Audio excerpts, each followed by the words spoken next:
je stoot. Oké. Wel gewoon op getraind, weet je, maar niet met weet je wat om gaat. Ja, dat was geen. Maar het zou wel daar neerzetten. Ja. Dat doet dan, weet je. Ja, ik denk ik heb nog laatste. Nee, oké, niet iets. Nee, ik heb wel hier en daar nog gewoon een game.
Good morning, or yeah, almost afternoon, but good morning, everybody who's watching now in the live stream on Facebook and YouTube. We got a nice matchup today for you. It's Jan Rempe versus Joël Kartowikromo, or in this case, it's Joël Kartowikromo versus Jan Rempe, because this is his home club for Joël. Joining me in the commentary booth today from the start is Tim de Ruiter, and later on we will be joined by Gethin Davies and Pascal de Smit. Hope you will enjoy this match, and I already see some chat messages. If you can let us know if you can hear us well in the stream, it would be nice to get some feedback.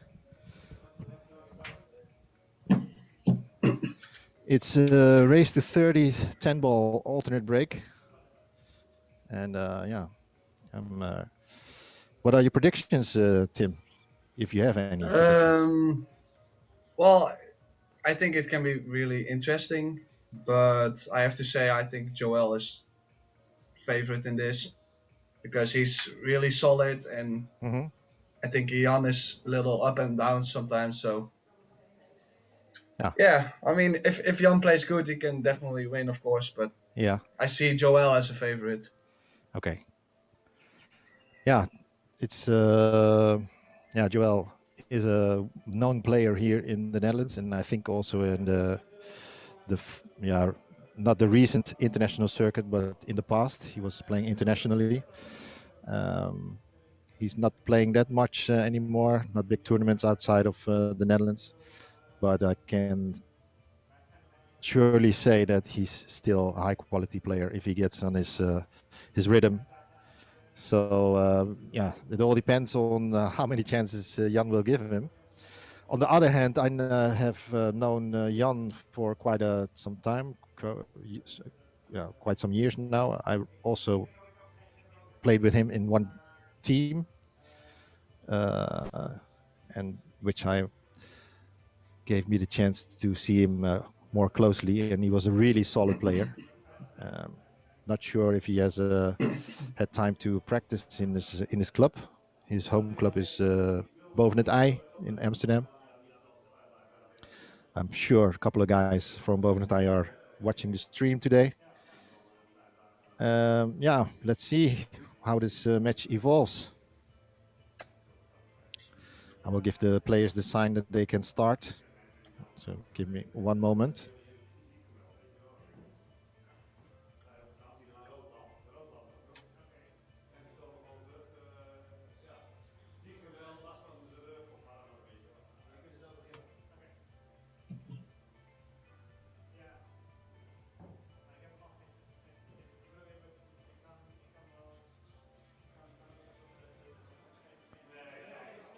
This match is played in the Go Customs Arena here in Apeldoorn, the home of Go Customs. Owner Goran Kobas is hosting this match and supporting this match. We will. I will do a raffle this coming week. I will have some Go Customs products and other things. So keep an eye on our Facebook page if you want to have a chance to buy some tickets for the raffle. And by buying tickets for the raffle, you also support Orange Forks. If you want to show your support right away, you can use the QR code in the stream and go to a PayPal Me link, which will give you the chance to donate to Orange Forks. We will do this for free, for the love of the game. And yeah, Tim is also doing this for free, for the love of the game. Thanks. I'm happy you just added that, because I am doing this for the love of the game, and Tim. Yeah, well, Tim. Yeah. Yeah. Tim is doing this for the money. Yeah, big money's here. So yeah, just waiting for the players that they can start. They were actually waiting to start, so Yep. quite Yeah. surprised they haven't yet. I think Joel is outside. I don't think he smokes, but No, I don't really think no. he smokes either. So I was about to say he's outside doing a smoke, but he doesn't smoke, as I think. Yeah. So the recent development in the COVID situation makes it possible to go to pool clubs again here in the Netherlands. Have you been able to practice a little yet? yeah, I've been playing a little bit now at the Distel, Yeah. and well, I was already practicing in Eindhoven with the Dutch selection. Yeah. But besides that, for the COVID restrictions, I'm happy I can go back to the Distel again because Yeah. it's like 10 minutes from my home, so it makes my Ideal. life a little bit easier. Yeah. The reason why I am asking this is that you're invited to go to the World Championship 9-ball, of course. Yeah. When does it start for you? The tournament starts at the June 10th or what? No, it finishes at the 10th, so it's okay. the 6th, the 5th or 6th it will start. We will go at the 3rd. Yeah. Because we obviously have to test like twice before and like beforehand the tournament, so it's quite tough going there last minute. Okay. I see the players are starting. So. They've done the leg. Goran has set up new lights, which makes it possible for us to add a top view camera. Unfortunately, it's not that perfect because I had to change the camera just 2 minutes before they wanted to start. But anyway, I hope you like it. And here we go. Let's see what happens. Yeah. They both came up short in lagging. Yeah. Far short. Yeah. So maybe the table plays a little tough, a little slow. Well, it rained a little just half an hour before the match. I'm not sure if it involves influences the table that much. Speaking of donations, well, that's one fast donation from a loyal viewer, Lloyd Burmeister from Germany. Thank you for your donation, Lloyd. Very much appreciated. That's fast. Whoa. Yeah. He posted in the Facebook chat that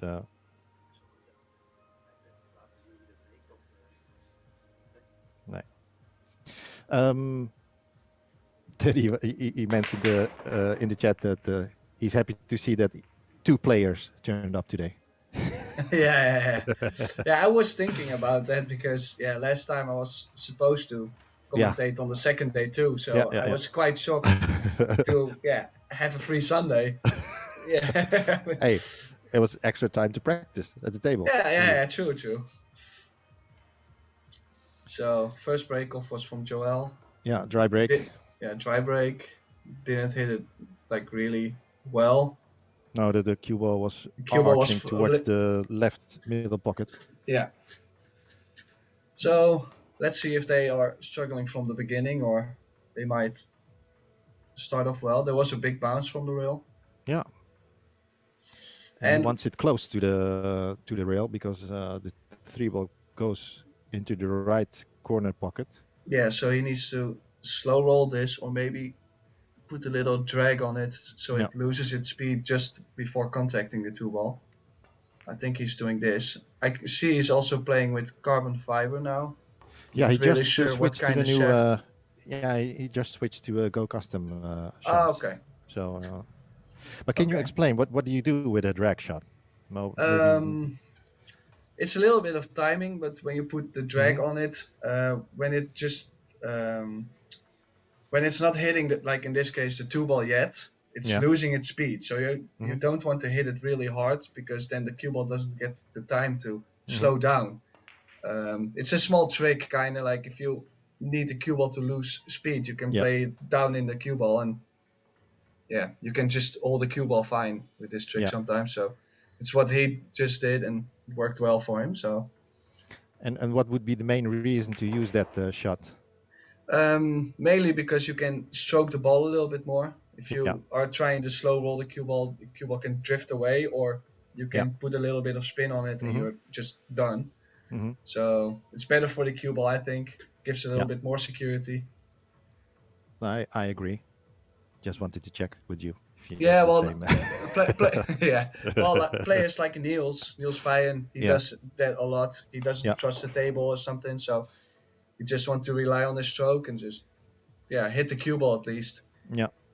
Well, that's comes with experience. Yeah. Niels has been playing lots of tournament internationally under all sorts of circumstances, and yeah, sometimes the club tables are pretty good, but when you're playing a tournament where the tables are set up just for that event, normally a table would need days before it settles in the carpet or on the floor, and which can cause that the table is a little bit off angle, and that's why it's easier to use the drag shot. I think it's more consistent.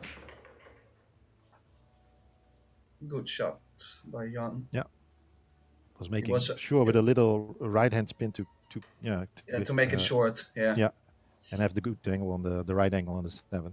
Oh, he got there really well because now he can play follow on the 7, go 2-3 rails on the right side of the 8. Yeah. So he got there pretty well. We got Mr. G Funk in the building. Ooh, almost Get a scratch in. there. How are you Good doing? morning. Good morning, Gethin. Good morning, guys. How you doing? We're fine, thank Good. you. Sorry for how are you doing in the boat? Today I be cleaning. I'm on the last room now, and it's the worst one. I've saved the best till last. Oh, okay. And had a very busy week on it. So very nice to have this welcome break. How are you doing, Tim? Good. Yeah, busy, but doing well. Excellent, excellent. Not too busy for a good game, a good money battle. Oh, I seem to have lost a bit of sound there, maybe.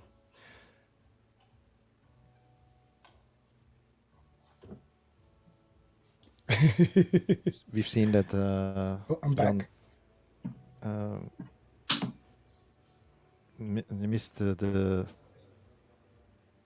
the position for the 8. Yeah. Came up really short. Probably didn't really stroke the ball a lot. Maybe pinched it. And the rails are pretty bouncy, so everything comes up a little bit more short. So he has a tough cut on the 8, or he might play safe. I think I would cut this because it will give almost automatic position on the 9.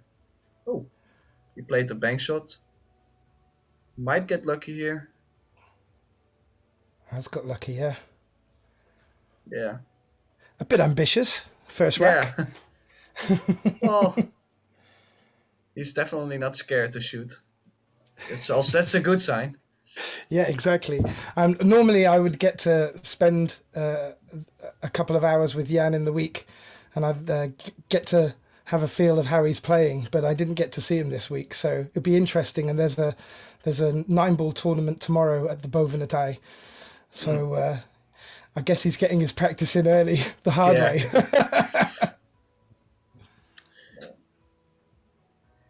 You think he'll go for the plant?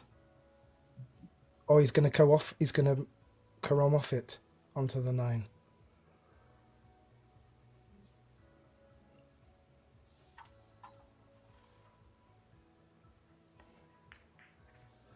Hang on.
Sorry, guys, we had to check some settings in the commentary settings. So if you have any feedback on sound, video, or whatever, please leave a message in the chat, and we'll check it.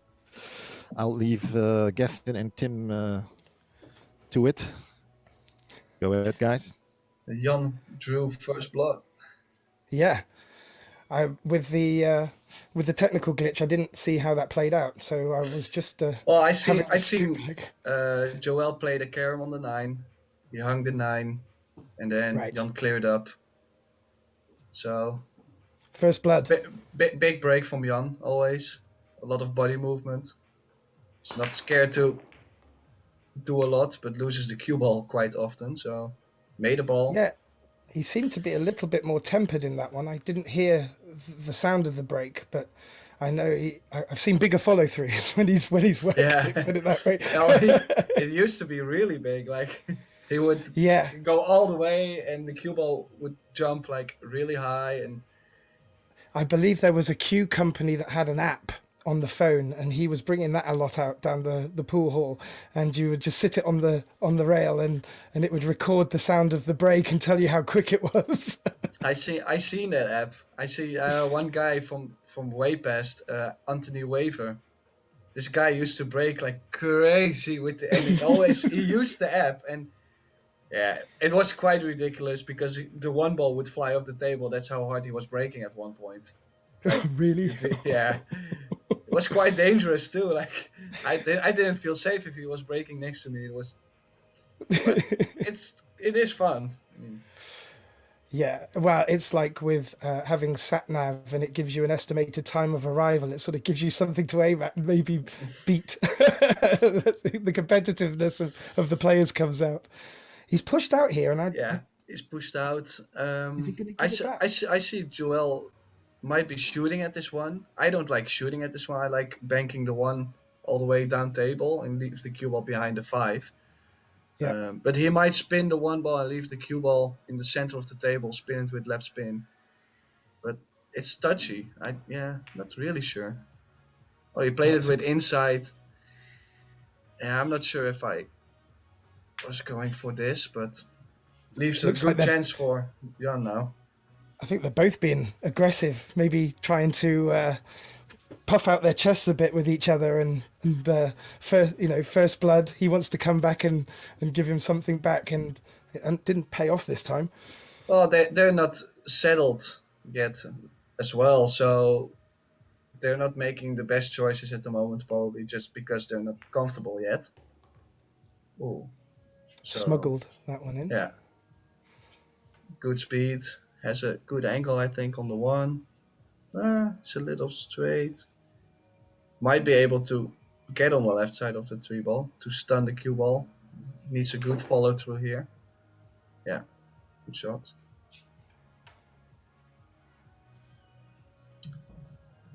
Yeah. From here, there's not really a lot you have to do. Getting on the 6 and the 7 might be, well, the toughest. Yeah, that's probably going to be the most work, probably. Yeah. Not a bad way to settle in on the second rack. This is. So, who are you expecting to win this time?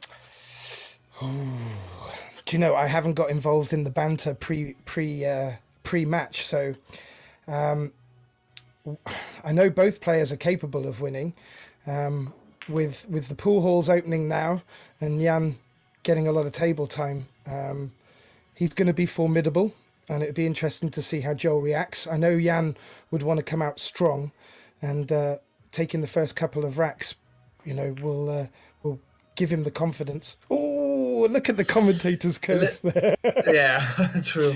Well, he played this with a lot of insight, and yeah, I'm not sure if I would have played it this way because the pot would get a little bit tougher, and well, he played for the right shape, but maybe he could leave himself on the other side of the 9, so he only has to cut the 7 and get center table for the 9. Yeah, and I did catch you guys commenting on Jan playing with a carbon shaft. I remember the last time I saw Joel, he had already been using a carbon shaft there. Yeah, he's been playing with Go for a while now. I think. Yeah. Even when we had tournaments like a year ago. So. Okay, he was one of the early adopters. Yeah, he was one of the guys like supporting Go Customs from the early beginning. So. And I don't see him changing it. No, he's using it to great effect. This is exactly what he needed to do. And you were right. You called it. The 6 to 7 was the challenge. Yeah. But with you mentioning about the carbon shafts, I do see them, the players getting through the ball a lot more with a lot more confidence and playing it back and forth rather than playing the delicate with inside and shots like that. It's the touchy shots you're not feeling that much. Like those carbon shafts, they actually improve stroke shots. Like you will get a lot more draw out of shots and stuff like this. But the really touchy feely stuff like spinning the ball and holding the cue ball and play little slow shots with inside, and those are really tough to control in my opinion. This is also where a lot of skill just shows up, like to where how people are striking the ball. Because I do believe all of these players can make straight-in shots and draw the cue ball back a little bit, but those real small detailed shots are showing if people are like elite players or not. Yeah. And if they've really got the feel for the table and the balls. I know playing in a couple of tournaments a few years back, there was 3 different sets of balls on the loose, not at the same tournament, but at different tournaments. And, straight off the bat, coming in off the street, it can be quite difficult just to get your head wrapped around. Well, certainly for players of my ilk. Well, let's see this break again. Cuba also went to the left side again. He made the 7 in that side, so with the speed, he hit it, and he didn't hit it in the face. It was good enough. Has a shot on the 1 ball, but he's still looking a little bit for his own break. I know he can break a little bit better than this, so.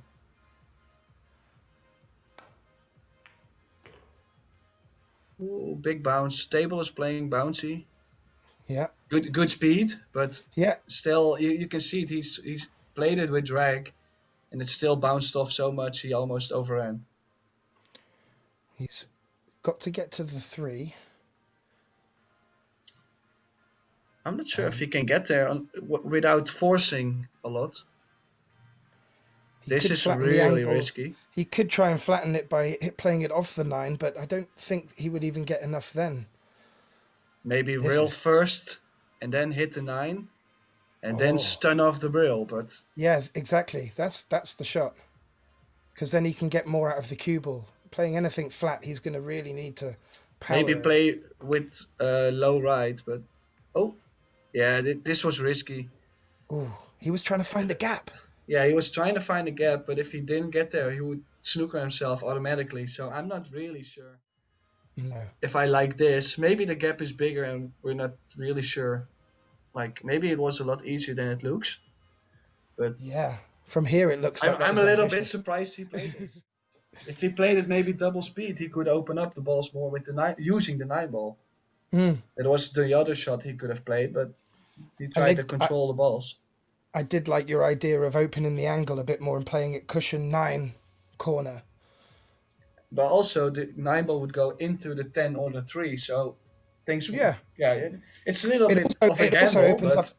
It also opened up a good safety worst case scenario where he would freeze off the 3 and put the 3 up towards the 7, and leave the cue ball behind the 10 or the 4. So there was that as a backup. But this, he's going to be lucky to scrape away with something here. He might be able to bank the 3 ball bank the 3-ball and kiss the cue ball on the 9-ball, so the cue ball stays. It's a lot of risk, of course, but on the other side, I don't see a lot of more safety shots. It I might don't be s- all he can see. Yeah, that's why. It might even be the Um, 3-railer in the 8 pocket. I don't think he can see that much. It actually would be a good shot if he can play it, because the cue ball will always see the 4-ball, and if he misses it, it will always be safe. But I'm not sure if he can see that much. Yeah, so this was a little strange shot. We have a question coming in from one of our dear colleagues, Aya, wondering if the temptation of a money battle would be on your palette with your looming tournament on the horizon. Have you thought about it? Well, I am considering it, but I just don't have that much time left before the Worlds, and obviously I'm like practicing a lot because I'm not at the game where I was before all the lockdown and everything. So currently I'm just trying to raise my game all the time, and I am looking for some action like at a couple days, maybe in Roosendaal, but it's just tough. Oh, that sounds non-committal at least. Well, yeah, well, it is true, but I have to make He a little shifts bit in more the chair. choices. No, I was. It's a fair question from Aya. I know that Yeah. this is Jan's. He sees this as an opportunity, not just to win money, but for him it's to keep sharp. And I know a lot of players, have different ways of approaching that. This is certainly, I think, the most pressured way of doing it, with an audience that people can watch back, and do it in a quiet corner. For me, I'm more happy with. Well, just before the lockdown, I was supposed to play Kevin Lanoy in Roosendaal. Oh, This is a good okay. shot, good recovery. Yeah, that was a And very good and I play. was supposed to set up a small stream with Jimmy's help. So Oh, excellent. I might be able to do something like this again, maybe from Roosendaal, because it just saves me a lot more time. Well, the thing is, after your looming tournament, if it's the World Cup of, No, I always get it wrong. It's the it's the World Championships, but World Championship. Sorry, Yeah. I know after that there's probably a good chance no one will want to play you for money, so you might only have a small window of opportunity. it might be a good thing. I mean, you don't see me complaining if that happens. Everyone Means will I be done asking something. Means I done something well, right? Exactly. So he's got the rest out here. Is he just going to suck it back for the long 9, or is he going to...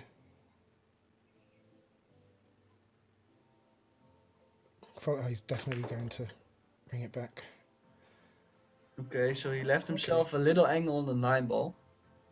For me, the most important thing, I think, for giving myself a shape on the 9 was being straight. Now he might have a little touchy shot coming, or he can stun over to the left side of the 10-ball. Yeah, I like this normally better. I'm normally playing for the 10 in the same pocket here. Yeah. But he tried... Oh, he played double speed. Oof. He's got some action out of that carbon cue. Both him and Joel getting a lot of action out of their chas. Great testament to Goran and the boys down there. And this might be actually close today. I was saying Joël is a favorite in my eyes, but I might be wrong a little bit. Good. I wasn't aware of what the feel was for who would be favourite. Again, it's a little bit more difficult from when you know what players are capable of. It's obviously different than when they're in the environment and on the table. So, yeah, this is going to be interesting. Joel's certainly well fine-tuned when it comes to playing here and on this table. That, and he's just very experienced, and Jan obviously has some experience too, but he's also a little bit younger, and Joël is the really solid guy in the Netherlands, like the guy that plays a little bit slower, doesn't attack that often, play always consistent. You know, if you're playing Joël, you know he's gonna really bite himself into the match and yeah, keep trying, never gives up, stuff like this. Like he's like a bulldog. Yeah. If he bites you in the leg, he's not going to release it anytime soon. Like, Yeah, that's important. That's really important. Did you happen to catch any of the money battle yesterday between was it Kevin and? and Miriam, Yeah, Miriam. That's right. I Yeah. haven't seen anything from it because I was practicing myself. Um, I have to admit, I did cheat and just go and watch the last 5 minutes because I was in late last night. So I just wanted to know what the final score was because it didn't give it away on the chat. So but who won? Kevin, I believe, did in quite a closely contested game, but yeah, the table looked to be playing really well. They both got comfortable quick. But it was 9 ball, so obviously it's a little bit different to 10 ball in the way that the ebbs and flows go.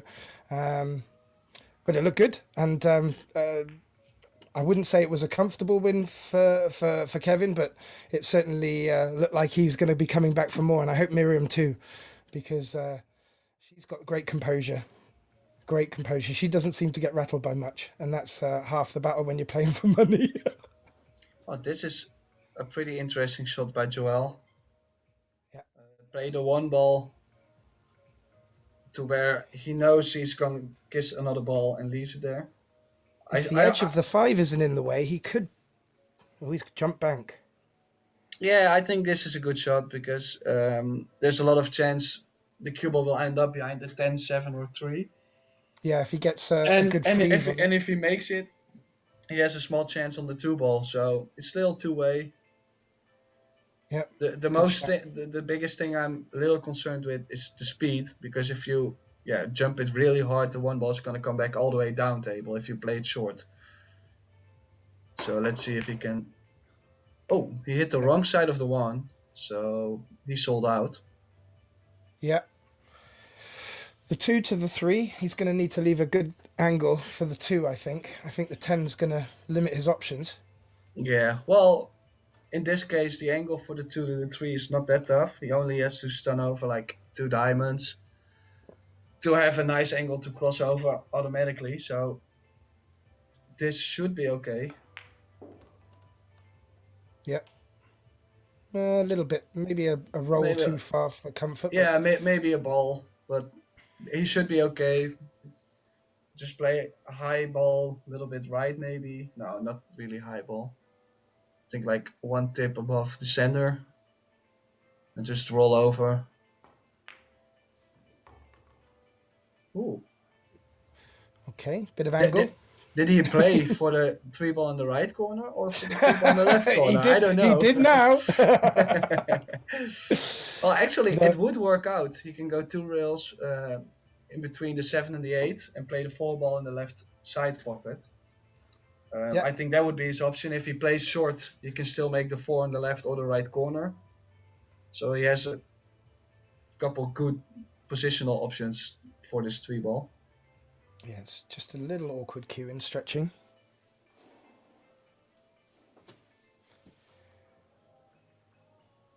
Has to make sure to not kiss the 7. It was pretty close, but he played it well. Has He to kept a good. Well, he has to stay on the low side of the 4, and I he got think he pretty just straight. has. He With might. with the new lights, look at this camera angle. I forgot to bring this up. Yeah. This works very well. So is he okay? He's following it. He just leaves he the cue ball just needs to the side of the center. Ooh. Yeah. Just. Yeah, he should be enough. okay there. I was thinking maybe jack up and draw the cue ball off the rail and back up. But this is more secure. I think this is better. Leaves a lot of hassle.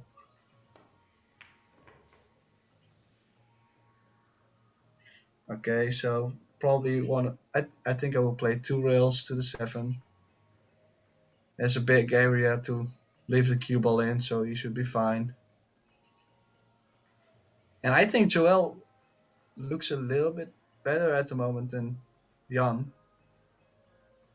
we've got a new subscriber. Yay! Hey! Woohoo! Welcome. Viet, welcome. Oh, I've now managed to get my chat to pop out so I can actually see what's going on now without confusing myself. Woohoo! Oh, Geeking with my freak on. So, yeah, I think, you know, looking at the way that they're playing right now, Joel seems to be much more in control. And I appreciate the scoreline might not reflect that, but Jan really did have to recover in the last frame. And although he did it well, you wouldn't want to have to be doing that every wreck.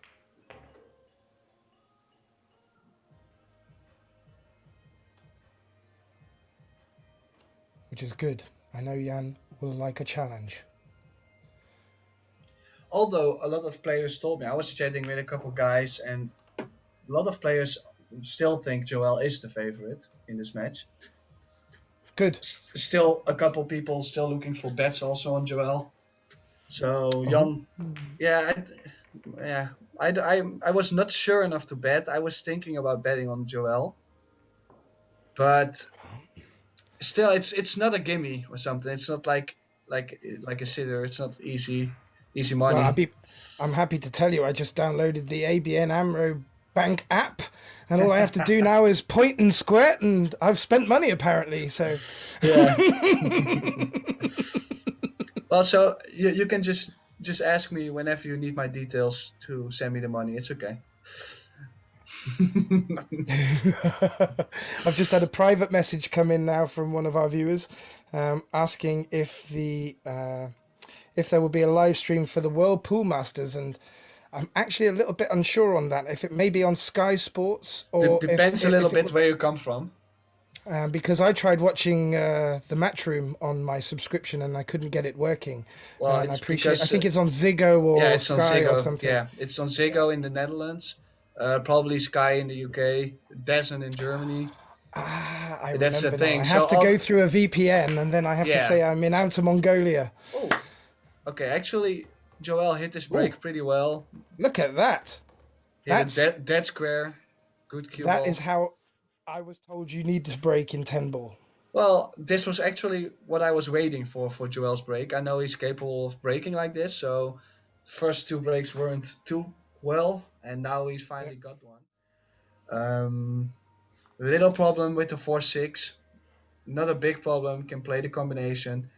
He has 1, 2, 3 pretty close to each other, so the beginning is not that tough, and the only thing he has to make sure is making the combination. Has a good angle. I thought he came just a little bit further than he anticipated, to be fair, but I don't think he would have liked to be that straight on the 2-ball. Now he can just turn over and leave himself well on the 3. Maybe a little bit longer, but what are you thinking about the 4, Tim? I think the 4-6 combination is the best option here, because there's a little bit of space in between the 2 balls. So yeah, it's just if you aim it well, you should be fine. I did get to see the highlights of the play in Gibraltar yesterday and saw a lovely shot similar to this on the 9-ball by Billy Thorpe. And these guys make it look so easy when there's a bit of distance between the balls. If they're not straight and tucked together, I have to think about them a lot. I think it just comes to practice. Especially, I used to be really bad at playing these kind of shots, because I was always thinking about the first ball, like in this case, the 4-ball. Where's the 4 going? Where's the 4 going? Oh, I don't want to hit it thin, because then I lose a 4-ball and then I miss the combination. To where all these guys, like Billy, he plays a lot of one pocket, plays a lot of combination shots, to where they're just so comfortable playing these kind of weird, funky shots. Yeah, I think that also helps a lot. Oh, he's playing something else. I don't know what he was doing there. I think he was playing for banking the 4-ball. Okay. But or was he? Did he think there was a big enough gap so he could cut it up the? No, I don't see him playing 1, this. 2. He would have come down pretty much by the 6-ball, I thought. Anyway, no, I don't maybe he just really didn't get know the what right he was first trying to bounce. do. But now, But I was just going to say, with these shots and with cannons, since moving to the Netherlands, you guys play so much straight pool that you can pick, these shots out of the middle of nowhere. So I know I've seen such a large portion of the players out here play combination shots like they're nothing. It's great, good testament to the multi-disciplines of the KMBB, should we say? yeah. Okay, so Joel played this a little bit weak. He played it pretty fat also. I was thinking about a more thinner contact to cut the 4 directly on the 6 and then leave the cue ball lower. Will Jan keep it as flamboyant as earlier and go for the bank? I don't like banking because it's a little bit deep, more angle, and if you miss the bank, you're gonna sell out anyway because the cue ball needs to travel 3 rails. Would you use the 6 here then and come off the 4, or would you use the 10 and 8? I think I would bank the 4 over to about Jan's hand, like on the other side of the table, and then leave the cue ball around the 6, maybe double up with the 6 and the 8. Yeah. But definitely make sure the 8's covering it. Yeah. I don't see anything else for now. Maybe really thin underneath the 6 to go to the first diamond on the short rail. Really thin. Spin the cue ball a little bit right spin, but I don't like this. Maybe he can bank in between the 8 and the 10 and bank it safe. I think that was what he was trying to do. Yeah. But he just hit it really soft. He appeared, just from the body language, to be caught between a rock and a hard place there. I think this was really, really touchy stuff with controlling the 4 in between those 2 balls. He was so focused on getting the 4 past those 2 balls that he forgot to give it a little bit of speed. So this is I'm not a big fan of this angle. I think I will play this for the 8 in the side because the cue ball has a slight angle towards the rail on the left side. So if you're playing for the 8 in the right downside corner, you might be on the rail on that. And is this enough angle to push it 2 cushions, maybe 3 for the 8 in the same pocket, or is that's just too ambitious? Well, if he plays that, he can also play it in this side. He looks like he's going to suck it up towards the middle. Well done. He was pretty straight, so yeah. Then he was fine. The camera can be deceiving sometimes. Yeah. So are you looking forward to your adventure? Because I know I am. I can't wait to see you guys out there playing. Well, actually, I'm really psyched still. It's yes. I was not really expecting to go, to be honest. No. But then after, they still invited a couple players this week. Okay, they left it that late. Yeah, well, actually, when I was invited, they sent a form, which we had to film with the federation and everything, and there was a date. I'm not really sure. Maybe like the 20. I'm not really sure. There was like the 18th and the 19th. We had to make sure to fill in the form and send it before that date. Otherwise, I was not going to be participating. Okay. So I was thinking that's like the deadline. But now, after the deadline, they're still inviting players. So I'm not really sure what's going on. But maybe someone missed the deadline. Is this going to be some hot off the press stuff? I have no idea. But I think they invited 2 more players. And same with the World Cup of Pool. A lot of guys, they got invited after the World Cup of Pool because then Matchroom, they saw these players and said, oh, you play pretty good. You can come too. Excellent, excellent. So are you saying that's two additional players or 2 different within the 4? Because maybe my understanding was I thought there was 4 representing the Netherlands. Is that correct? No, it's not Dutch players. I'm talking about just the in general. Generally. Yeah. Excellent. Oh, well, I tell you, watching the last tournament on Matchroom, there was some great players to shine out of that. So I can imagine, players in form is really big for getting the people watching. Actually, before the World Cup of Pool, I wasn't a big fan of it because it's always the same thing. It gets boring a little bit. Yes. But how it actually evolved with so many new players on the big stage, it actually was quite entertaining too because a lot of surprising stuff happens. Yeah. New stars were rising. It makes I think better it's television.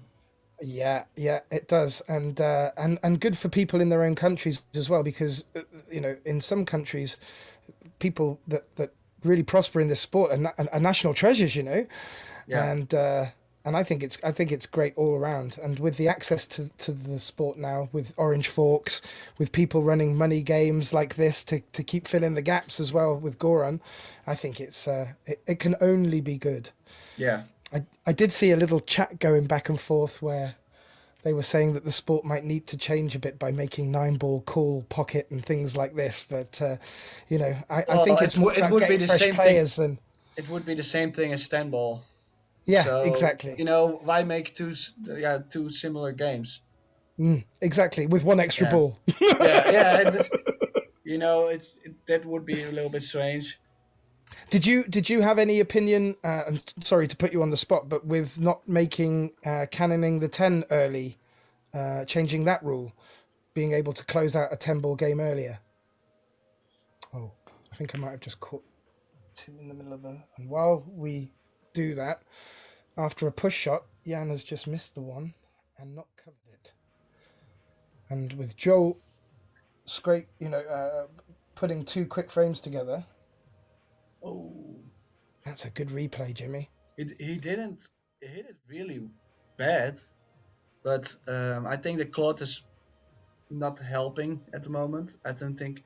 I'm not sure. Is it a brand new cloth? Do you know if it's brand new? Probably not. I'm hoping Jimmy and pretty says no. confident that Goran is on the chat, so we will just ask. Well, Jimmy did not know, so. But this also makes the table a little bit tougher. The holes are not ridiculously big, and also No. not ridiculously small, but Small. a little bit like average. But with all the cloth, you can hang a ball like that. So you didn't hit it bad, just almost got there. Yeah, and the position to the 2-ball was also a little bit touchy, so didn't make it easier. And I think he was really conscious of leaving a good shape for the 3 because the 3 was in an awkward spot.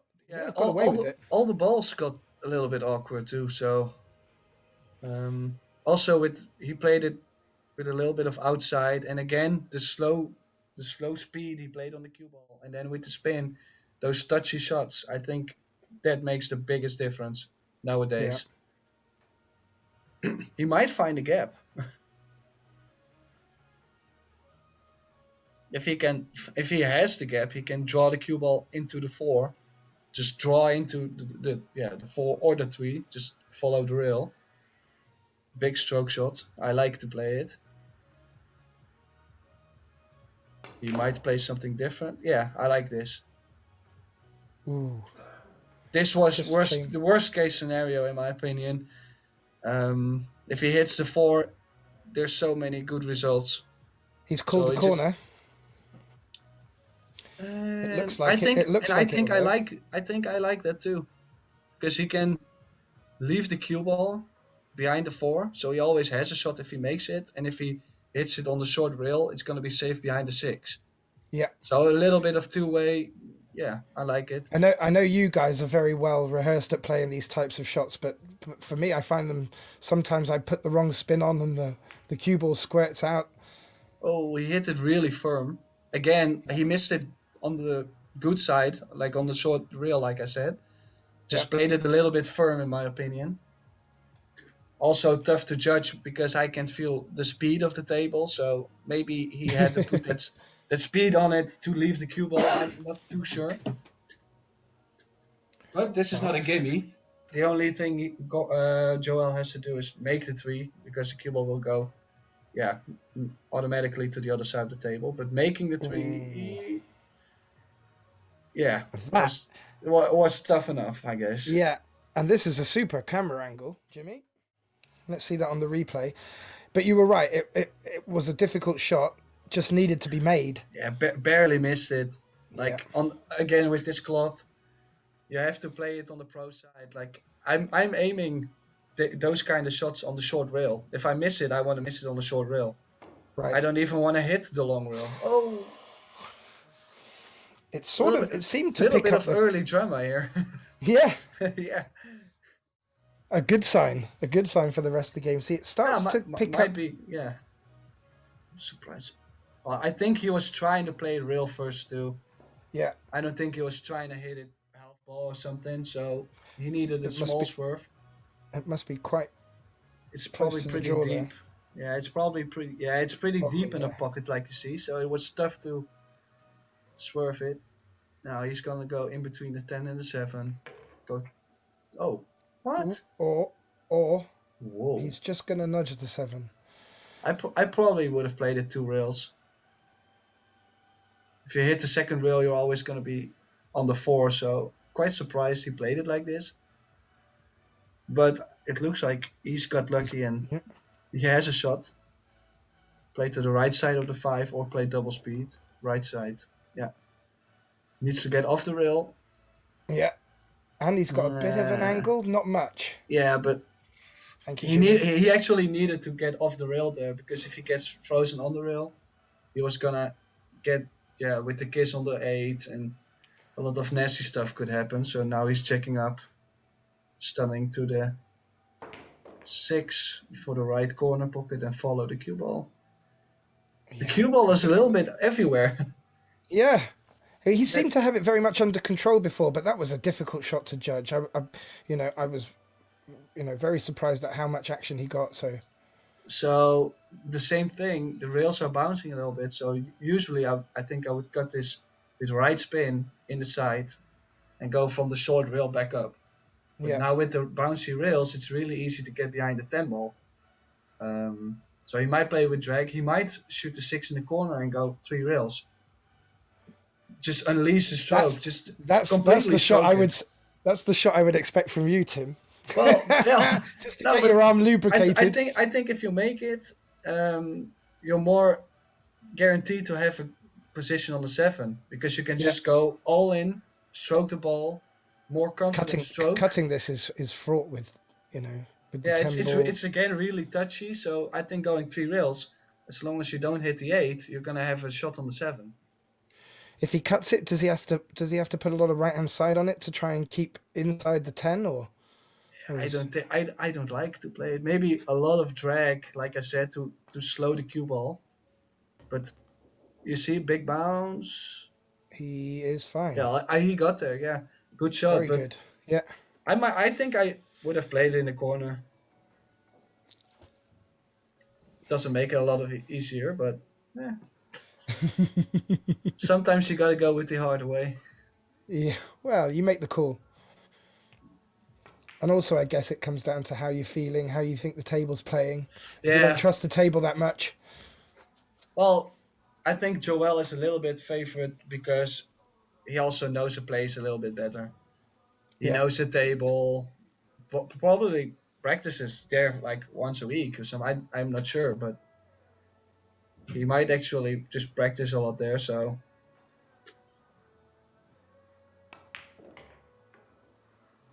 yeah, good shot on the 8.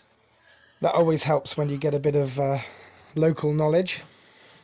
So it looks like Joël is making a small gap here in score.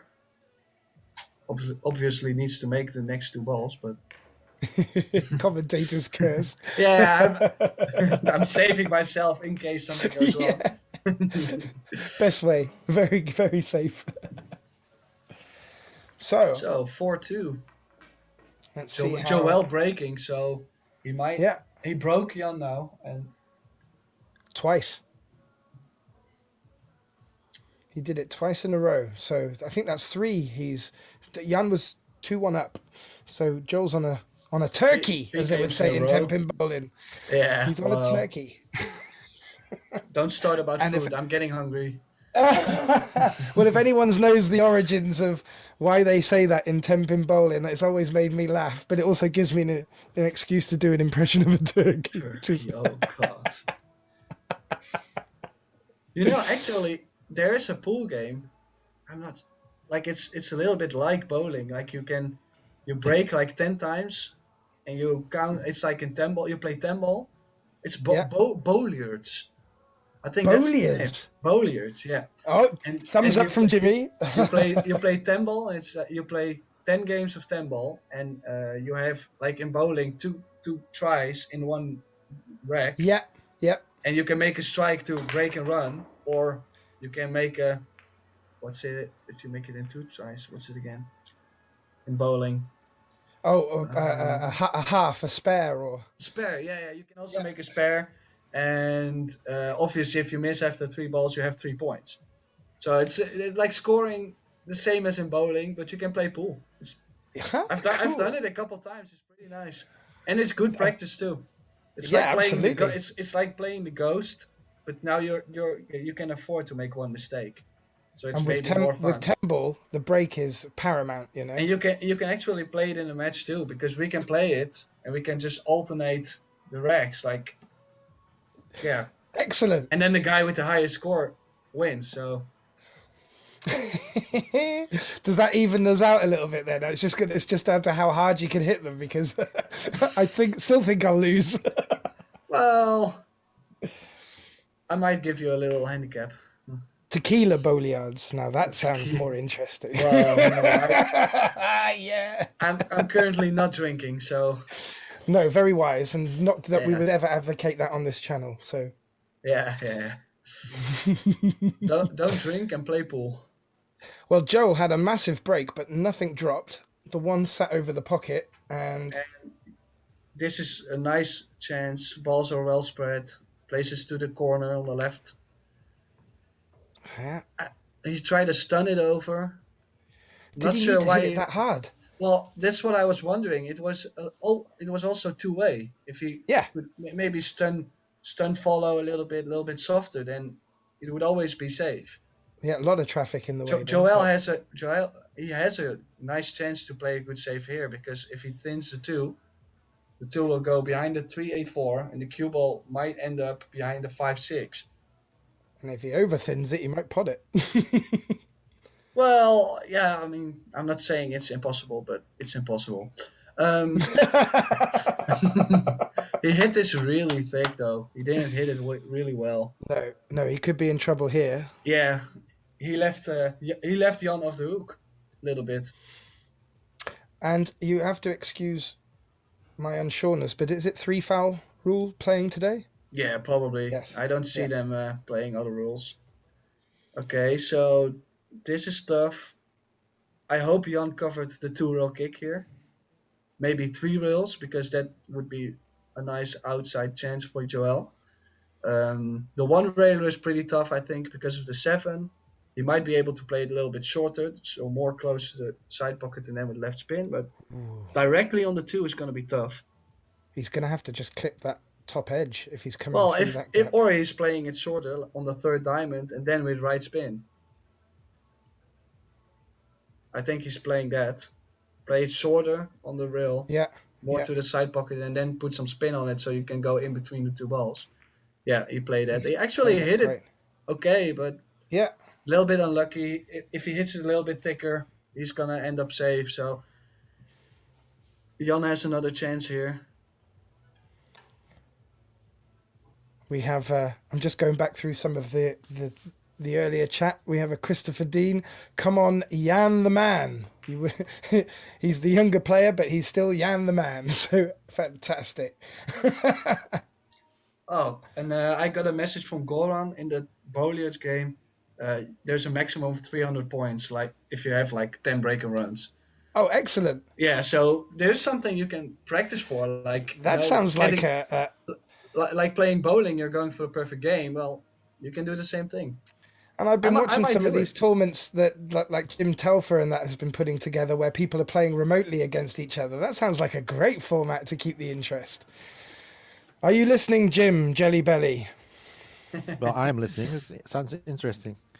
And I think, but the 300 points means you have to shoot 12 strikes in a row.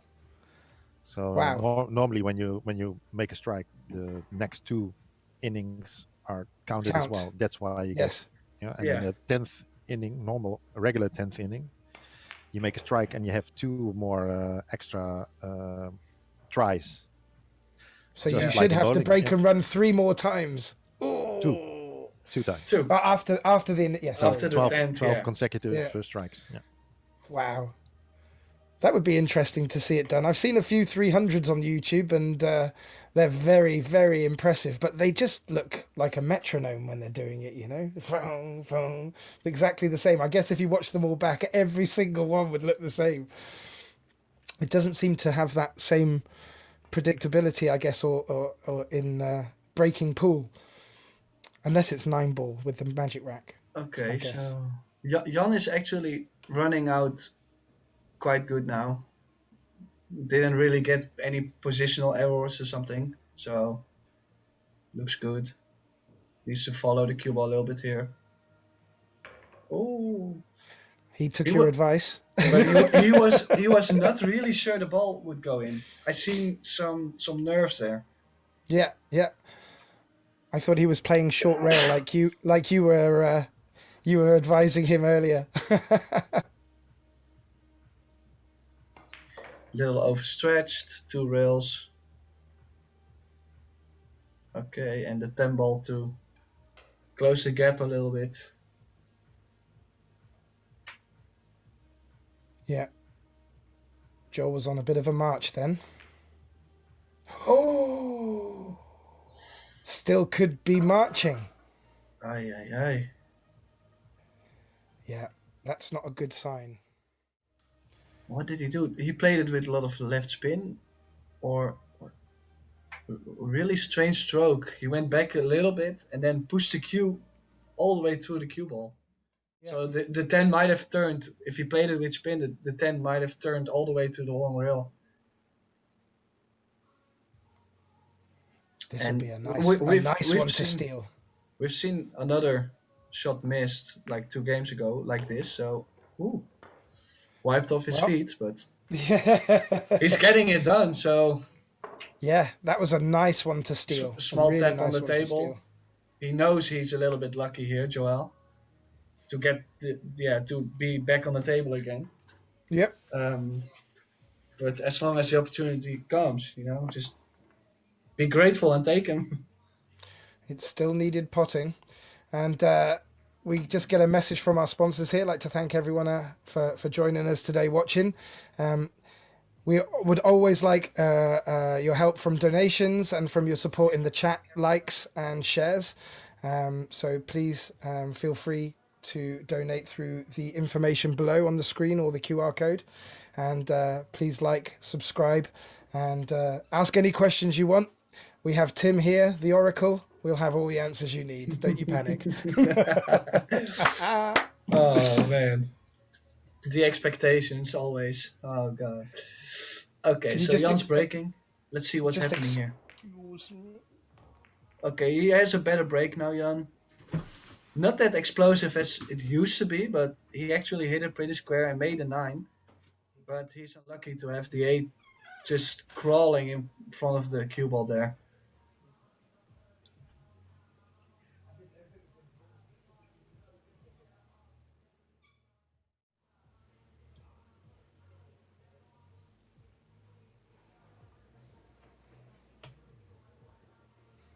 Just stepping in.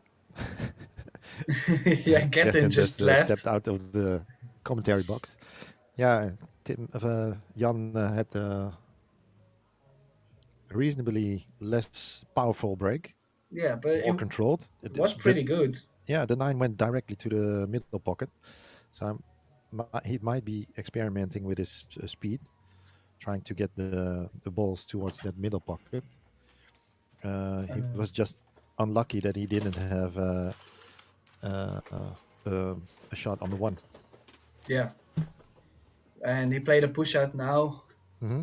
So they're going to go tactical battling again. And I think in the tactical battles, Joel is going to be the favorite because of his experience. Mm-hmm. Maybe shooting wise, Jan might be a little bit better.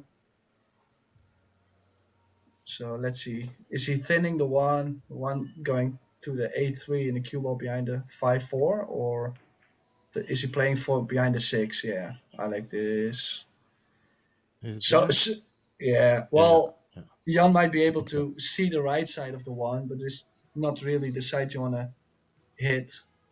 This is a little funky spot. Yeah, it is not easy to get a good control on the cue ball to get it safe. What would you play for, Tim? Well, depends on how much he can see on the one.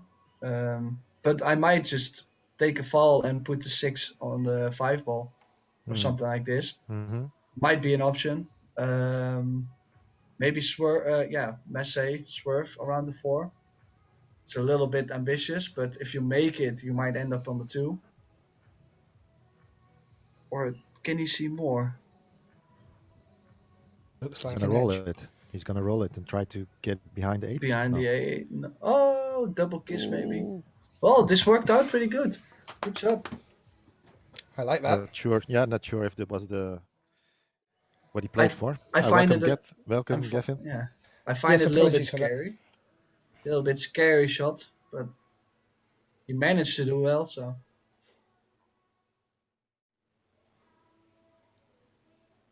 Joël kicking 2 rails probably.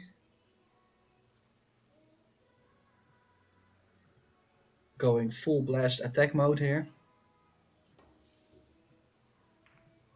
Oh, he's made it. Well, I was scared to hit the 8 a little bit thicker and be snookered again. I think Yeah, nice. I think the 1 wasn't the biggest test. The 2 ball now is gonna show if he's feeling comfortable because needs to put some speed on this. Needs a good follow through. Oh, yes. He's not scared. He played it well. No. Played an inside spin, go 2 rails, and I think this is a good chance to go 6-2. He's really showing like he's settling in now.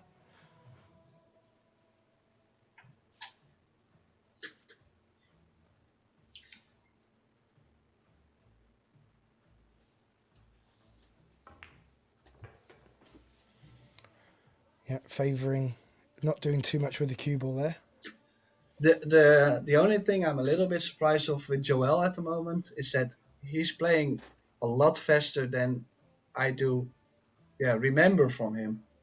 So Okay. maybe he changed something, and maybe it's with the longer format that he's more comfortable with playing faster in the beginning, just to save more energy till when the pressure comes on.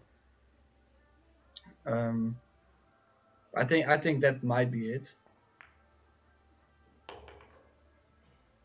Well, Yeah, he's keeping it nice and tight. Not doing too much with the cue ball. yeah, good positional play.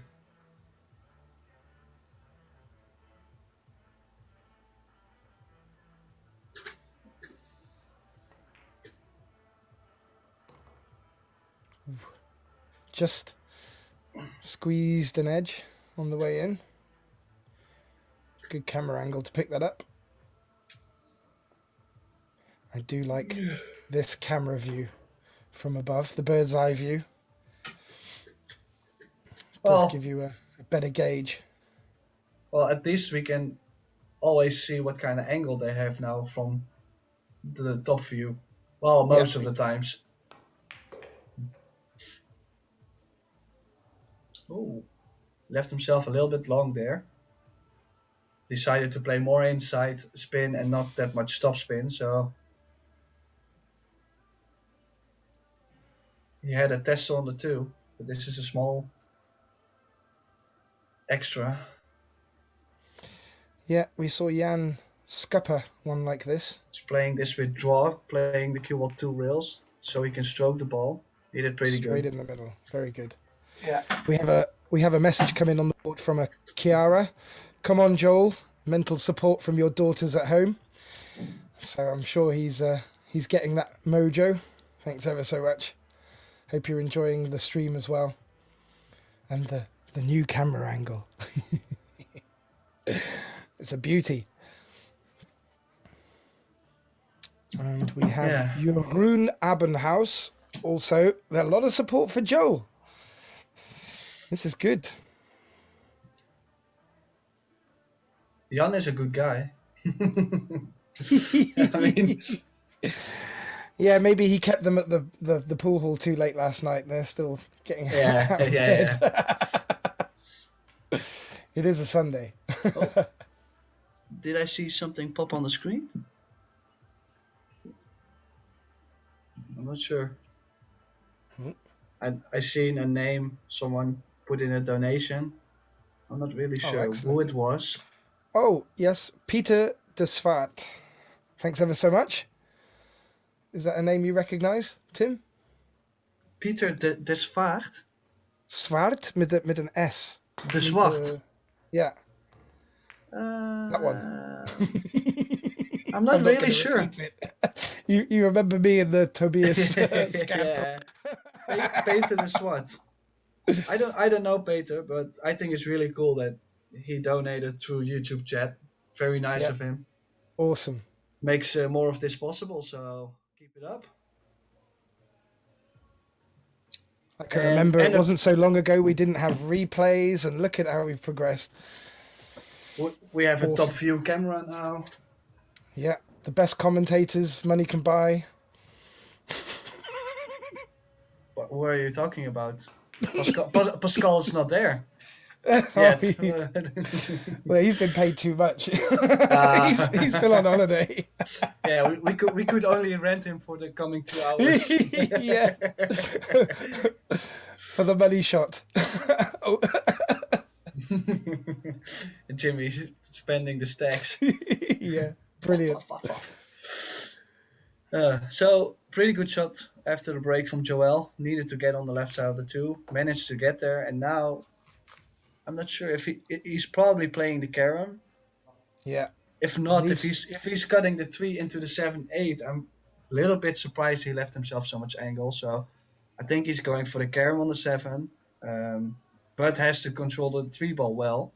If the 3 ball hits the rail and it bounces a lot, then he might overrun it. So let's see how this works out. Played it. Ooh. Oof. And this got a little weird. Not so much angle, and he's bridging over the 7. Yeah. And does the 4 pass the 9 down the cush? I don't think so. I don't think it does. No. No. So has some work to do here. Maybe, play it more speed. Obviously not easy to do because he's bridging over the 7, but then he can get the cue ball maybe to run into the 4 ball to bump it open a little bit. Yeah. Yeah.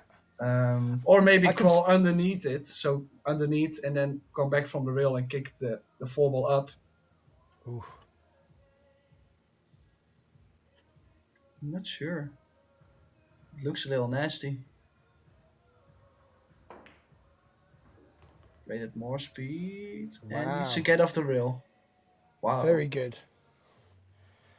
That's a, how can I put it, a real good recommendation for a Go custom shaft, because I didn't think that shot was on. He really played that well. So I think he's going to leave the cue ball around the center of the table. I don't think he's going. He might go from the left rail and go to the right side of the 6, but I think I would leave myself a little bit longer. He did not, and needs a bit of a bounce. Yeah. Yeah.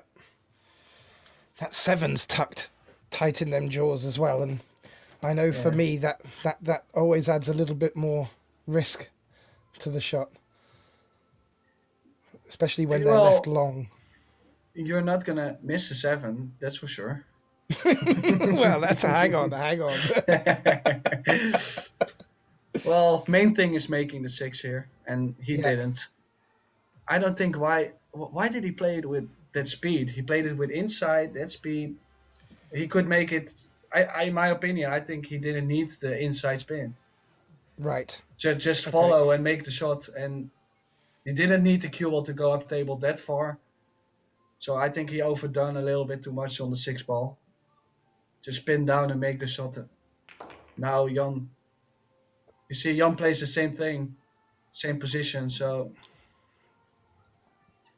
Now I'm So they're curious. thinking of screwing off, hitting it full and screwing, or Maybe he can reel first. I'm not sure how deep the 7 is in the corner. Oh, he screwed it Yeah. like a half Yeah. ball a little bit. So he played it well. Sometimes you can judge the ball a little bit different, and you're in the center of the table instead of having Yeah. the right position. So he played this good.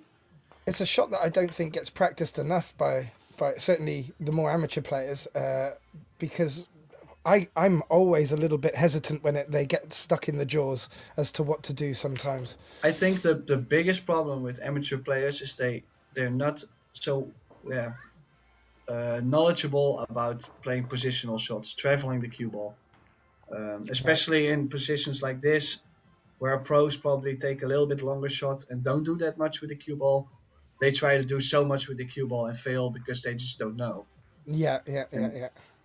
I think that's the biggest problem, just traveling the cue ball.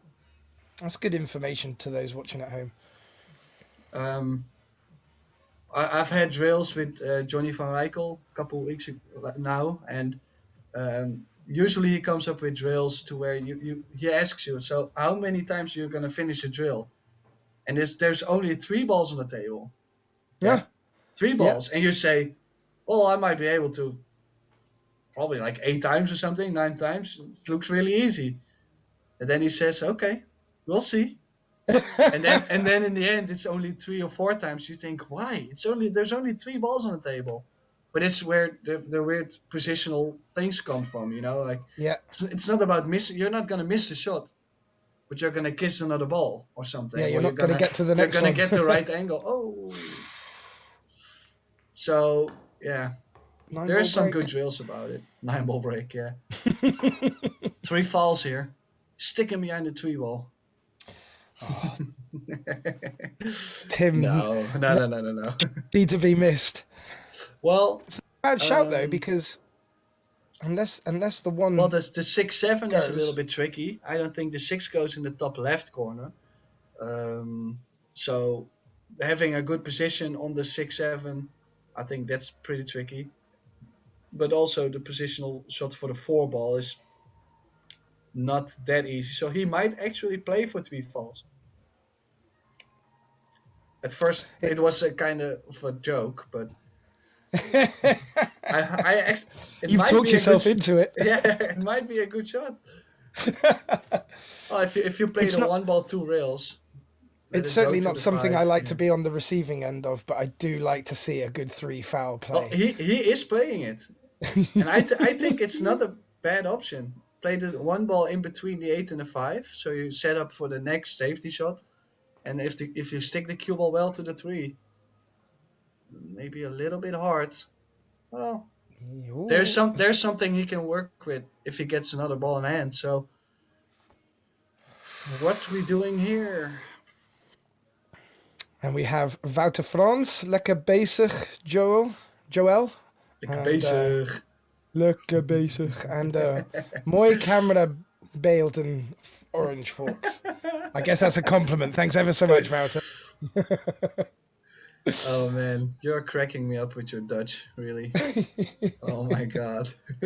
Is that not beelden? Beelden. Yeah. Beelden. Yeah. Mooie camerabeelden. Perfect. The best thing you've said was when you were still saying Tobias all the time. Oh god. Okay, so he might play this with right spin and go in between. This might be good. Oh, there was stuff. If the tables did slide a little bit more, I think it would be in his. Yeah, it would favor him. He did put the 4 and 5 closer to the cushion, which makes it a little bit more difficult for Joël.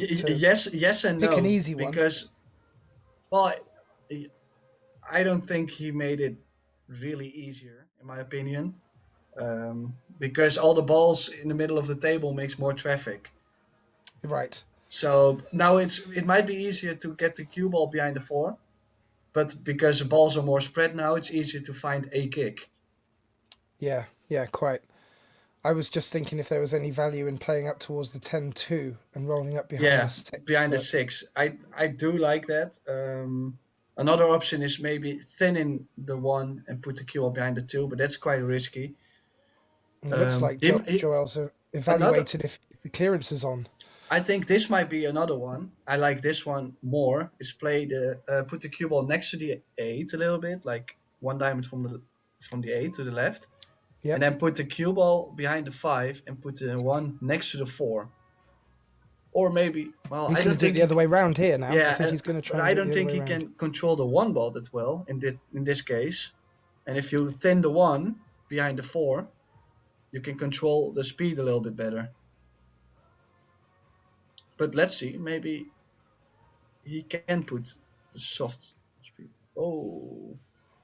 You see, so now the 1 was always going to open up, and I like to put the 1 close to another ball to make it tougher to get the right hit. I actually like the up and down here if the 8's not too much in the way. Oh, he might play it if he kicks it close to the right corner pocket and then play it with left spin. It will shorten up, but it will make more chance to hit the 1.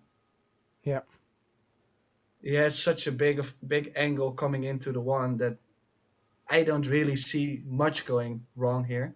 He played it pretty hard though. Ooh, and he made it. Wow. And he has a position on the 2. Maybe. Wow, what a shot. He played he played it really nice. I was surprised at first to see the speed, but played this really positive way. Yeah. He has all to play for now. I saw Joel sizing up the 6 earlier, the angle he could get on it, and he obviously turned down the clearance thinking the 3 fouls was probably the easier prospect. And we got a result from the World Pool Masters. Ooh. Niels Vijen beat Jeffrey De Luna in the first round, 7-3. Wow. Let's go, Holland. Let's go. Hey. Hup, hup. Well, good to see Niels is playing a lot better. When he got back with his shoulder injury, he won the World Pool Masters, of course. Elbow, of course. His elbow. I couldn't believe it. But then after he started to struggle a little bit more at the Euro Tours and stuff. So I'm glad to see that these results are coming along again. Obviously, one of the best players Netherlands ever had. So, still has. Not far off one of the best commentators Holland's ever had until I got you on the airwaves, because he's really good. I love his energy. Well, same. He did a little bit at the World Cup of Pool. And he just has a fresh look at a lot of stuff. And he explains it really clearly too. So his English is a little bit better than my Dutch, you see. Yeah, I think that's the biggest comparison. Yeah, not the knowledge part, just the language barrier. Exactly. Exactly. Okay, so Jan had a good chance. He got behind the, was it 7? He hooked himself behind the 10. Or behind the 10, yeah. And then he had a jump. Was not an easy jump. I might have kicked the 3 ball there. And he left Joël another good chance. And I like what he's done here. He left a nice angle to go into the 6. There's not so many room on the left side of the 6 to where he can play a nice position. He can go into the 6 or the 7. If he goes in between the 2 balls, it's going to be unlucky. And he played this really good. Nice cue ball. Good shot.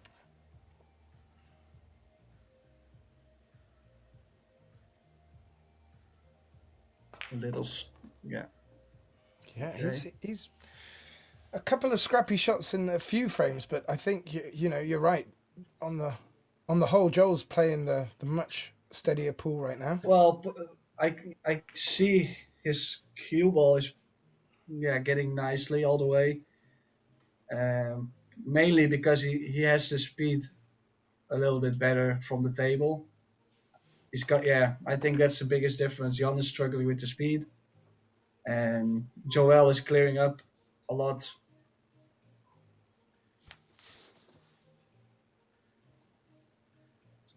So to break Jan again, 4-game lead. Yeah, 7-3. And it's gonna be a big struggle for Jan if he gets he needs to get his speed a little bit better. I think that's his biggest struggle. His main problem at the moment. And I think that's producing or putting him in the position of making unforced errors then. Yeah, I think he's just missing balls and not getting there just because he doesn't have the speed right. He missed the 10 ball mainly because he didn't get a little bit more straight. Eventually you're gonna miss the tougher shots. So it's mainly how you get on the tough shot. So, do we have predictions at home, ladies and gentlemen? Is there we have a timeout as well, which gives us an opportunity to ask a couple of questions out there. Is there anyone early predictions? Is there anyone picking up the side bets that seem to be happening in the ether? And I've seen some stuff happening. Yeah. What do we get now for backing Jan? Yeah, I like to see a little bit. I'd like to see some odds. Yes, exactly.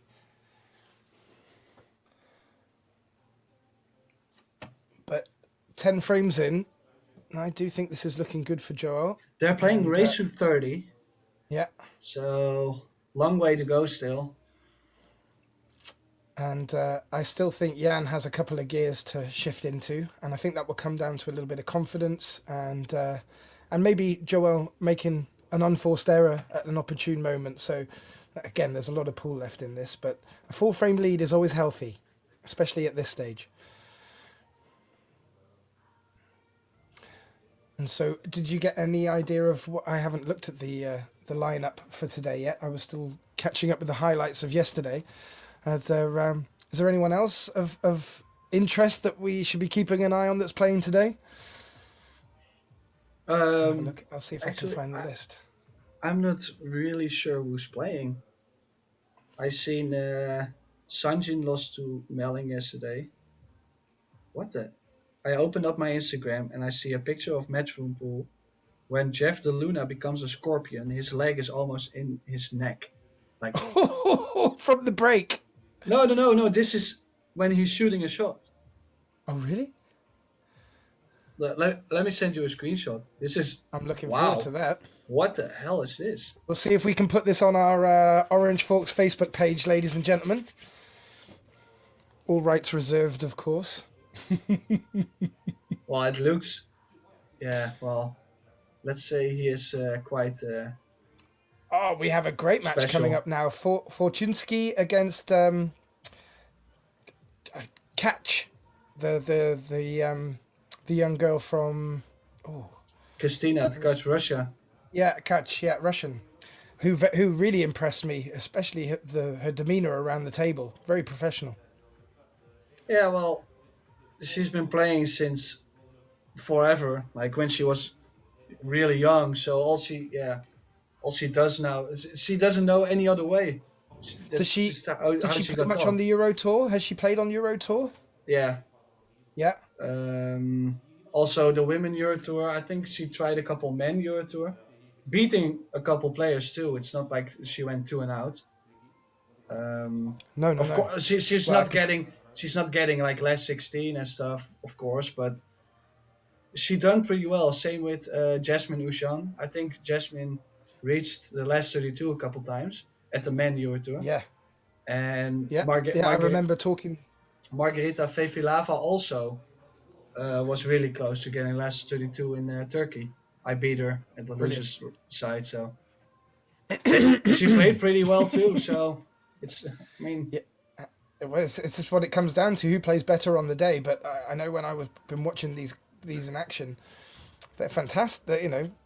Another dimension to the game, and it keeps everyone on their toes. It should be open to everyone to get stuck in.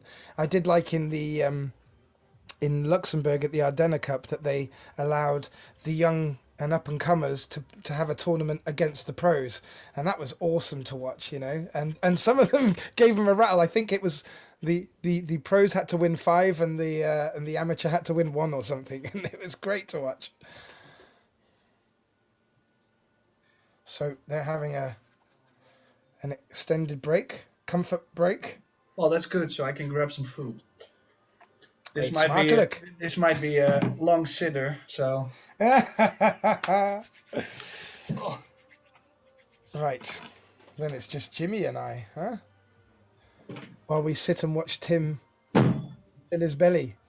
I'm here.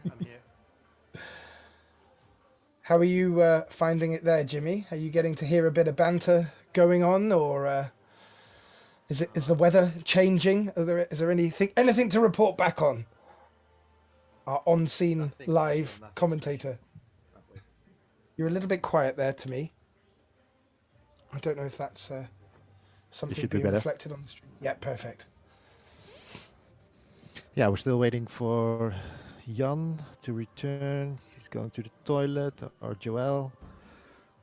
Guys taking some time. Have a glimpse at the World Cup of Pool. Oh, sorry, the World Pool Masters on the screen. I see Christina at the catch playing. Yeah, happy to see that our Dutchie has won. I'm just reading it now. It's fantastic news. Yeah. Tough match. Tough match. Yeah. And did it say what the score was? No, it doesn't say on the thing. 7-4, I think. Okay. I look forward to watching that one back tonight. Yeah, if you can. If I can, I did see they put highlights up this morning. Okay. That's what I was able to watch. But again, they're highlights; they're not the full matches. Yeah. I'm hoping that Matchroom will post them in the forthcoming days on their site. But I didn't realize, and I did know that I could use a VPN to get the live stream through the website. I forgot that if they're showing it on the national services, that they won't stream it. So. Yeah, it's because Ziggo is broadcasting it in the Netherlands. We can't see it through the regular website of Matchroom. No, so I sadly can't justify buying Ziggo. The service from Orange Forks is too good, to be fair, so I don't need Ziggo. They can always contact me to rebroadcast their stream. They'll be knocking, don't worry, Jimmy.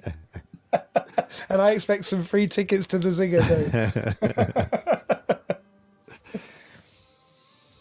So the back, I can see some action, and I am just about to share. Let's see this break of Joël. He's been knocking some good breaks in there. Well controlled with the cue ball as well. Let's see. I'm getting it straight back in it. Oh. And just when I mentioned the well-controlled break, he scratches the cue ball. Didn't hit it square enough. That's why the cue ball travels to the side pocket. Yeah, he has been. He's been getting a lot of topspin on the break and sort of avoiding that pocket up until now. That's the first scratch I think either have made. I know Jan clobbered one off into the Cosmos. Yeah. I'm not sure if they scratched before. But this would be a lovely opportunity for Jan just to nip a 4-frame lead in the bud. Yeah, he needs to take this. Yeah. Not only because of the fact that he's training 4 racks, but he would take one. He would take that off his break, off Joël's break. Yeah.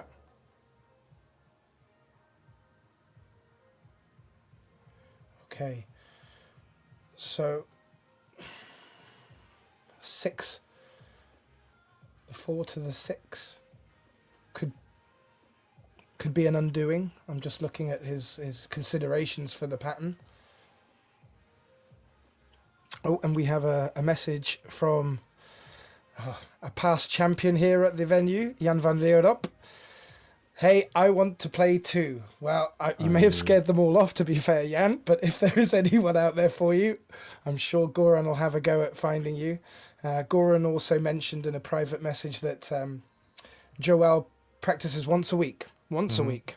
That's enough for him. And I don't know if you have any visibility of the chat, but Ektilborg has left a message. Ga door met Nederlands praten. Doe je goed. Yeah, in the meantime, Jan has overrun his position from the 3 to the 4. He's fully snookered the 9 in between the 4. He's gonna play kick shot, trying to get the 4 ball up table, I think. Oh, that looks pretty good.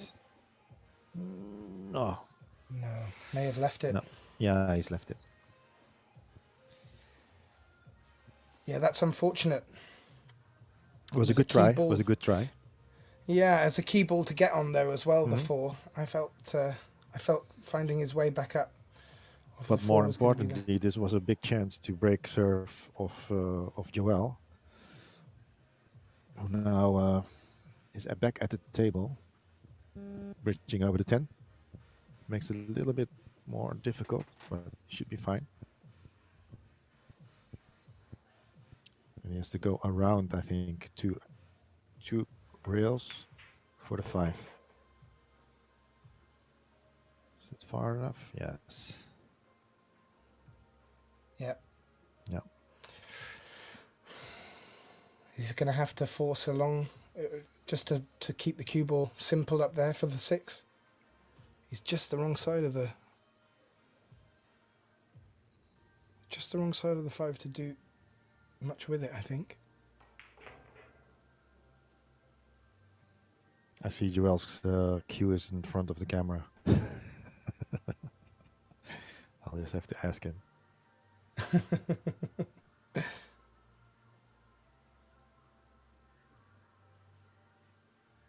Come round 2 angles for the 7 in the same pocket, do you think? Yeah. There you go. Ooh, comes up really short. Bit more oomph.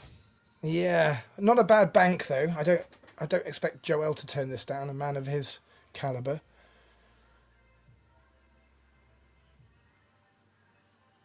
But banks always have a little bit of extra danger associated with it.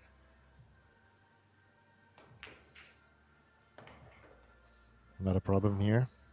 Made sure, but also oh no, he's just rolled a little bit further. I thought he was coming up short again on it, to be fair. From Orange folks is too good. Yeah, he needs to.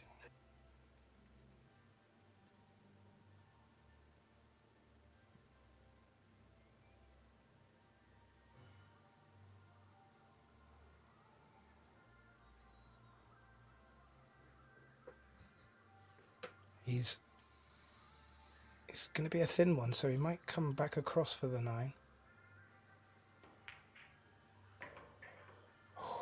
Where's the cue ball going? Needs to. Oh yes, he's just missed it. It did look like it was tracking towards the pocket. Yeah, that's what I thought too. But it just came and just for the pocket on the rail.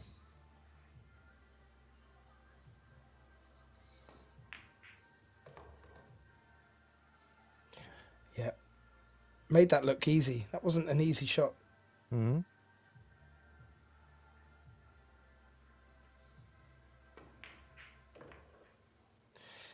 Yeah, well, it did look like at the beginning after the scratch on the break that Jan might get his teeth back into it. Unfortunately, out of position, Joel's chomping at the bit. So he takes an 8-3 lead now. Jan to break.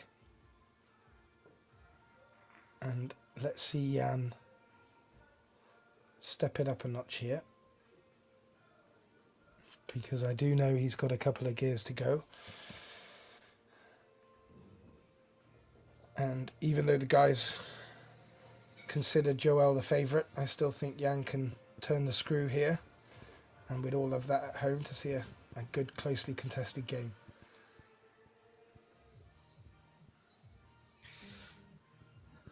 Well, there's more pressure on this break now.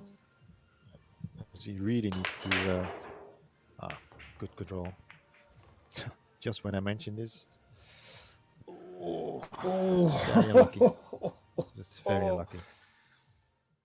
It just bounced a little bit back off the cushion. I don't know if that's cuttable, but that is an absolute horror of a 2. You couldn't put it... Can make it. And because it's so close to the knuckle, it makes the bank a little bit unpredictable, in my opinion. Yeah, because when you play this bank shot, it will hit.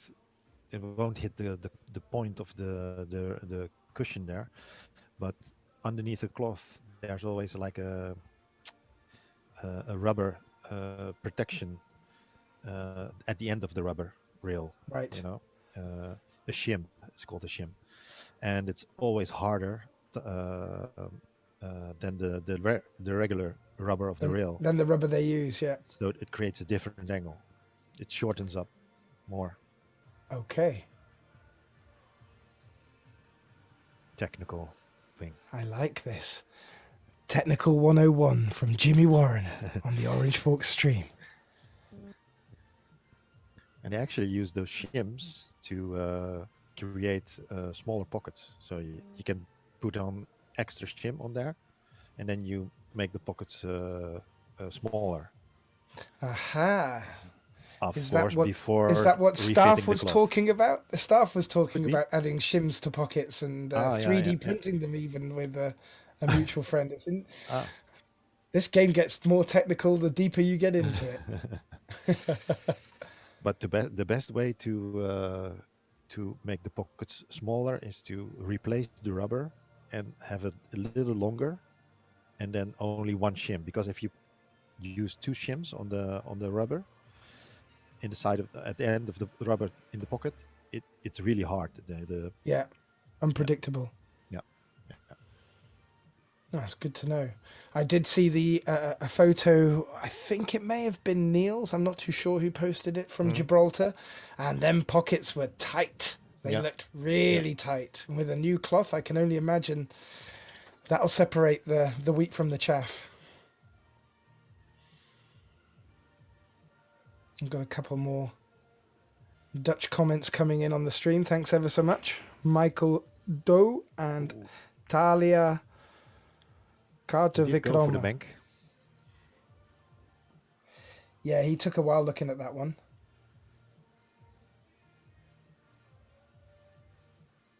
And we've seen Joel make a couple down this rail and wobble one. It's not an easy shot, but I think he just has to focus on the pot. He doesn't need to. Almost automatic position on the 3. There you see it. Yeah. Good speed. Yeah, good confidence stroke. stroke. The 2 ball more chance to drop.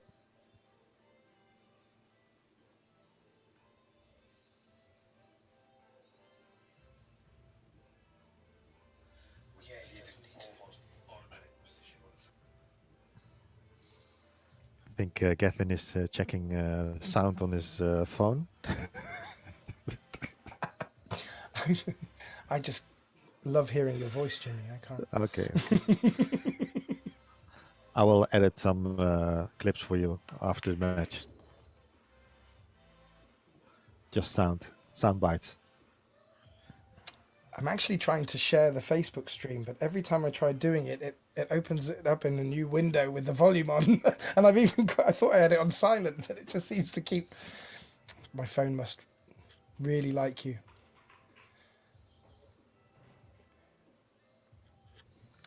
What do you think about the 5? He's going to take a long... He's just going to stun this over a little bit for the 5.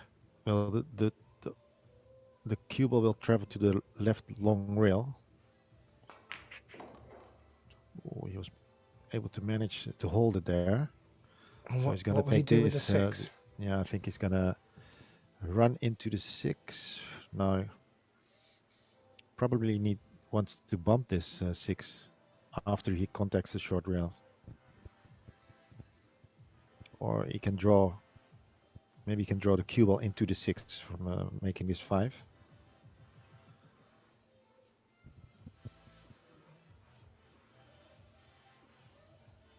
Can he? Can he? Can he? Yeah, he bumped it. He did bump it, and he And it bumped comes- it into yeah. a great position. This is turning the screws on Jan. Mm-hmm.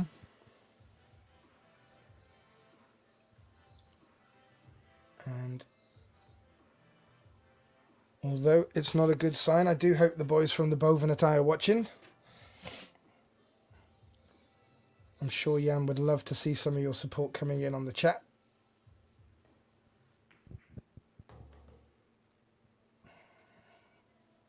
Yep. Who's that? Shaka, Miriam, Rick, Yeah. Maantje. Maantje.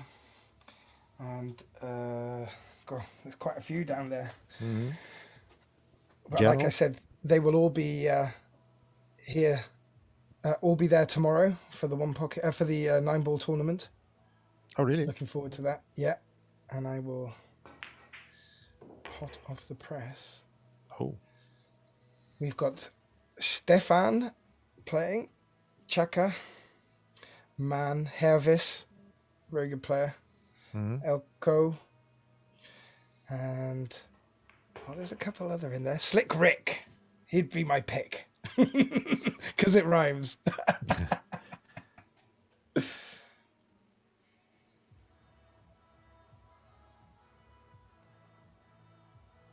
Yeah, this is good from Joël.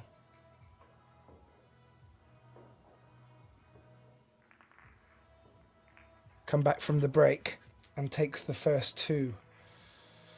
Sorry, yes, takes the first 2. So, all good signs for Joël. Yeah, definitely. I think most of the viewers would have picked Joël as a favorite, slightly favorite over Jan. But I didn't expect the gap to be this big at this early stage of the match yet. So quite surprised that Jan didn't take advantage of his chances he had. Yeah. And Jan played a money game recently on the table, so he should have a good idea of what's going on in there.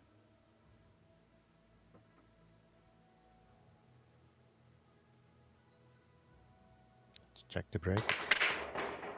Oh, good break. Oh, got a nice big bounce off the cue ball. Oh, well. A 1-5 combination lined up. Yeah, I've seen tougher combos, which is better than nothing, I guess. But boy, he monstered that.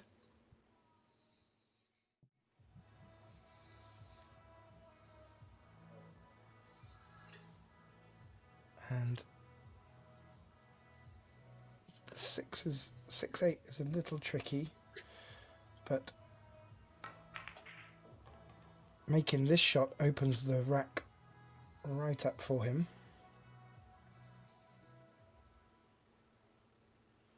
A break and run here will really turn the screw, Jimmy. Yeah. Yes, Joël who's seems to back? be. Hey. Back again. Shady's back. Ja, precies. Okay. I Yeah. think the 6 goes. Yeah. Yeah. I think it should Yeah, be fine. I think the 1 to the 3, this is, I think, He's the coming biggest from shot. the 4 to the 6 as well, so he could come behind it and play it long. I see more problem with this 1 Yeah. than with the 6. Because it's so sensitive with the speed. If you It come up feels too like- high on the 3, it's not nice. And if you come too low, you're gonna be in problems too. So He's playing it left-handed. I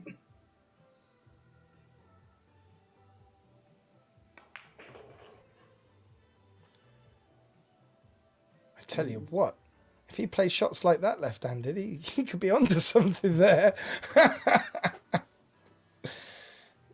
So we have billiards. Do we have cack-handed billiards, where everyone has to play with their opposite hand in the tournament? That would be quite interesting.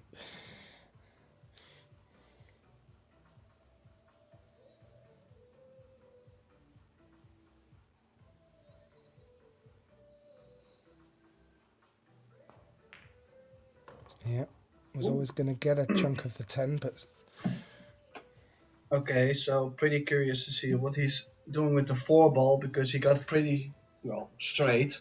There's not much angle he has to work with, and I like to go at least a diamond or a diamond and a half up, or he can shoot the 6 to the left down corner, yeah, like what he was looking at. he There could would only be a small stun shot from here. There's no value in cushion first.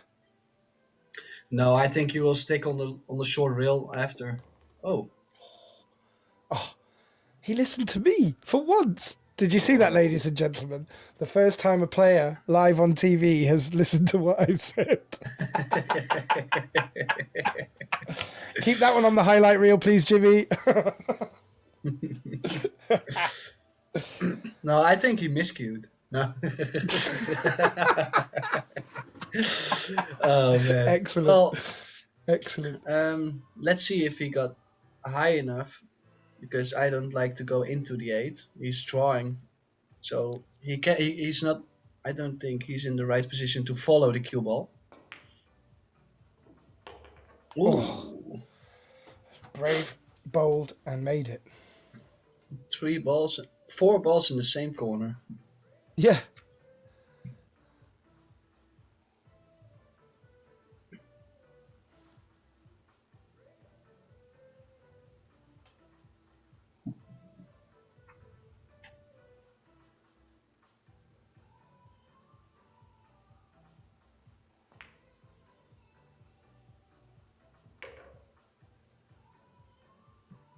Well,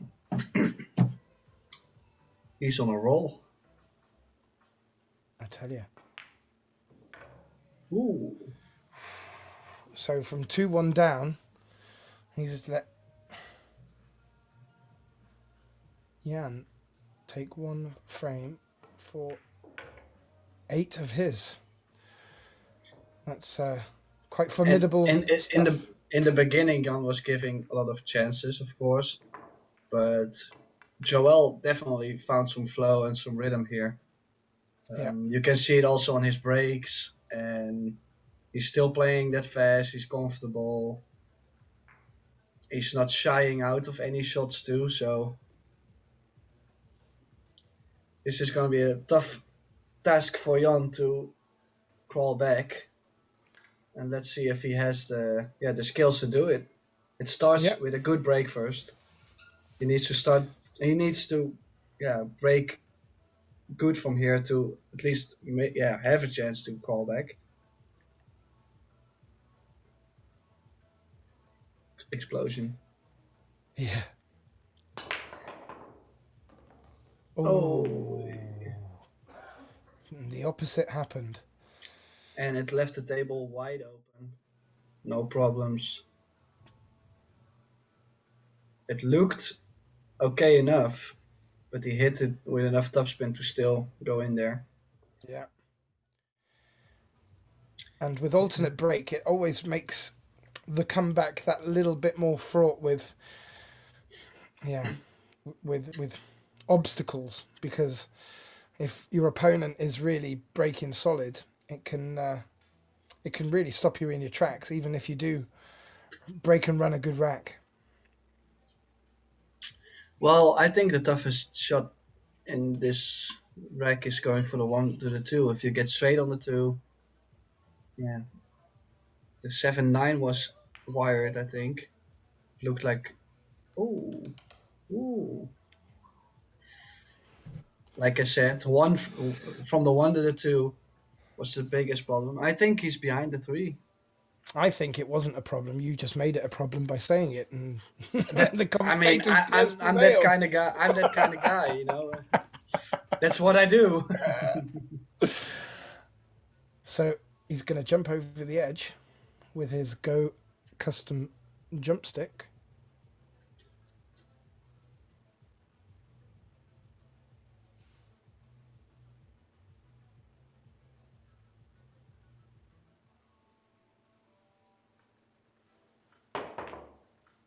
Oh, Nice. oh, they help. Very nice shot. Yeah. Stun for the 4 and But the other. mainly his position is really nice. To make the shot is one, but to control the cue ball is even better.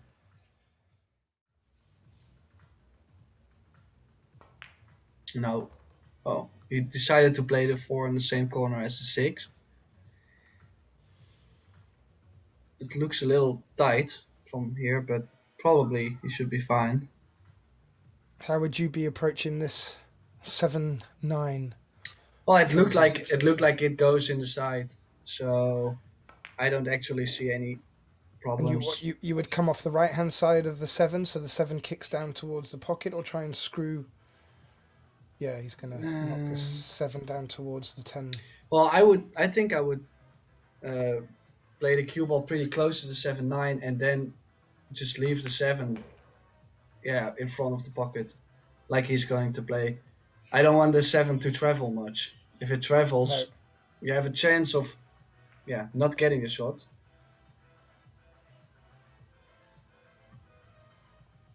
Yeah, he's really showing he's in the flow right now. Really in the flow.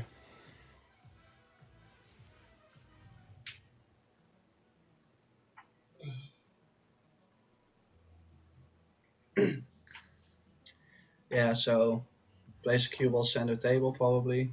So he has a nice angle to work with for the 8. A little bit more straight, so he's gonna draw along the long rail. Plays the cue ball center table. Nice.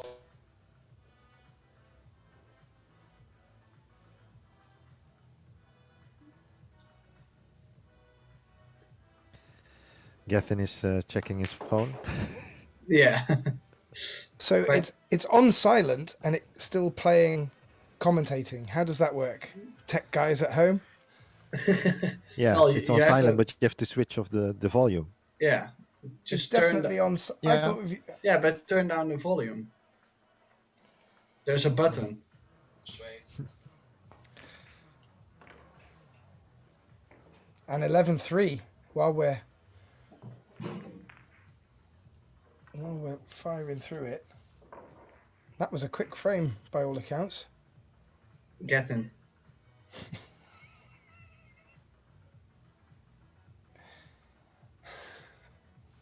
Thank you, Jimmy. Short Well. tutorial on how to handle your iPhone. Yeah. I don't have an iPhone, so I will be safe. For everyone at home, by the way, we are remotely commentating, so that I must have some technical ability in my bones if we can bring this to you. Just not with mobile technology. Yeah, sure. Okay, so It's my excuse, though, Okay, sticking to it. so Joel is breaking. Last couple breaks were pretty good, so I do expect him to have another nice break.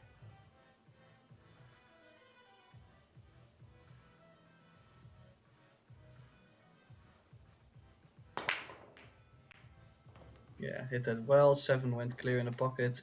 Cue ball got kicked, and He he has a shot shape. on the 1, so Yeah. it's tough to beat a guy that makes a ball on the break every time and gets a shot on the 1. That's for certain.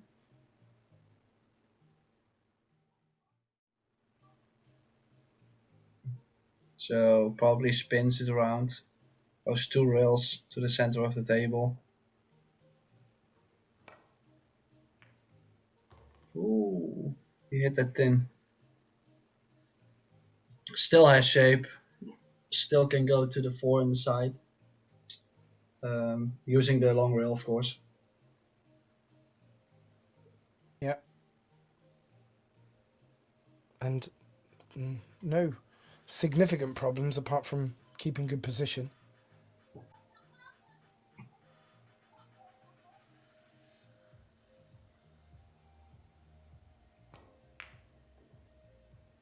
Oh.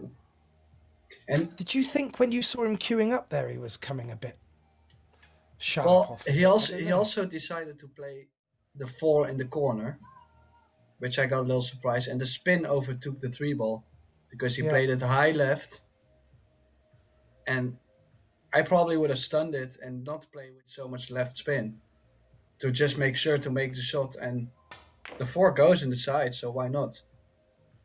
So a little straight positional shot, a little weird positional shot. Yeah.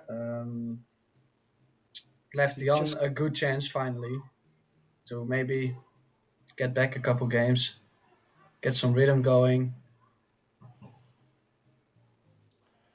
Doesn't want to finish straight on this 5, so doesn't need to do too much here. Yeah, just go center table around. Yeah, good shot. Oh no! Whoa, big bounce! Whoa. Big bounce and maybe a little bit of time away from the table showing. Might be. I'm not sure if he has. Yeah, it looks like pretty straight to me. He might be able to cheat a little bit and go 2 rails in between the 10 and the 6 forward. And otherwise he has to draw with right spin and now right spin. It was a tough shot. Had to maybe stun it a little bit more. But he's still at the table and he can play a couple different safeties here. I think I like thinning the 6 and go with the cue ball 2 rails, 3 rails behind the 9 where his arm is right now, and leave the 6 around the 10. Yeah. I think this one was a lot tougher because you're never gonna get behind the 9 in this case. So Not without putting a lot of left-hand side on it or doing something a bit too creative. yeah, well, mainly the 6 was a little bit on the same height of the 9. So it's very tough to get on the other side of the 9 then. Is I there think room behind the 10? I don't think so. yeah, he can bank it 2 rails and get it to the. Oh no, I don't think he can. He's acting like he can. Well, I think he's just acting to play the stop shot and leave the cue ball behind the I'm seeing 10. putting him left on it to try and straighten it up as well. I think he's completely playing the cue ball here and not the 6 ball.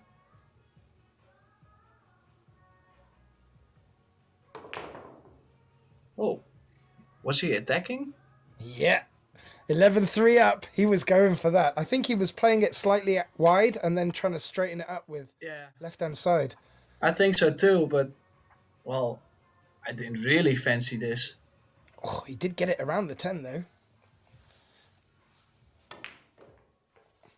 I thought it was easy. I don't know. I mean, shot, you've but probably been 11-3 up in a match before. I certainly haven't, so I wouldn't know what he's thinking right now.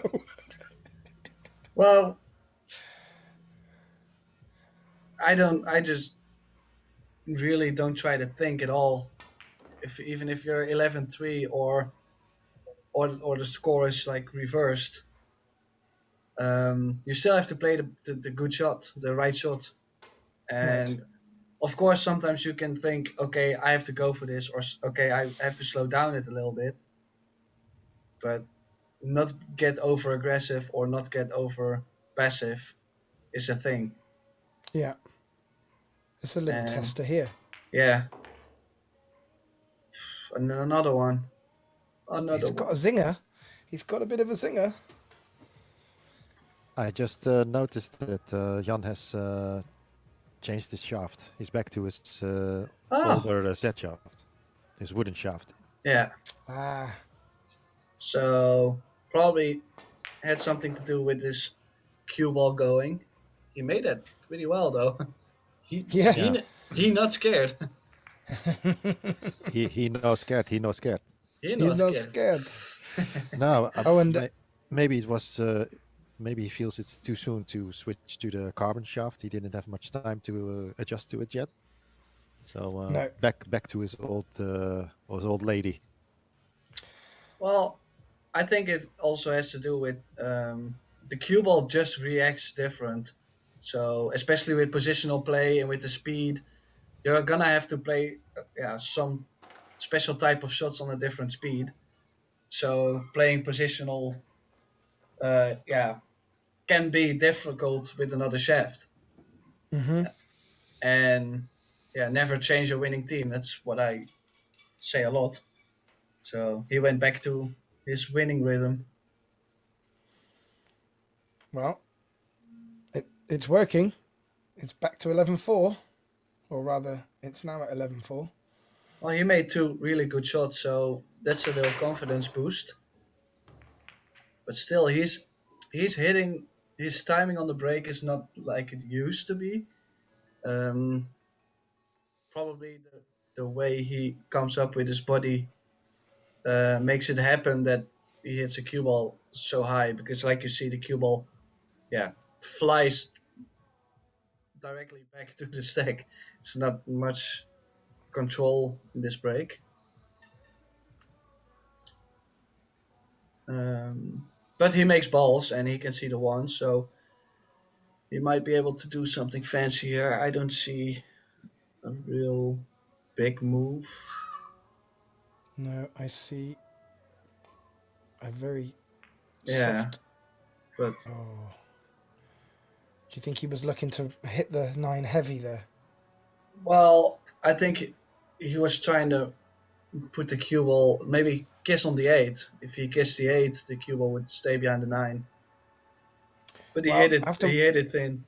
After watching Joel's last shot, I wouldn't be surprised if he plays the bank here and tries to keep the cue ball somewhere safe towards the 9 and leave the 3 on there. I do actually like the shot, but he is a more defensive player, in my opinion. So I like the cue ball behind the 5-7 here. Play it short. The 1 will be doubled up by the 9 and the 8. Cue ball. Oh, Well, he didn't get there. I tell you what, he wasn't far away though.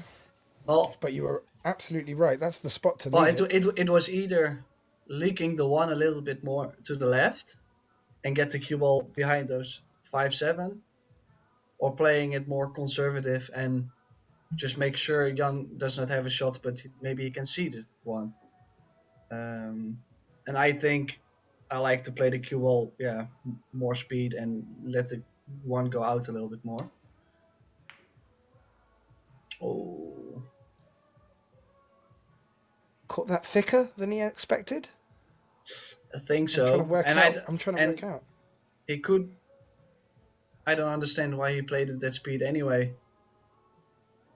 Could have left a 1 ball to the left side of the 8-9 and a cue ball on the other side. A little bit softer shot. And Joel has an angle here. If he can miss that middle pocket, he can leave a lovely shot on the 3. Well, actually, if you put maximum right spin on this 1, it will twist to the left. So you will get automatically position on the 3 ball, and the 1 will twist more, towards the corner. Is that what he's playing? He looks like he's playing the cue ball behind the 5-7. Yeah. If he bumps the 5, it's gonna stick with the 7. So.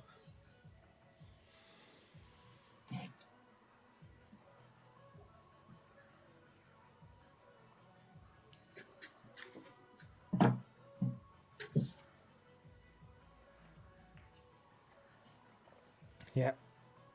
As Tim spotted. Running off the side. The 10, I think, has saved certainly the shot into the centre or the corner. There is a thin cut cross bank. Might not be the right time to play that with the. He might jump it. Well, I would jump it, but I like to jump balls. So. That's more like it. Yeah. Well, maybe he can just shoot at it. Oh, well, that safety was poor. He didn't really get the cue ball where he wanted it. It did look like the 10 was going to come to his rescue, but sadly not. This is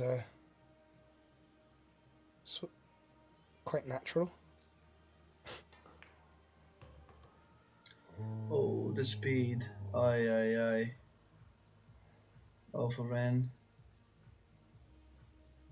I mean, it's still on, and I know if we weren't playing for money, I know Jan would have a crack at it, and probably make it quite most often. But well, I don't really see any future in going for it. You'd push up to the 7. Yeah, I think so.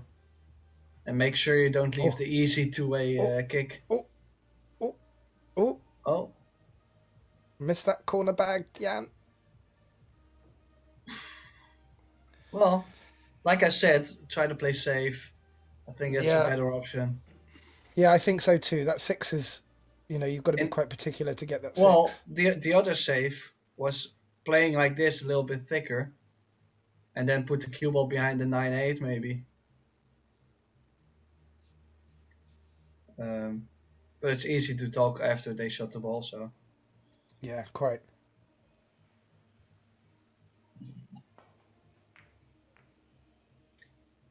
Yeah, this is a really good shot. Play the kiss on the 7 with the 5 ball, to leave the 5 ball behind the 10, and he has a good cue ball too. So we need a really good kick from Jan here. Yeah, if he can get 2 rails and catch that 5 thick, there's a small opportunity of the cue ball sitting behind the 10 and 7, but maybe even a thin kiss off of it would be better. Or hitting the 6 might help. Well, that worked out. Yeah, that could be worse. And he didn't really leave a sitter, so no, he might have survived this thing. this turn. Well, now the 10's frozen against the 7. The 8's. Yeah, well, I played a cue ball 3 rails behind the 10-7, and then you shoot the 5 on the 6, so it doesn't move. But he's looking at something different. Maybe he's throwing the 6 ball. I'm not sure. They're tied up pretty close, so if he hits it thick, the 6 will turn to the right, and maybe he thinks he can make it. I don't see a lot of value going for a combination here, because 10-7 and the 8-9 are not so favorable. Ooh. Well, there's not as many problems now. I'm surprised he played it directly instead of using the short rail to go behind the balls, but still no gimme.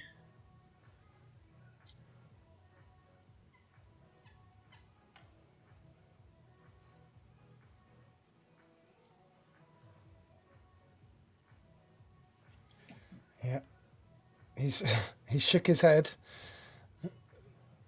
shaking off the indecision, and he's called it in the centre.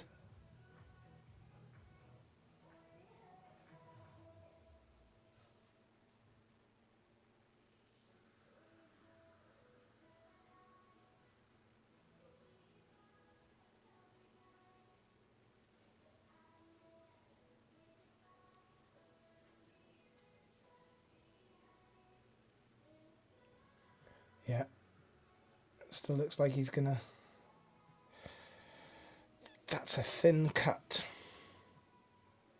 on a tight middle bag. Yeah, and I don't like it that much. No, especially from that camera angle. I think he played it safe. Ah, and I like this a lot better I think that was the right shot. I think this is jump city. No, I think there's a lot of good things that can happen if you kick, from the right rail into the 5. Just if missing you, the middle bag. well, if you hit the 5 halfway, you might kick it into the 9, stays behind the 8. If you kick it real thin, it goes to the short rail. If you hit the other side of the 5, you will push the 5 behind the 8 and the 9. But Joël likes to jump it.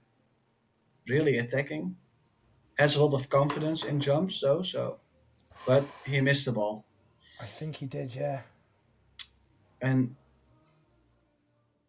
I didn't really see so many good things to happen from the jump. Except for making it and get position, but then what? Yeah. And still, the 7 to the 8, I mean, this isn't a straightforward out here. I mean, this is similar to your stick 3 balls on the table and out them scenario. Yeah, well, yeah. Well, the good thing is he can put the cue ball nicely for the 6. So he gets a nice angle to cross over for the 7 in the right down corner. And if he manages to do that, to get a nice angle on the 7, he can get on the left side of the 8. So this is really the winning shot for this game. I think if he gets on the... Nope. Well, he got there on for the 7 and the 8. Or, no, the 8 doesn't... I don't think the 8 goes, so... No. He's putting a little bit into think the pool god's hands now. Maybe kiss off the 10 and then with high left and go 3 rails around. No. But he looked at it like the 8 would go in the left top corner, but... Oh, he's having a look. Yeah, but it's... I don't see a head shake. Well, I think he's shooting at this, but in first option, I thought it was not an option.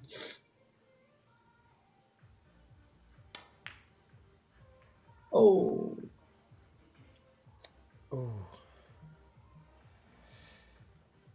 Yeah, he was thinking. I don't know.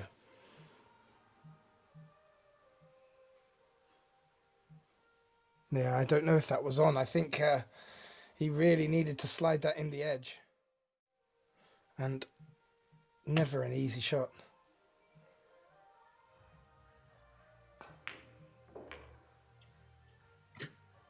Okay. So Joel will be lapping this up.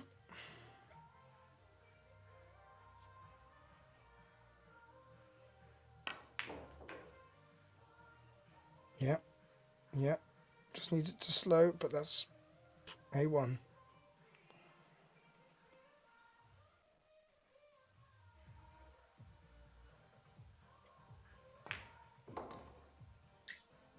Well, 12-4. Yeah. Yeah. It's well, I was certainly hoping and expecting it to be closer.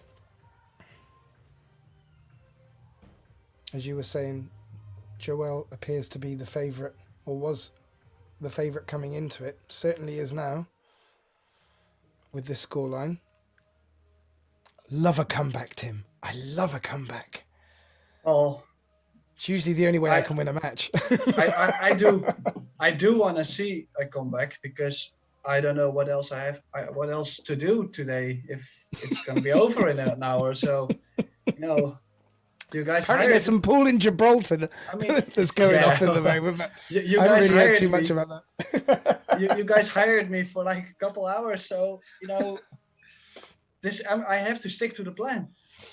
Well, I hate to be a stickler, but I would use it wisely. Go practice, Tim. Yeah, well, as much table time as you can. True. Okay, Joel's breaking again. I do foresee a good break. Lost the cue ball a bit. Yet. Nope. Ooh.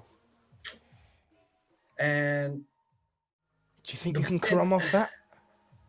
No, because the 9 doesn't go no more. Your replay. I didn't know if there was an angle to slide off it and call the 2. The 3 rather. That would be a bit. It's so way out. Optimistic, should we Or say. does the 9 go off the 3? It's tight. He's looking at it. I think if you hit that 9 with any pace, that 9 will pop out. I don't think there's any. I don't think the 9 goes. From top view, looks like it's gonna be tight. He could call the 3. He might play safe. He looks like he's playing it up the rail, which. Or does the 9? Maybe he's shooting the 1-9. Nope. Oh! And he scratched. Where's the cue ball going? I didn't see that happening. No, he got a little bit unlucky. I tell you what, he would have got. I think he would have been hooked if he'd have potted it. But it was a great safety position keeping the cue ball down there. Look where the 1 ball is. Yeah. Okay. Jan, 12-4. Let's see some fireworks. A little. He seems to be relaxed out there. No, he played this one good. I don't know if the 2 ball goes in the side. No, I don't think it does, Tim. And it doesn't go to the corner, so. Okay, what is he playing here? We could see Maybe- a bit of action. Maybe set up for safety. Might be an option. That's not a bad shout at all. Shoot the 2 off the 6 and stick the cue ball behind the 5. I like that. He tried to go real aggressive and Leaves a combo. the 2-3 combo. I have to say, Tim, I did like your idea of playing into a position where you could play safe, because that is not a bad position to try and get a safety from, to be fair. Yeah. On the other side, the combination is not as tough as it looks. If you shoot the 2 ball in the corner, if you aim it to make the 2, then Good chance the 3 you is should be. going. Yeah. So it's not a terrible position, but it's not easy, of course. He played it good. Nice shot. Good He did play that recovery. good.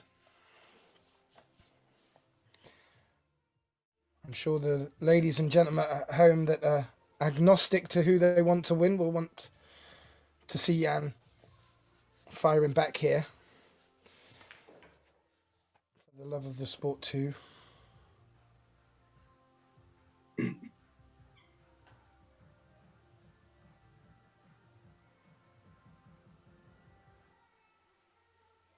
Needs to navigate this one with a bit of caution. Finds the gap.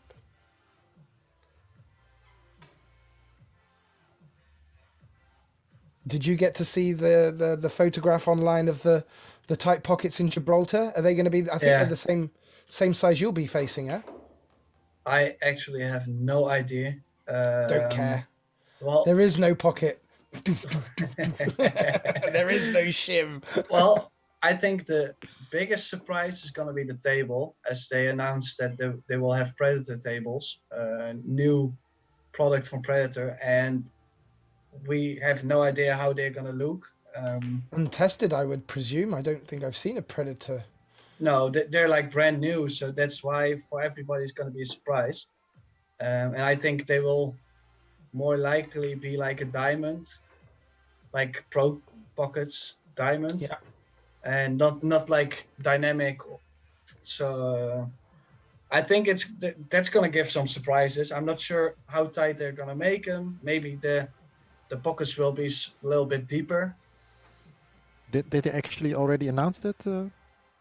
Yeah, I seen something. Oh, okay. See, this is what happens when we get Tim in on the conversation. Yeah. We get to all these little tidbits. Was that correct or not, Tim? Yes. Yeah, well, yeah. You're It's such like a confidence booster. I love it. Yeah, It's a yeah. direct translation from conversation to conversatie. Conversatie. Let me see if I can find it. It sounds a bit Italian as well. That's why I like saying conversation. Ciao bella. Yeah. Okay. Matchroom is posting so much right now. Yeah. It's tough to find something. I'm pretty sure I seen it. Or was it Instagram? Oh god. Jan breaking, by the way, and he hit this pretty good. No balls going in, and a look on the one. So Joel has another, nice chance to lock Jan up and get him in trouble. Yeah. Small comeback from Jan, 12-5 now. Yeah.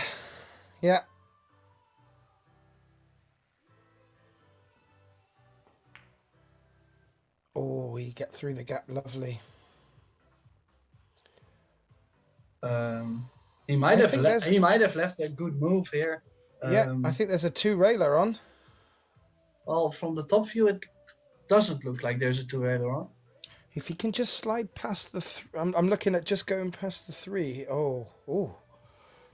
It looked like he'd have to jump over the edge. If he kicks he'd have to jump over the edge. No, I think he can get there. And if he plays it 2 rails, there's a big chance of making the 1, or either getting the cue ball up table for the 2 ball and leave it back safe. Yeah, just make it. Yeah. It's not clear enough for me. I've switched down my resolution on everything now, so I can't see anything. I just see these big blobs. Oh man. Well, he called the 1, so yeah, I mean. Well, if Ziggo do come calling, maybe they can give me some decent internet as well, and then I'll be back. I don't know. It looked to me, by all accounts, that he couldn't get through there, but he obviously feels he can. And it would be a nice shot to play. So hands the cue ball to Joel.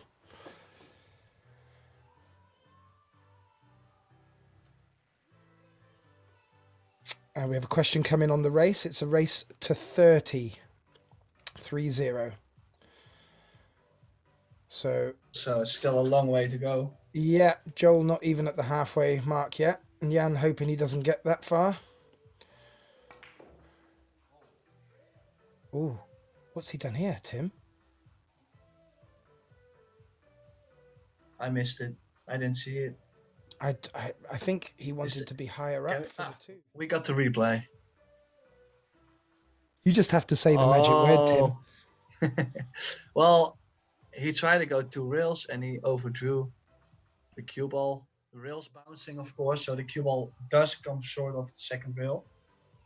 And he's actually lucky to still have a shot. If he nudged the 5, he would be in that problem. Now, a long, tough shot, but he will get position on the 3 ball. Oh, and he missed it. And he got away with it. Well, and this is tough. This is not easy jump, and there's no really easy save. Oh, that little flick. Yeah, that little flick. And he knows he's lucky. Well, I thought they announced the table for the World Championships, but it seems like I can't find it no more. No. So did you just share some special information? Well, I was being quiet, Jimmy. I wasn't saying a word. Yeah, well. Oops. Oh, what did Jan do? Did he try to kick at it?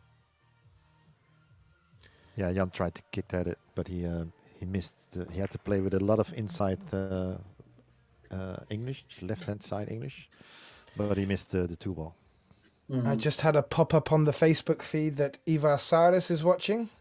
There's a great player who would be perfectly positioned to snap up some money games. Yeah, I already spoke to him about it, but unfortunately he's residing in Taiwan at the moment. Wow. Welcome from Taiwan, Ivar. Yeah. Hope you're having a great time. Hope it's not all work and no play. I'm sure it's not. It's a lot of play and a lot of fun with his girlfriend there. So he's having a really good time as he shared. So Good With for this him. remote commentating, Jimmy, we could be out there with him right now. You know, I Ivan. could send him a set. Brilliant.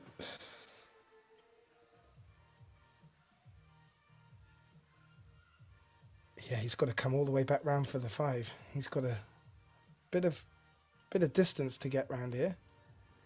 Maybe a little bit of fortune. Maybe he can draw around the 7, but I think Yeah, he will. I think he will kiss the 6 then if he does. Oh, he overturned and scratched. Ooh, Yeah, he didn't hit that really well. it's two scratches in this frame now. He came up really short in the beginning. Yeah, you see it in the replay. He thinned it, and the cue ball. He was gonna end up with a long 5 ball anyway, and he missed it. So might as well just give ball in hand. Well, and as I was trying to ask you earlier, I was wondering if you had any feelings on the being able to combo the 10 to finish the match early, but where the 5 is, that could be a 5-10 combo on there to close it out quick. No, but the 10 doesn't count.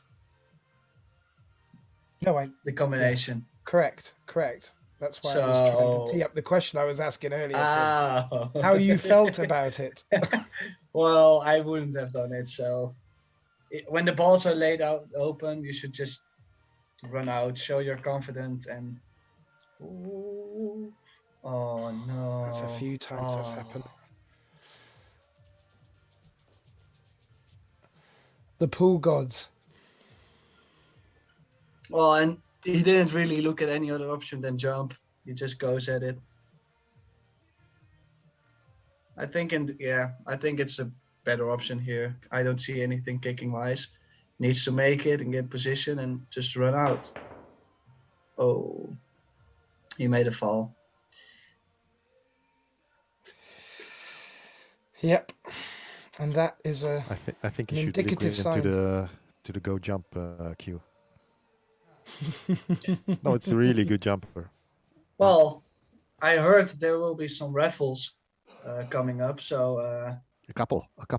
yeah, he might be able to snap one off. Yeah, I actually have 2 raffles with go jump queues coming up. So you should tell him afterwards. Hey, you have to buy some tickets because you suck at jumping now. Maybe that works. That'll get the sales Remember, rolling. Tim, this is all in the replay. You can always hear it back. Hey, I mean, I don't lie. Or are you just, trying to set up a match with Jan? Well, if he jumps like this, yes. No, just kidding. Shots fired. We were Here's what- already planning. Oh, Oh, this is really unexpected. that was a misjudgment. He needed to play it. He wanted to not I don't. go running past, so he wanted to play it soft. But Well, but he overthinned it, so there was actually no reason here to miss it. But here's a question for you, Tim. From Sasha on the Facebook chat. Where is Joël from? Do you know where he's from? Close to originally Apeldoorn. Arnhem, Yeah. I think. I'm not Okay. sure where he lives now, but he used to live in Arnhem. And which team did he play for, or does he play for? Do you know? He's currently playing for a team of Goran here. I think. Oh, it's excellent. Second on first division. And he also plays in the German Bundesliga. Still. Well, we haven't played for. I don't know. Oh, this is strange stuff happening. But I know he played second Bundesliga. I think with. I think was it Sasha Raad and HGC or not? Not sure. No clue. I have no clue. Sorry. I do remember him playing in the German Liga too. Mm-hmm. Obviously because he lives close to the border. Yeah. So, little scrappy game. Yeah. Lots of misses, lots of rolls. Yeah. Yeah. To get back on the money battle with Jan, we were actually planning on playing before the last lockdown. I was supposed to play in Alkmaar against him. But it didn't happen. I didn't have all my queues there, and then they shut down everything. So, and then obviously I didn't play for a couple months, and I decided to just wait. It will happen eventually. He's not scared of me, and I'm not scared of him, so it should be a good battle.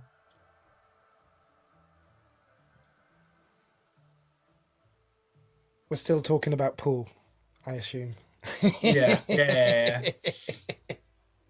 I don't do wrestling. I just saw Jan taking a toilet break, or Joel, Yeah, I think or both. he appeared to lose a little bit of patience in that. Mm, I really saw him cutting that in the middle. I think the bank and the pace he hit it. I don't understand why he was trying to bank it. Maybe to gain some confidence, but he had a clear shot to shoot it in the side and leave the cue ball on the short rail in case he missed it. So now he left it wide open. just got some extra information about where Joel is playing. He's playing First Division with the team of Go Customs, and 3 years ago he was playing Premier League with, what was the name Stroke of of the team? Genius. Yeah.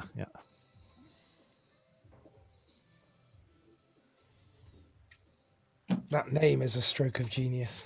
Let's see what Google has to say on Joel. I mean, they were having a break, so why not? Well, Joel is gonna break. No messing.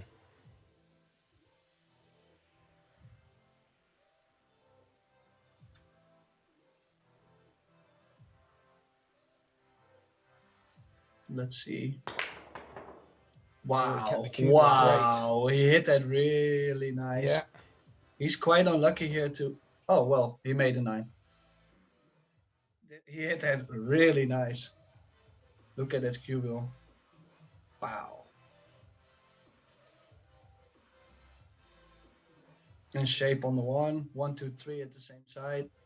Well, the 4, does the 4 go in the quarter of the 6 there?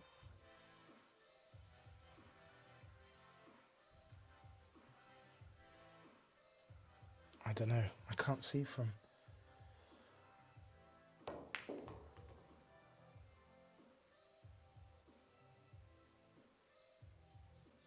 Yep. Navigated around the 3.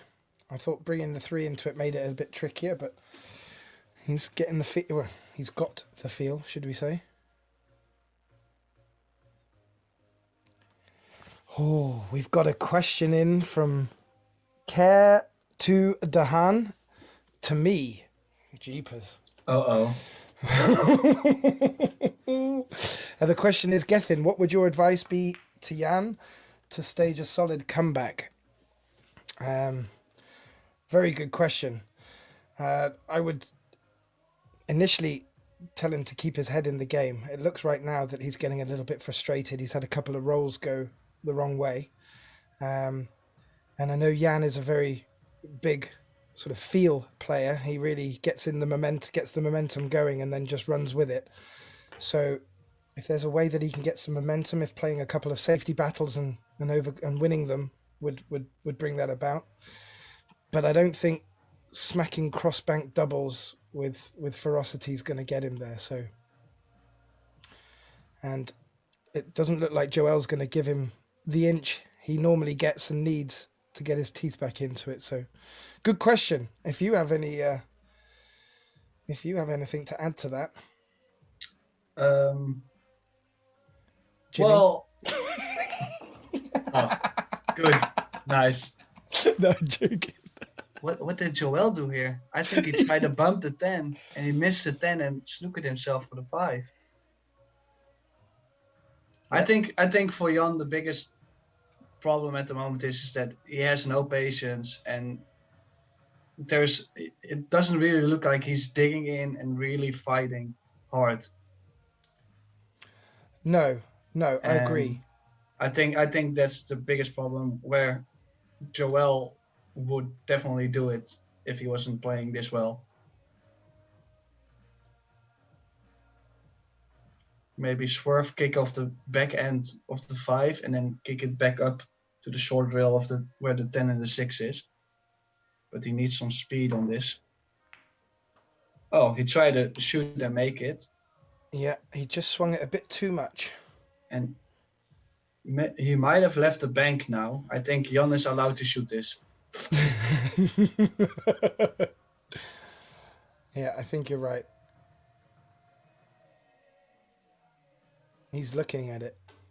I mean, It looks pretty straight, so yeah. I do like him to shoot at this.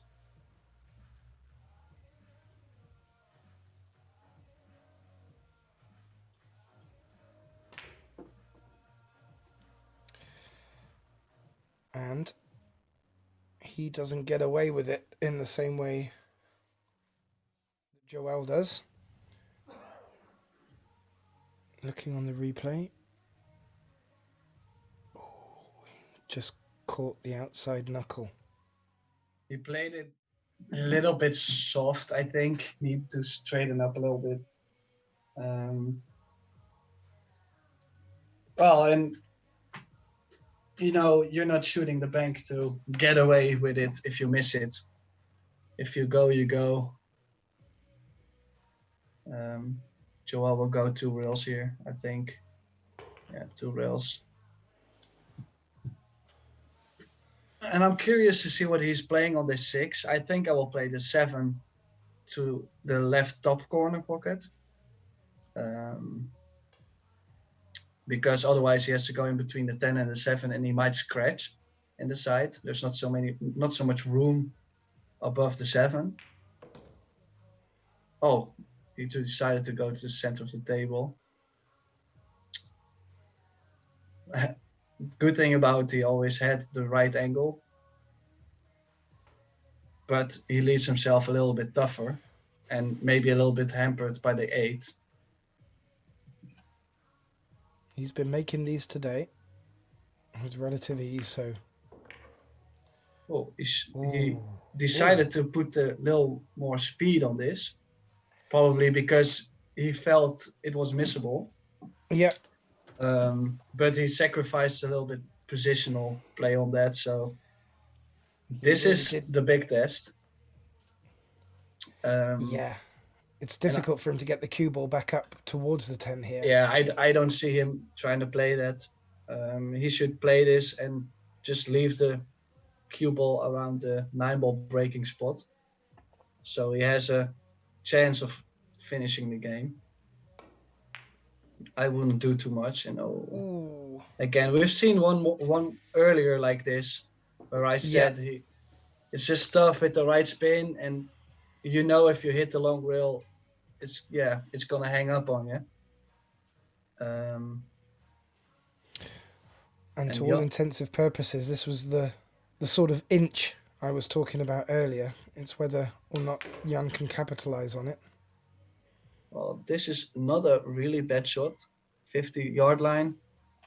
But he's missed one like these, so needs to make sure to get this aiming down right and not to put any spin on this.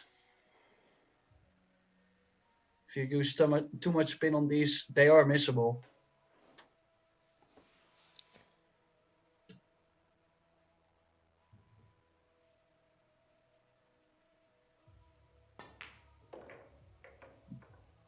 And it's in. Yes. 13-6. I just wanted to give the cue ball the last cushion bounce just to make sure it wasn't going in any pocket direction. Because who knows the way the pool gods have been going. So stream supported by Q-Score, which I have to say has been one of the most revolutionary and beneficial things for the game. I really love using Q-Score. It makes everything so much easier. And I love, I'm a bit of a stat guy. It's nice to go back and have a look at how you've been doing, how others have been doing, and to keep all that information retained. It's massive. I think it's massive anyway, and it's global. I didn't realize how quickly the take up of it would be. Yeah, It's in the big games now. I think the best function they have is that you can see which players you played the most times, most often. I think that's really cool to see, because the stats are always based on who you play. Yeah. And it shows. So that's pretty nice. I think Jan might be in my top 4 or 5. Really? Yeah, let me see. I love this. Oh, no. Technology's great. No, I played Tim Jonkman 17 times, Mark Bijsterbosch 17 times, Ivar 13 times, and my own brother 12 times. Horrible. Oh, God. Let me see with Jan. I don't think I've got anything on my stats for this year. There's been no games played. Well, at least I have 100%. I have 100%, so I'm great. Winning record, 100%. I think we played one match right at the beginning of last season before, sadly, COVID stifled it. And we played one match at Plan B. I think I won. I can't remember, but I've got a feeling it's the first time I finished 100% for any season. So that's not a bad safety. I think he can still nick it. And if he can, maybe with right spin, he can get the cue ball out of there. Yeah, he can put the cue ball on the other side of the 4-7 and leave the 1 there. Yeah, you see? He's trying to shoot the 1 into the 5 and then get the cue ball out. But it's thin. Very thin, yeah. So it needs... Yeah, I think it was that thin that he was going to sacrifice getting any decent position. So,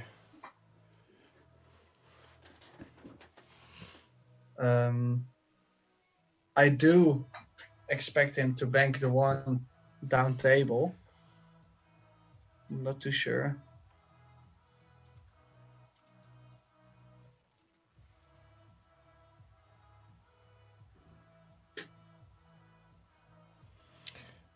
Yeah.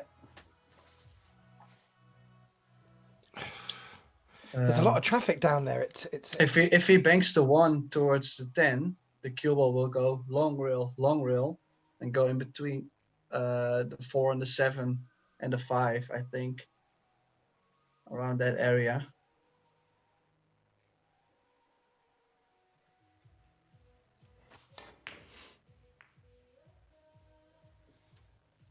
Okay, I'm not sure if he played exactly this shot. He tapped the table, so I don't think so, but it got safe. And Joël is reaching for the jump cue. I like kicking at this. Yeah. Same thing like I said before. There's so many good things that can happen if you kick the 1 towards the 5-9. Yeah, I'm with you, Tim. And you know what? Listening to you commentate, not just with me, but with other guys, it's nice to hear players that don't just jump straight to the jump stick, I really, really like that. And if we can encourage people to use the angles more rather than the direct approach, I think it's good for the game, and it really helps your all-round play. If you don't want to turn around, if you don't turn down kick shots. Well, they taught me when I started playing pool also that you first have to check all the options before reaching the jump cue. Most people, when they get into trouble, first thing they do is grab the jump cue, and it's not always the best decision. I am a big fan of the jump cue. I like jumping a lot, but I don't think it's always the best option. And sometimes it works really great, and sometimes it's a horrible try. Oh. He decided to play safe again. Yeah. Well, no, he was actually going for it, but missed it. He left it safe, so that's good.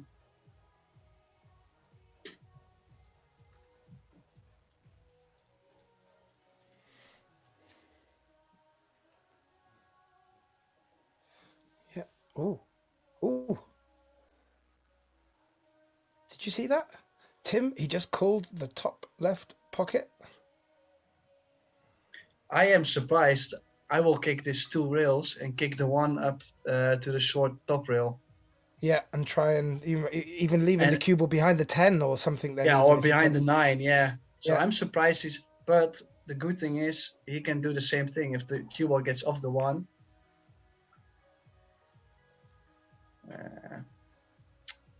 I think he could have done more by kicking 2 rails. Well, he didn't leave something obvious for Jan.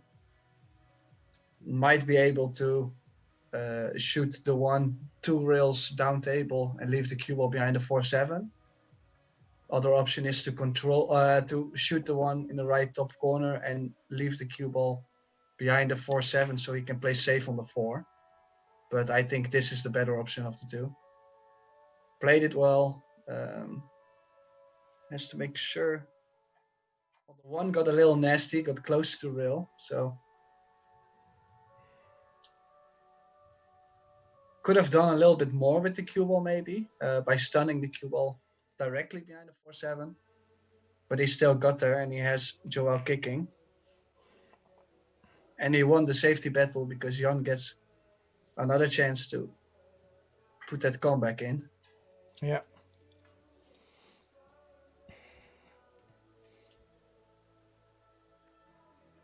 He's yeah. Which side? Which way do you come now? Do you screw and come the left side? Yeah, I think I will go 2 rails back. Right. No. Yeah. I will go forward because if you go back and you come up short, you have to kiss the 7. And point. if you go forward, you can use the rail to play position on the 5. Well, he decided to not use 2 rails, and I don't think that's smart. Because whenever you hit the second rail, you were always going to go into a deep zone of big area to get an angle. So I think he's going to go for the jump cue here. And this is not an easy jump because he doesn't have a lot of room in between the 8 and the 4 to land.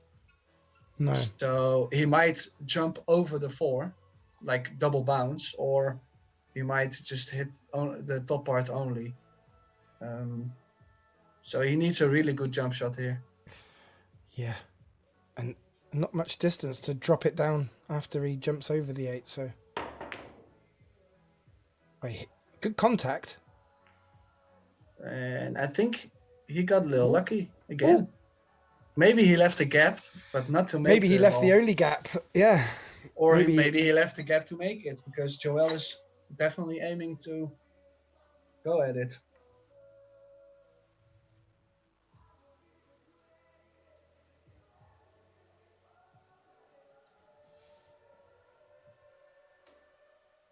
Well, we'll see now from how he approaches it.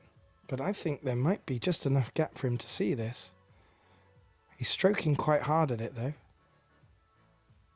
With his backswing. Maybe that's just Joël. Yeah. I don't know if he's like he was playing a hard bank or something. Ooh. He could see the pot. Definitely.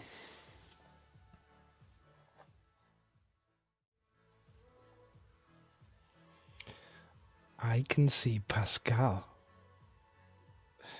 And it is good. Well, you're probably the only one who can see me. Our viewers at home are jealous. That's all I'm going to say. Well, I looked in the mirror this morning, and I can tell you, I know why. Oh, there we go. We're off to a blinder. I love it. Have you been able to keep up with much of the games? I saw you were in early, Pascal. Yeah, but I guess was you- only in for the first few balls, so I actually didn't see anything. So you guys will have to bring me up to speed, and with that, maybe some other people watching at home, who just tuned in, can have like a little bit of information about match. Well, I will let Tim fill you in with all the juicy details, as he's pretty much called everything today. And I will step out for a smidge and let you guys get to it. Good luck, everyone. Thanks, Getin.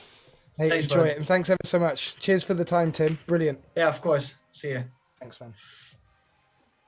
So Tim, what's up? Tell me. Tell you, Jan is struggling with his speed. Changed his shaft. Was playing with carbon fiber first. Went back to his Z3, I think. Z2. Thanks, Jimmy. And Joël has been playing pretty solid. The last couple games he's missed a couple shots, but he's been breaking well and doesn't do a lot of things wrong. So Jan has, in my opinion, has a couple things to work on. And yeah, I think that's a small summary. Yeah, and the breaking alternate, right? Yeah. So, well, Joel obviously has advantage because of his orange forks patch on his shirt. That helps a lot when, stroking the ball. Yeah, that's true. Very sharp. So, but yeah, Joel looks smooth and well, he has a big lead. So with the 7-frame lead in a alternate break format, I would be more comfortable either. But it looks like he feels good. Strokes positive. And Jan, what I've seen up until, well, in the last few minutes. Oh, and we got a new donation. Oh, wow. Koshkesh Kuni. Thanks for wow. your donation. We really appreciate it. Very cool. Thanks for the support. So maybe this should be the time for a timeout for Jan. Maybe step outside a bit.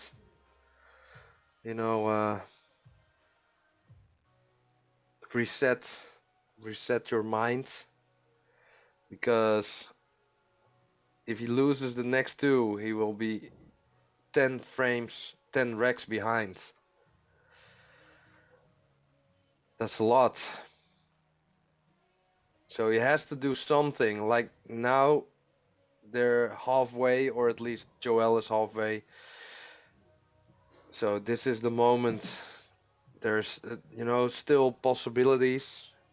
Obviously, Joel being a big favor with the score like this. And you called it in the beginning, Tim. I heard when I watched this morning, you called out that for you, Joel was the favorite in this match. Yeah, I was going up and down a little bit. I was not 100% sure, but I think if I had to bet money on it, then I think I would choose Joel. And like I was thinking, because Joel is so solid, and it's not like he makes huge mistakes usually. I think the only shot he missed was the 8 a couple games earlier, and that was quite surprising. But besides that, he's not the type of guy that misses a lot of easy shots and is very solid. So I do expect him to finish this race the same way like he started it and not change anything. Yeah. Yeah, Jan missed a couple. He missed a 10 ball. And yeah, just positional wise, he just doesn't get to the spot where he wants to all the time. I think that's the biggest difference at the moment that's playing, and it's a pretty big difference in my opinion. Yeah, well, I can see that in the last rack, Jan missed an well, it was a little bit hampered, but would favor him to make it, and he just seems a little bit off.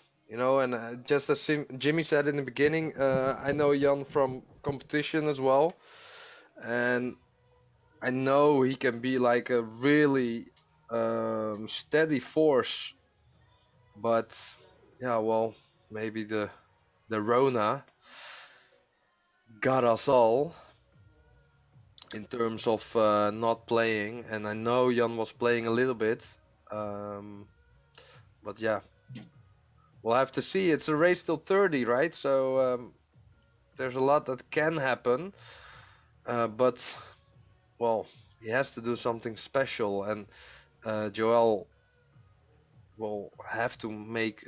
Well, I guess Jan has to force a few mistakes from Joel. It's the only option. Maybe get him a little bit out of his rhythm. Get a little bit more confidence. Maybe for Jan to slow down Joel a little bit more, play a couple more saves. He tried to bank a lot of balls. He also missed a 10 ball where he tried to bank it instead of cutting it to the side. I think those are small things to where you can put a little bit more pressure on the other guy, and he didn't. Yeah. So maybe for the next couple of games, try to play a couple more, more solid saves. Make sure Joel starts kicking a couple times. Yeah, well, I kind of feel that that sometimes when you're in a match, you can underestimate what it can do to play a little bit more safeties when you're not sure, and when your opponent is playing well and you're playing bad, and you kind of feel like you have to play better than the other guy to win. But sometimes you can do a lot by maybe slowing down the match a little bit to get with playing some more safeties and getting your opponent a little bit out of his spotting rhythm.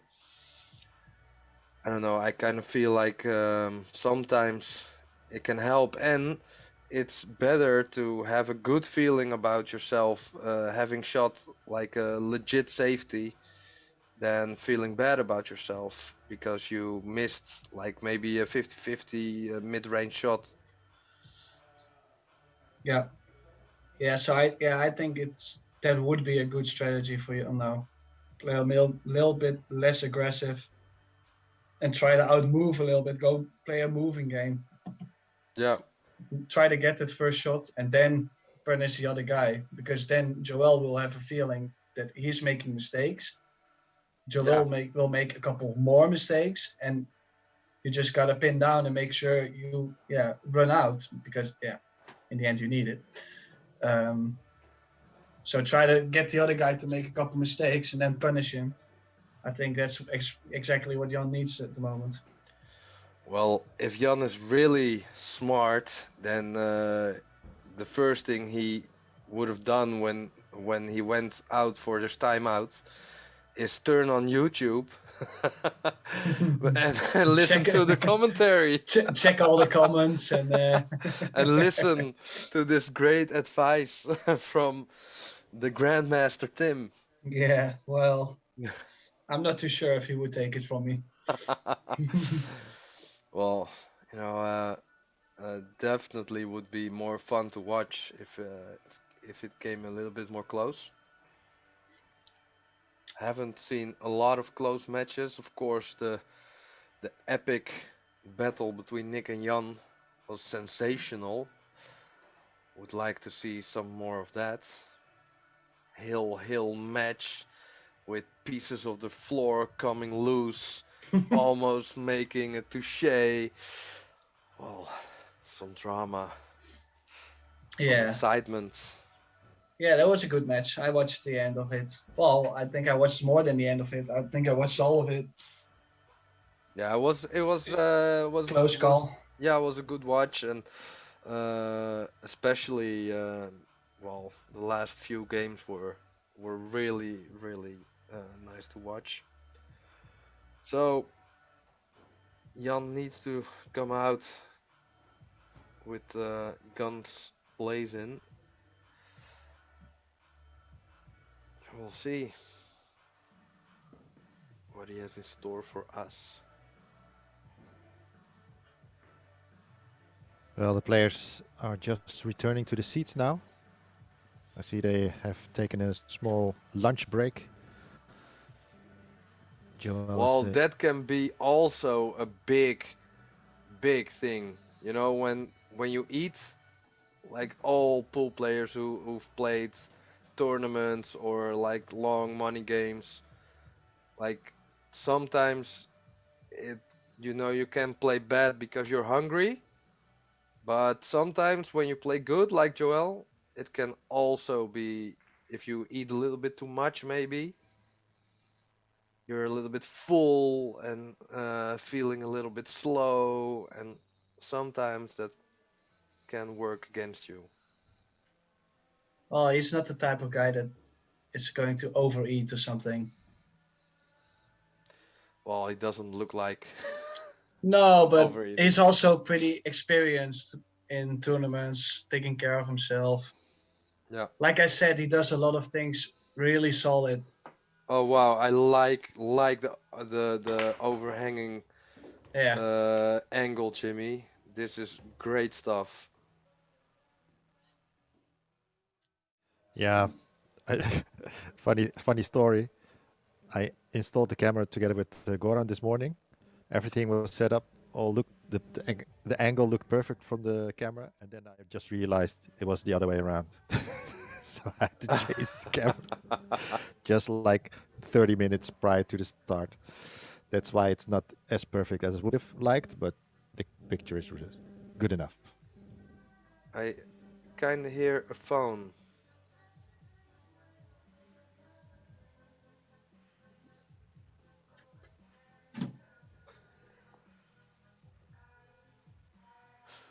So now I don't hear it anymore. Yeah.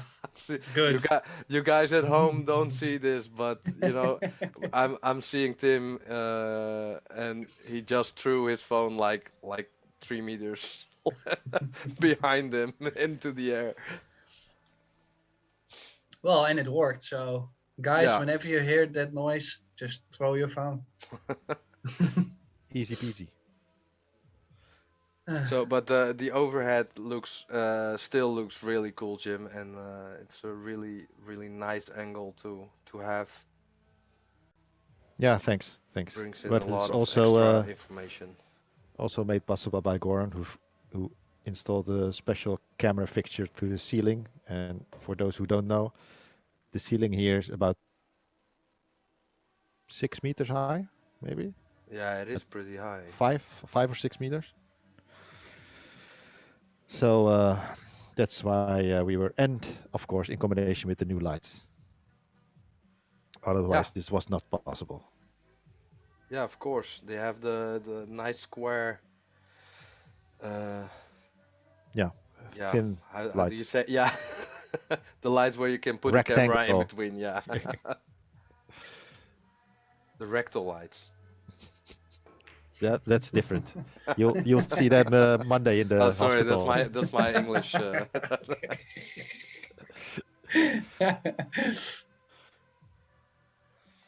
Okay, so somewhere 50-yard line. Yeah, cut it in the side and go 2 rails. But does a 6 go past 7? Yeah, and if he hits this a little bit thick, well, if he pots it, then he's good probably. But maybe he could get like a jaw and don't have position if he hits it a little bit too thick. Well, he's gonna see the 6 anyway, so that's a good thing. Oh, I think he tried to go into the 9, so he would have shape for the 6 in the side. And he doubled up the 7-9, so that's not too So bad. how about playing the billiard of Yeah, the the 6? carom. Yeah. Yeah. Well, I'm not sure if it lined up. Let's see. Oh yeah. Well, I Well, don't know. this is actually perfect. he can throw the 9-7. If he Yeah, hits the he will left, come up from underneath. So we'll no, he go a can little stun. bit. He can stun the cue ball into the 9-7. No, I'm not sure what he was trying to do with the spin. Yeah. Well, and I kind of feel like the choice he made here for, keeping it tight, that's what Jan should be doing right now. Yeah. Well, Joel is just making sure Jan is making more mistakes. Yeah. And the mistake, like Alex Lely always would say, the mistake rain. The If mistake it's rain. yeah, Tell me more. if you start making a couple mistakes, there will be following a lot more mistakes, because it's like mistake tilt. Yeah. The moment you get angry about the fact you made a couple mistakes, the mistake rain will come. This is a really nice shot. Wow. Wow. Really This is nice. like Probably the best shot Jan played in 20 games. Really good cue ball. And also a good 6, but the cue ball was really nice. The cue ball is nice, the 6 is nice, and he solved like the problem for after. So if he would get a ball in hand, would be perfect with the 7 being where it is right now.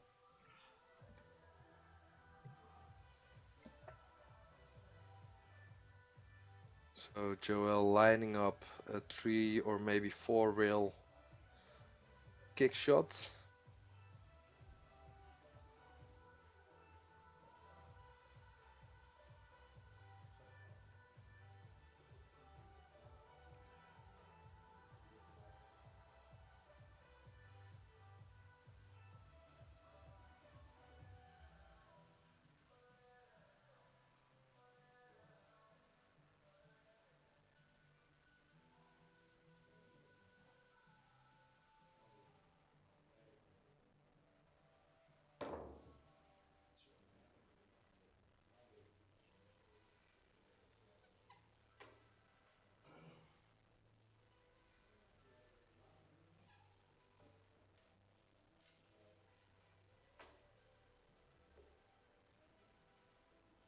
Okay, yep. So sorry guys, we were out for a few seconds for some technical stuff. But the safety worked out, and now it's just business as usual, but what I've heard, it's not really that usual.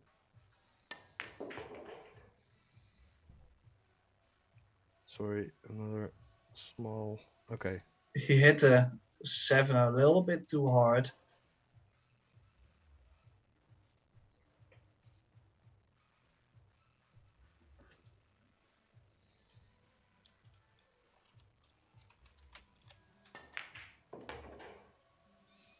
Nice strike. He hit that pretty well. Played it positive. Yeah, and a good angle on the 9. Can do a lot of things. I like to go 2 rails. Leave myself 50-yard line on the left side of the 10. Playing it 2 or maybe 3 rails around the corners. It's a little bit tougher with the speed you're gonna go. Yeah. He did what you suggested and played it perfect.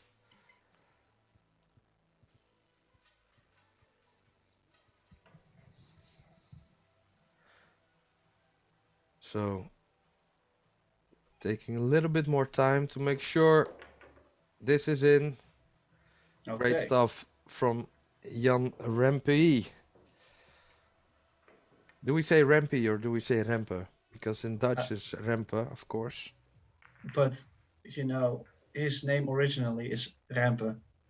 Yeah. So, it doesn't matter if we speak Dutch or English, it's still gonna be Rempe. But do you both know the famous player Jim Rempe? Yeah, that's why I said like Rempe. Yeah.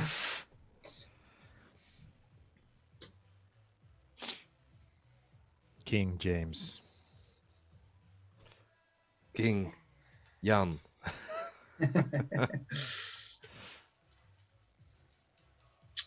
Okay, I'm curious to see what type of break he's going to do.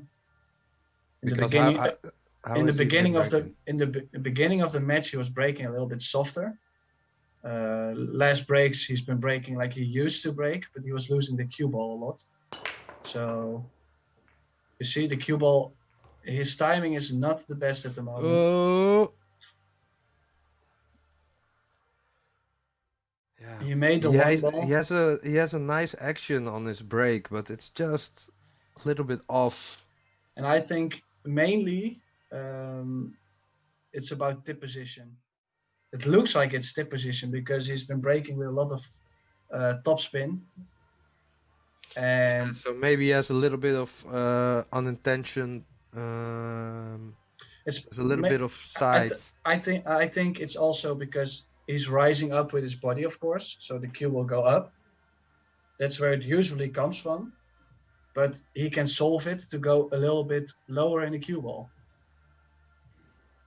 He has to find the sweet spot in the cue ball.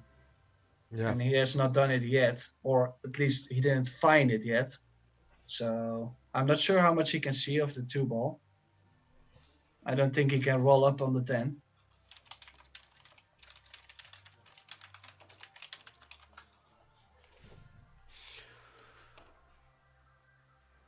Okay. Elected He to played push the out. push. He did not decide to put 2 balls together or something. So he actually left the game pretty wide open. But I think Joël is going to try to put the cue ball behind the 7. Yeah, and go in between the 5 and the 10 with the 2-ball. Or maybe shoot the 2-ball short rail and go to the left side of the 10. Oh yeah, and going to And to the right long rail with the cue ball, and then go behind the 7. I like that one. Yeah. Then You have 2 chances to double up. Oh, he Oh tried well, your he version. did something in between what we said. Yeah, but it worked. He left a jump though. I think, in my opinion, pretty makeable jump. The cue ball will go into the 4, and you have a cut shot on the 3-ball, so you can at least continue the run. Well, the thing when you have these kind of long jumps, you don't have to elevate that much, and it's a little bit easier to imply a little bit of topspin on it maybe. So he could go into the 4 with topspin, and maybe play position even for the. Oh, he's jumping with his break cue this time, so there's going to be a lot of speed involved. Yeah, so watch out for a ball to leave the balls on the table. Yeah. Yeah. Ooh, close. Well, was a legal shot. And he might be. He is lucky, but he might be lucky enough to not leave a kick on the long rail. Well, I don't think so, because Joël is first. Yeah, look at the table, is checking to kick the ball. Yeah, he left it, but still not very easy to play position. He has a big pocket on the 7. Yeah, he has, but he has also. There's also the chance he's snookering himself when he pots it behind the 5 for position on the 3. Oh, yeah. Unless you're playing. He played a little bit more speed, so the cue ball would come off the 2-ball a little bit more. And like I said, he used the 7 well, so. Well, a little bit. Well, look at the. He stood up pretty fast. It was a little bit of a loose shot.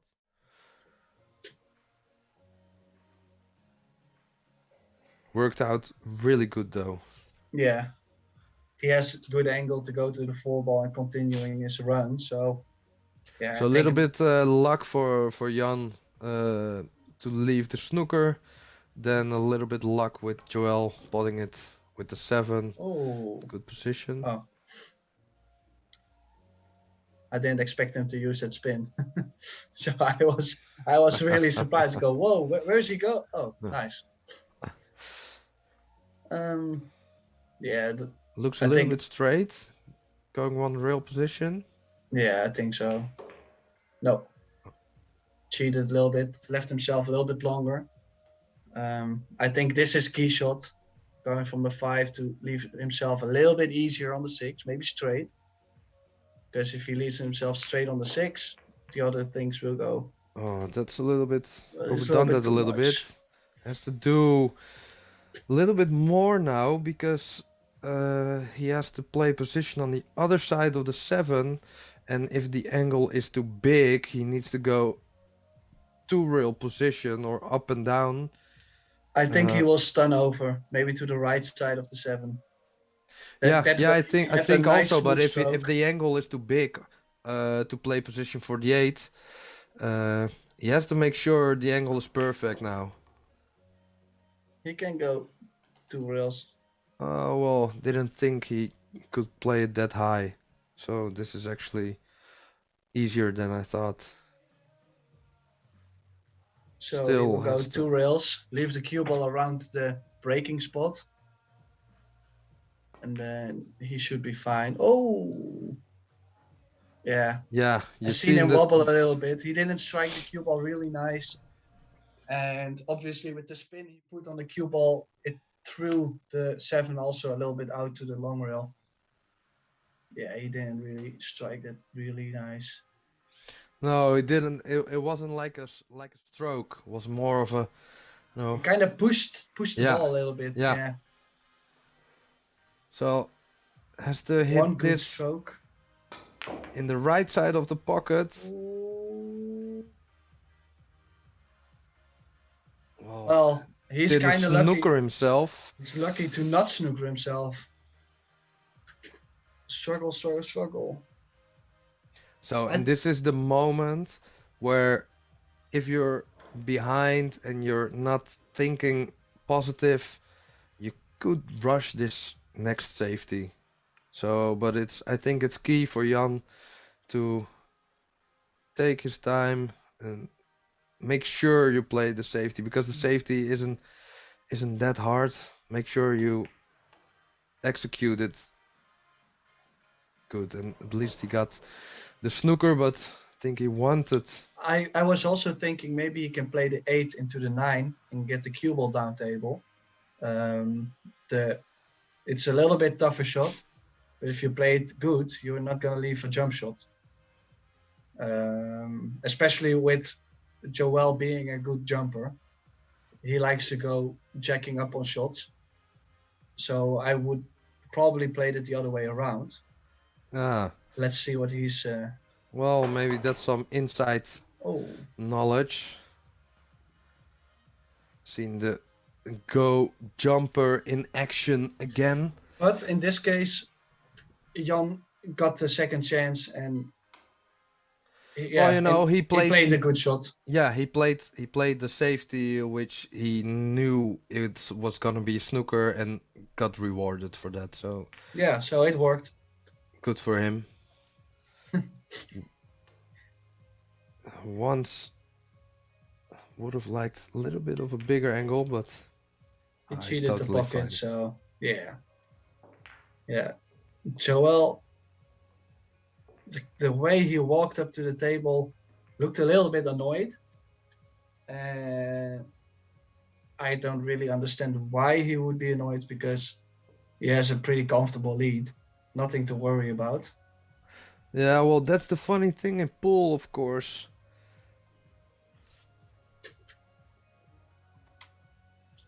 It is a thing where sometimes, even when you're in a lead, maybe, sometimes when people play on the stream, you can have the feeling you have to play your best.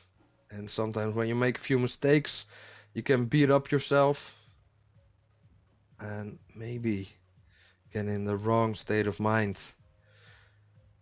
So let's hope Joël won't have any problems with that. But this won't work, or at least this won't help him getting into a more positive state of mind. And on the other hand, it will give Jan a little bit more hope. Ooh. So Tim was away for a minute, and I was just talking about Joel, you said I don't know why he's annoyed, and you know sometimes you have a little bit too have a little bit high expectations, even when you're or when you have a nice lead like he has. And Well, like I said, he made a couple mistakes and now a small jump shot mistake. And mistake rain, a little bit annoyed. He had a couple really good breaks earlier. So I'm really surprised to see a direct scratch in the side now. yeah, and that that won't help. And if Jan would to run out from here, kind of feel like this is the key shot for this rack.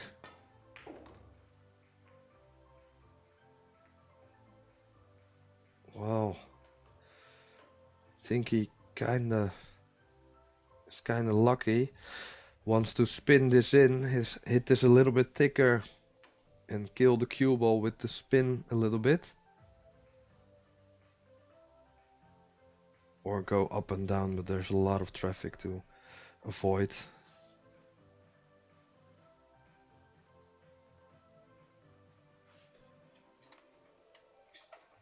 Yeah, he might be able to go into the 8. Really nice cue ball there. Played that really smart. Good kiss. And extra bonus, he has the 7, 8, 9, 10 all on the same side now. So one good positional shot and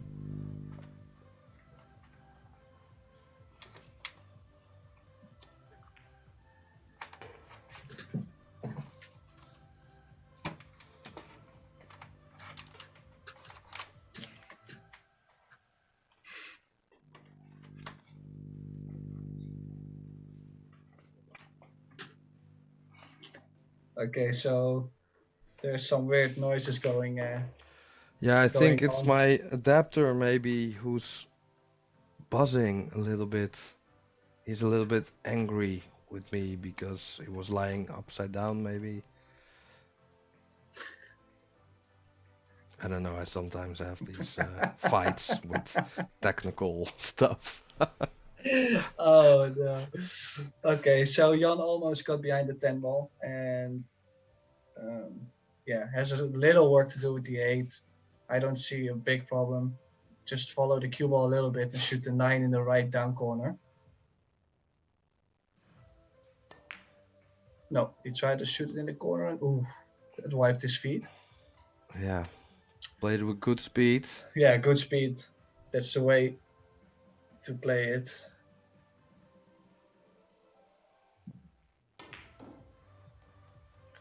Here, also a good example of the one-stroke wonder we call Jan Rempe.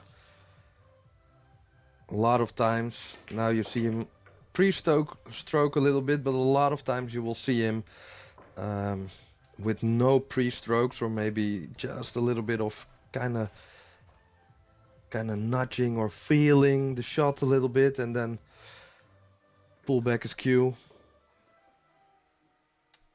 and hit it inch perfect. But important rack I feel for Jan now. And will be 14-8. You know, if he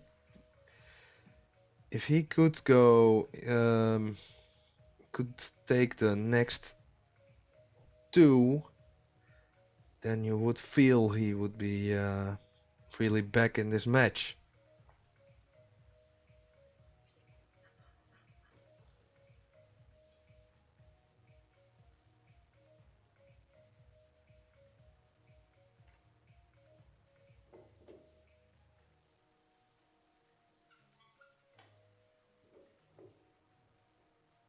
So let's see. Jan's break has a little bit of momentum going now. So yeah, well, it's hard to expect stuff from people, but I do expect a little bit more. Oh, I got a little bit lucky because little bit lucky he with the kiss. went into the to the side pocket. made 3 balls, but the cue ball got a nice kiss. The 4 ball is in a little awkward spot, and he didn't really get a clear shot on the 1, so I expect him to play safe behind the 5.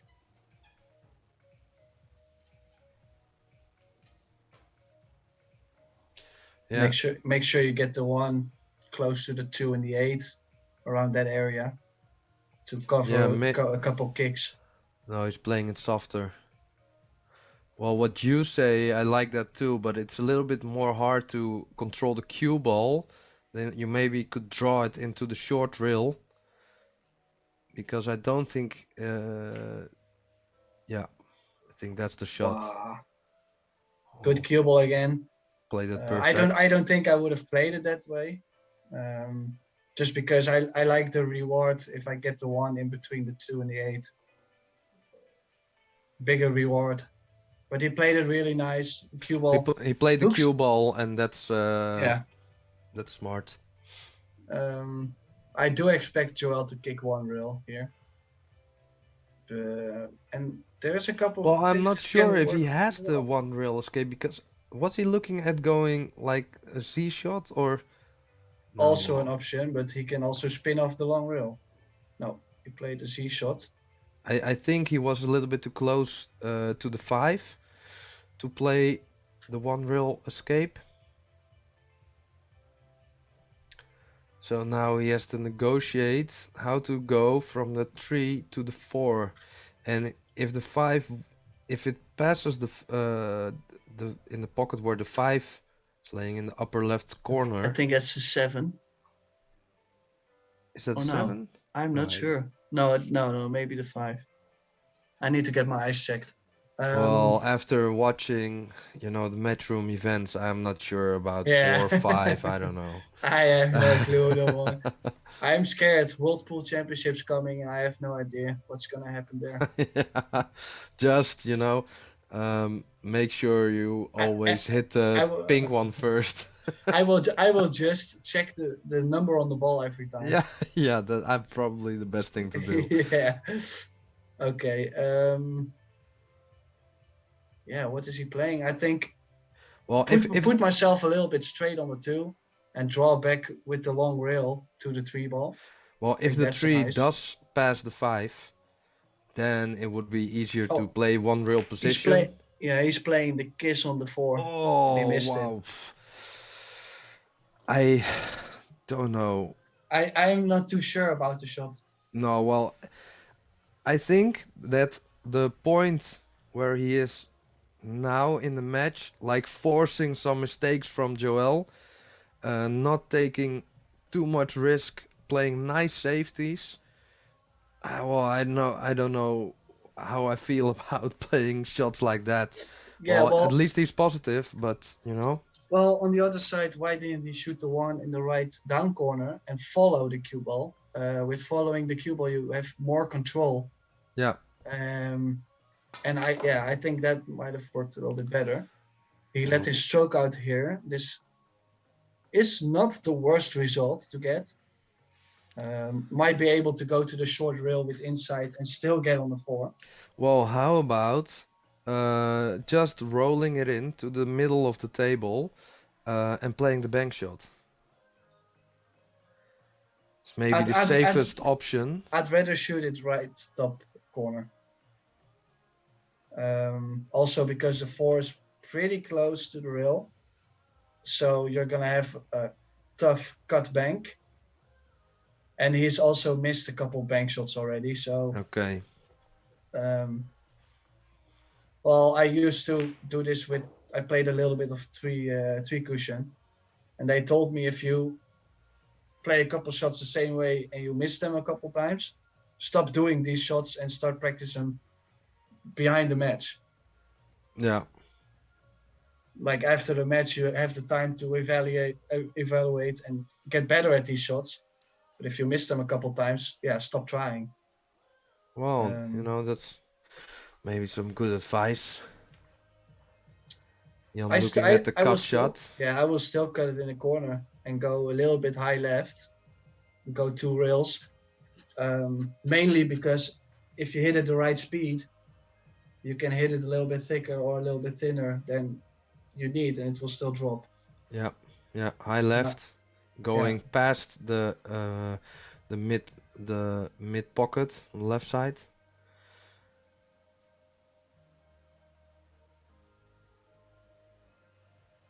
Oh, it looks. Is he playing it with? Maybe a Outside? little bit middle ball. It looks like he's playing inside. No, he played outside, and I think the shot gets a lot tougher with outside. And left the perfect angle for Joël. And this is exactly what I meant earlier with the strategy we were talking about. If he does this too many times, Joël is going to be playing good. Yeah. We know he's going to take advantage of these short racks.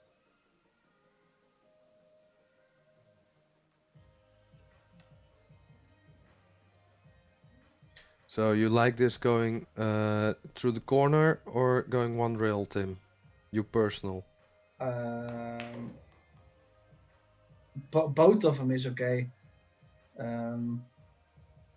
I think going around the corner is better, because if you hit the last long rail, Yeah, you won't go. You won't get straight.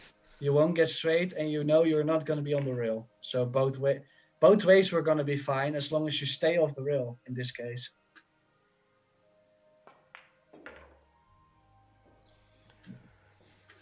So, was a big chance for Jan there.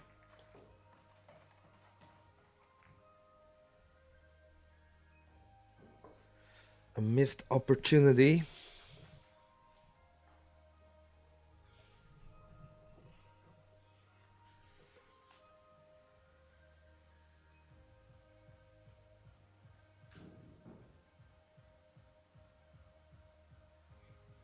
Supported by MoneyBattle. Yeah. Wow. From back in the days. Back in the days. Well, actually, fun fact, Joël was maybe at one of the first MoneyBattle events we organized. At least in the first or the second, I think. You sure he played there? I do remember something. Yeah. Let's see. Maybe you can check that, Jimmy. I will. On the background. In the archives. In the archives. The archive man. Boom. Well, the Good, big break. Good break and oh. Well, big break, big reward. I think the 8 ball is just in the way of the 2 ball. Let me see. Nice control. Cue ball got kissed by the 8. A little bit unlucky. Still okay. And I'm not sure. I don't think the 2 ball goes. But you can play to the left side of the 2 ball and make the 2 in the right center pocket. Yeah. I think it's the best way. Only thing you have to do is don't get too short. So, yeah, you have a big area on the left side of the 2 to get on. As long as you don't get short, you will be fine. Yeah, and the better 3 to and the play it a 4, little bit too hard than too short. Yeah.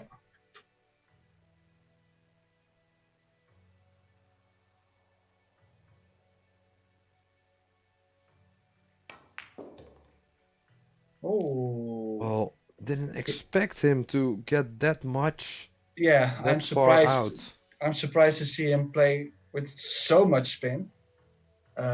Still has a shot in the side, can go long rail, short rail, and then come back up. But has a little bit of work to do.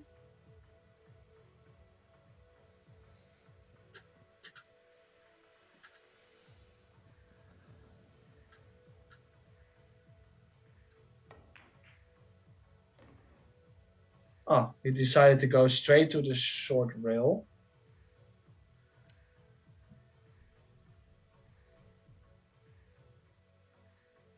Okay, guys, I will be back in. Got a thing here at home. No worries, I'm here. There's the football here close to my home, so there's a little bit of a riot. Oh. Oh. It's your club, Jim, so speak up. Okay, let me call some people. Yeah. Okay. Back in a bit. Okay.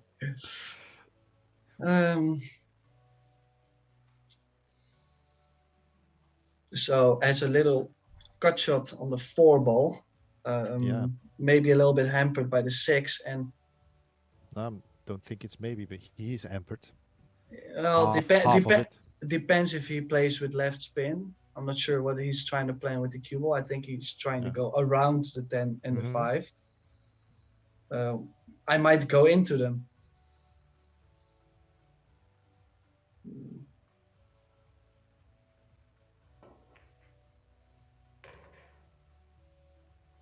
Oh. And I think he's just okay. yeah, I think so too. But still, he's kind of straight, and he needs to follow the cue ball now. So he needs a good stroke again. So this is missable. But I mean, he would be okay if he just gets the cue ball past the 7, so he could at least have a pot on the 6. Yeah, well, I'd rather play a little bit more down table to make sure you don't have a missable shot on the 6. Yeah, if he has the right angle. And he has. Oh, he jumped up a little bit. I don't know why. A little bit of nerves maybe kicking in. I don't know. Maybe the angle was tighter than he thought. Yeah. Also, he might have a feeling Jan is crawling back a little bit. It looks like Joël is playing slightly slower than he was in the beginning. Yeah. So he might feel a little bit of nerves now. Trying to make sure that Jan is not coming back. Yeah, he has him in the ropes, on the ropes, and he wants to keep him there. And he doesn't want to give any opportunities to Jan, easy openers.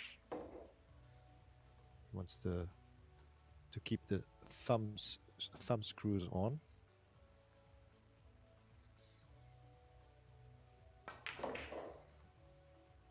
Yeah.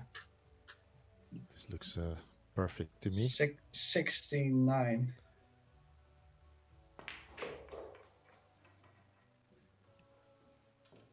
"25 games played."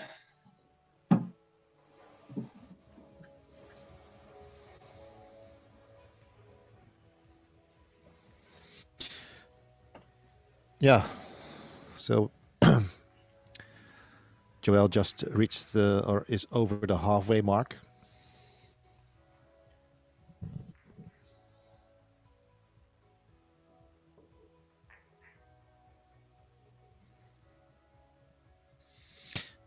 A good time to remind you that we are doing this for free, and to support Orange Fox, you can show your appreciation by going to the PayPal link on the right of the bottom of your screen.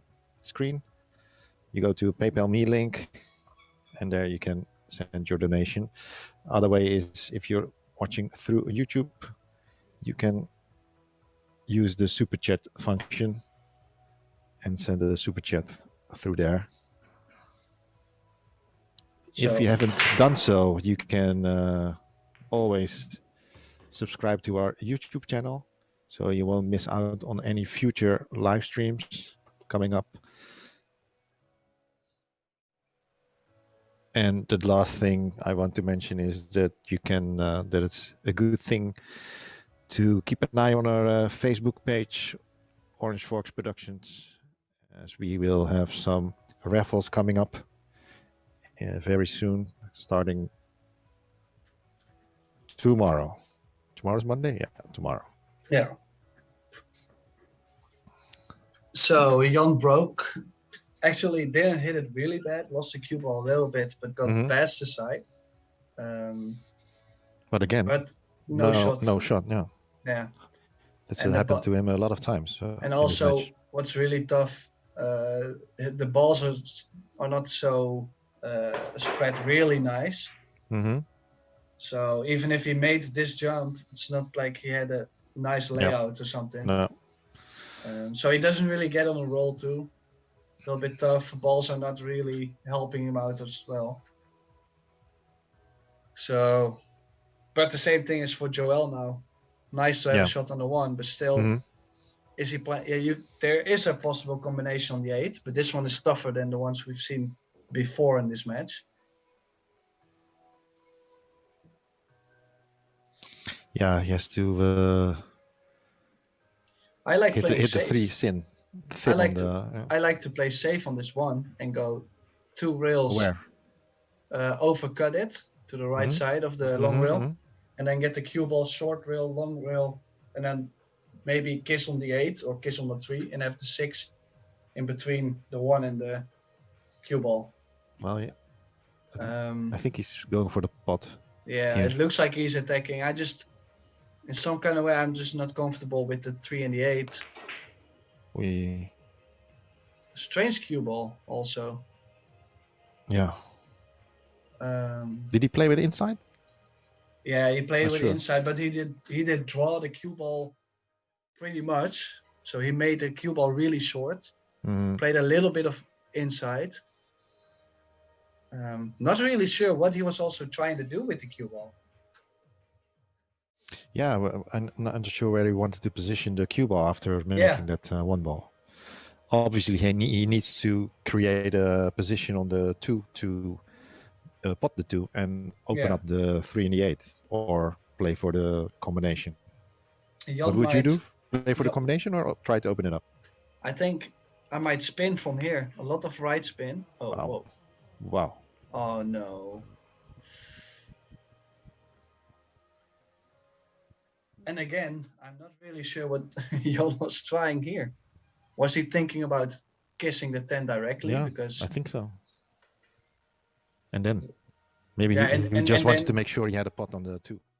yeah, Well, this is ideal for Joel to open up the 3 and the 8. He just has to be careful not to hit the 3 ball too thin. Otherwise, he could be behind the 6. He just wants to nudge it. Enough. Yeah, well played.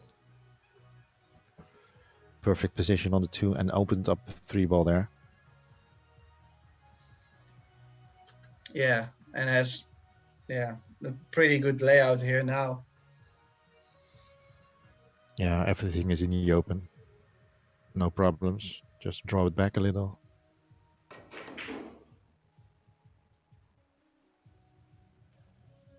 Yeah.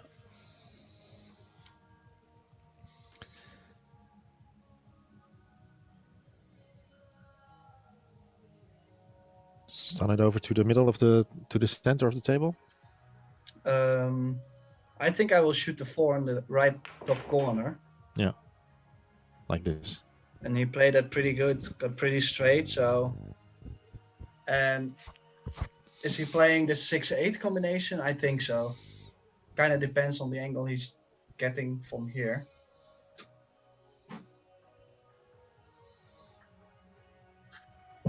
Well, the 6 also goes to the left top corner pocket if he wants to, so he can play around.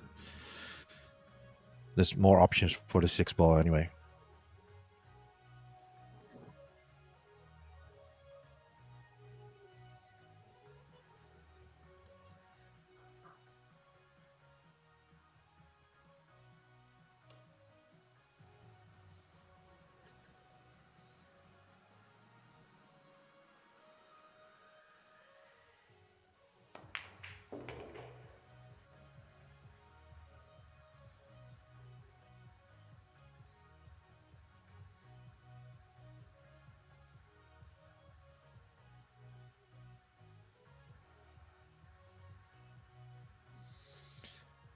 Does he have a shot?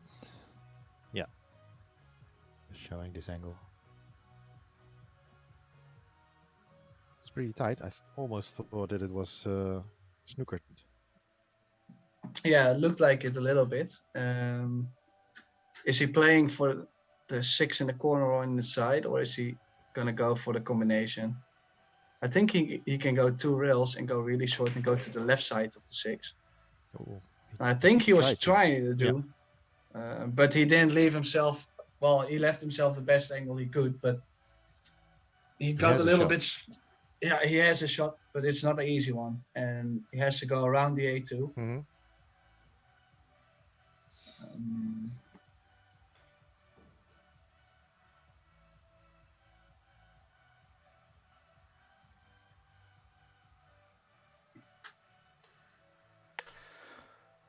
Well, hello. Hello, goodbye. Oi. So All good? yeah, all good. There was some Hooligans. some guy. Well, actually, like there were like 5 ME vans in the street. Oh. So screaming all around, like a guy needed to lay on the floor and stuff. So it was a little bit hectic. Of course. So you that made was a my video. son. So yeah.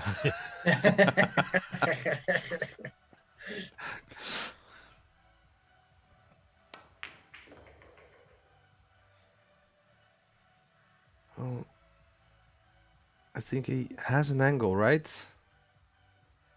Maybe a small angle to the long rail. Might be able to draw back without using the rail. Oh well, he was straight. He was straight.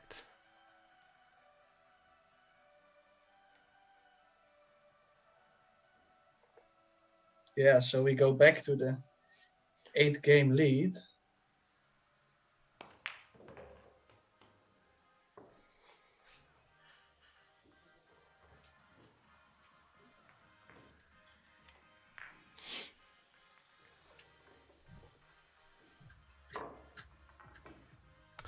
Yeah, and Joel looking positive again.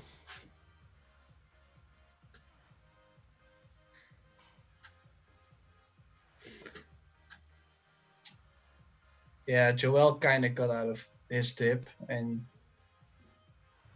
yeah, I don't really see Jan a lot. It's like he is playing in a match, but he's not really there. Yeah, I think it's mostly Joel at the moment. Well, Jan has to do something before Joel hits 20, I feel.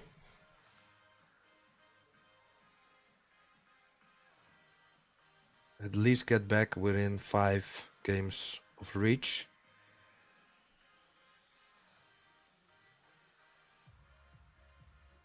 Big break, probably. Yeah, good break again.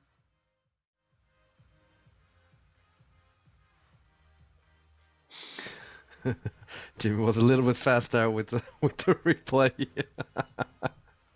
Sorry.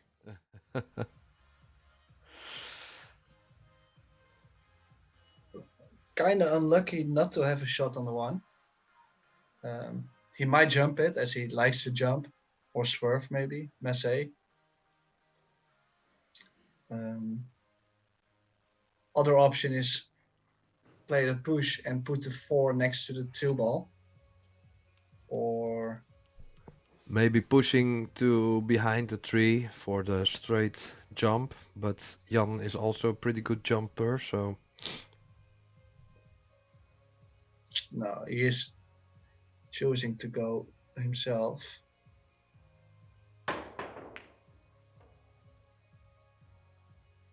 well, how's his luck?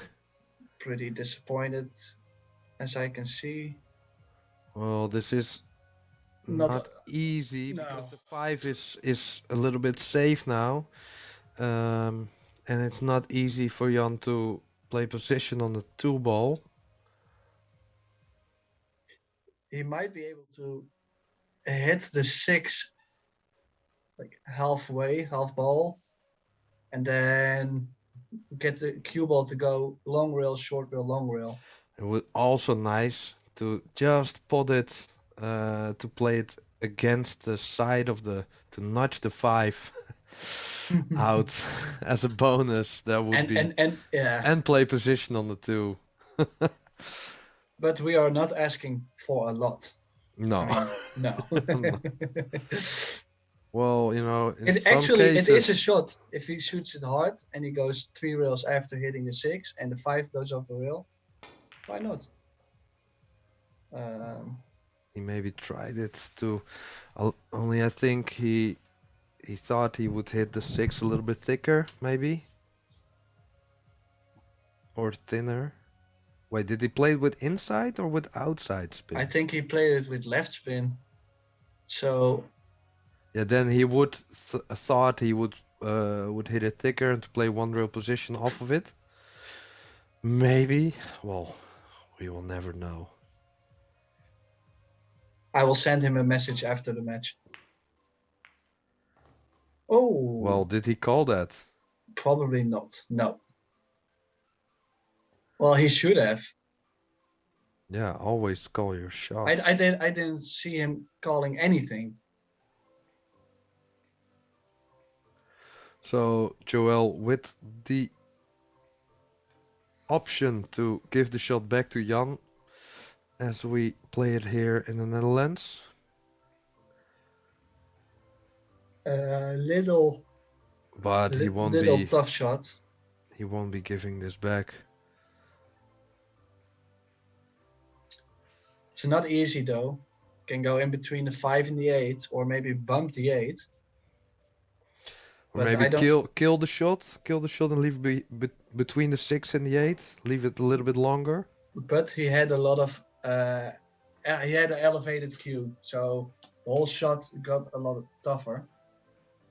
Kinda got lucky here not to sell out, but Jan has a good safety here by clipping the 3 ball into the 9 and get the cue ball maybe 3 rails, 4 rails behind the 4. Otherwise leaving the 8 and the 10 in between. Watch out.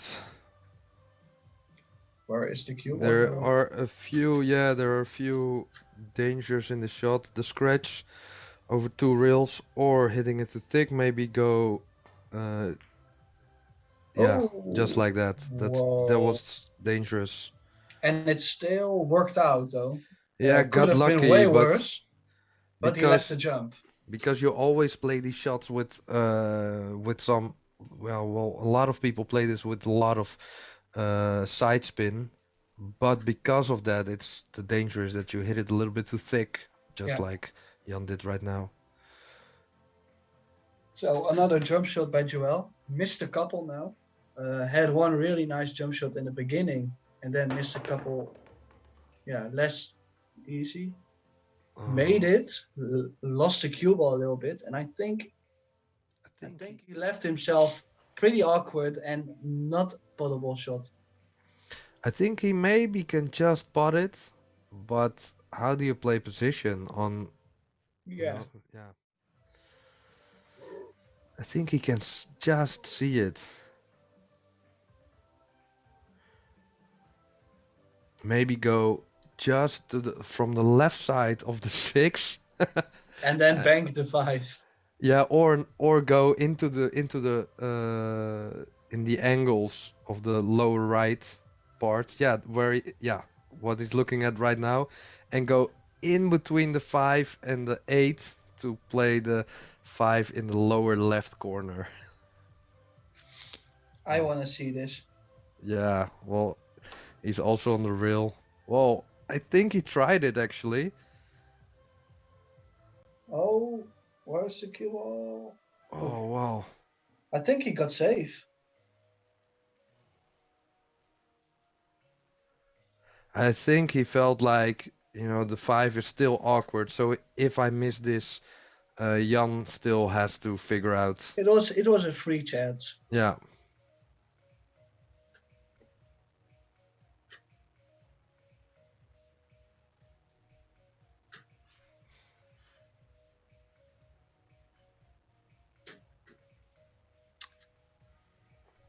So I'm not sure. I thought he was behind the 8.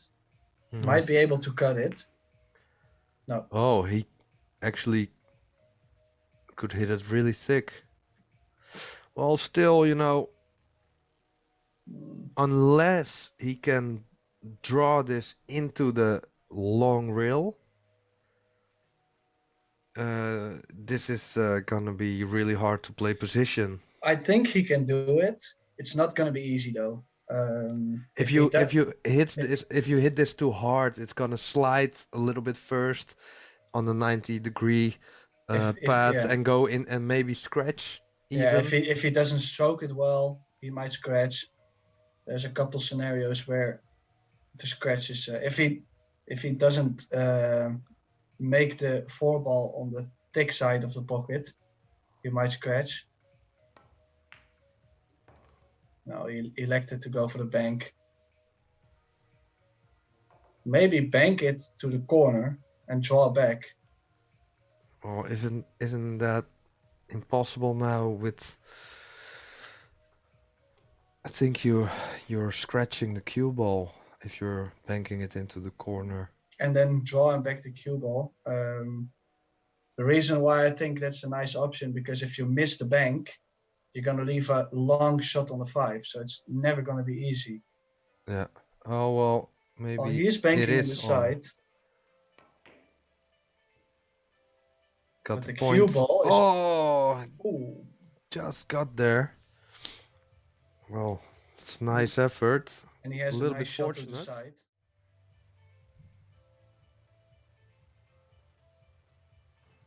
Well, thought that was not gonna fall.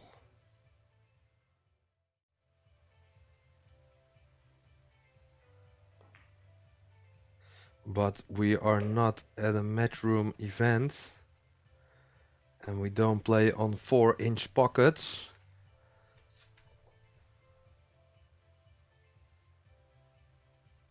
Let me see, power shot, go 4 rails.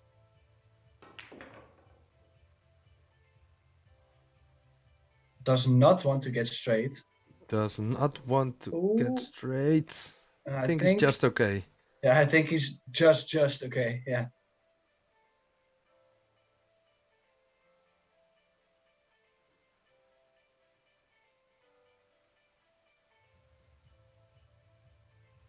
Might play a little draw shot for the 10 ball in the middle, or follow, of course, depends on from where he likes to shoot it more.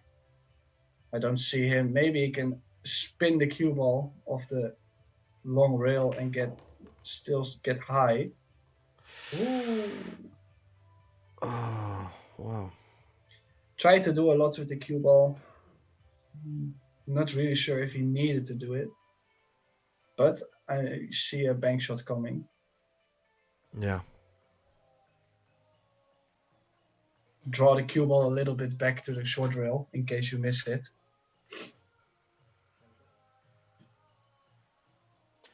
Well, there we go.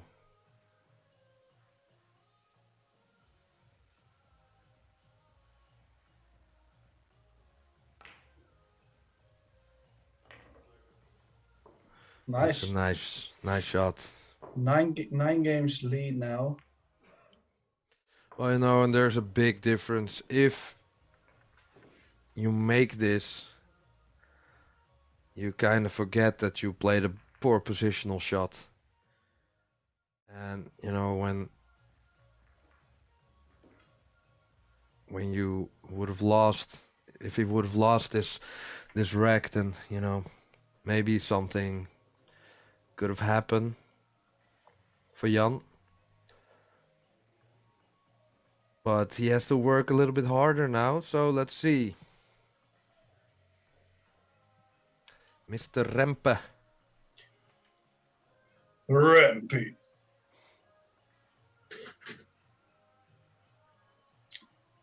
Let's see if he gets the cue ball to stop in the center of the table now instead of following. Back. Cue ball goes back all the time. Hit it a little bit better now, but no ball. And Joël might be able to cut the 1 and go into the 6 with the right spin.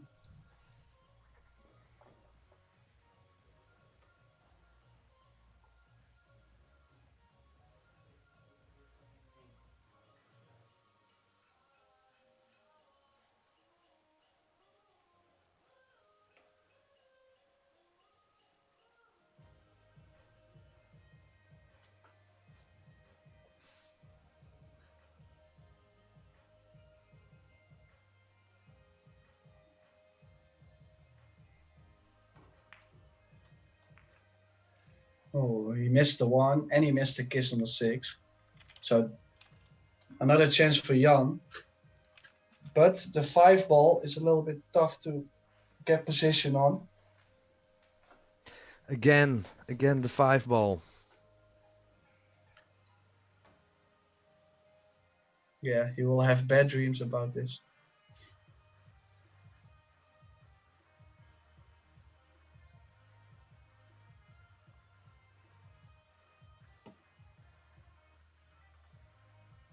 He might be able to use the 4 to open up the 5 a little bit. Yeah, I like that. But he got straight on the 2 ball from the beginning, so this is not the best positional shot he could have played.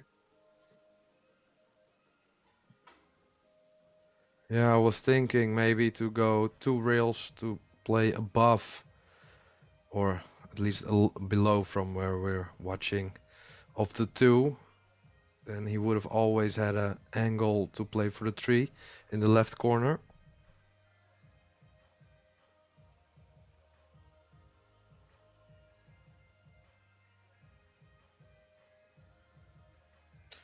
Oh, is he gonna do something special here?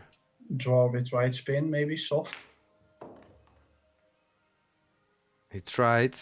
Try to miss the 3, and yeah, end of run, I think, here.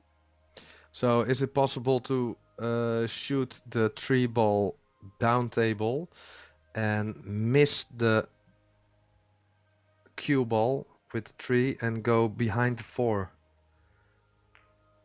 Well, guess not. And No, he. did you see how fast he played that shot? Yeah. It was not like he was trying to play it perfectly. It was like, okay, I'll just shoot it this way and put the cue ball somewhere there, and he dropped down in 1 stroke and he shot it. There was, yeah. He was not trying to go for perfection there, or it didn't look like it was a try. Yeah, maybe he isn't in the best state of mind at the moment. That's also the hard thing in these long races. Also with the big deficit he's in. He's trailing by 9 racks. So Joël took 66% of all the racks.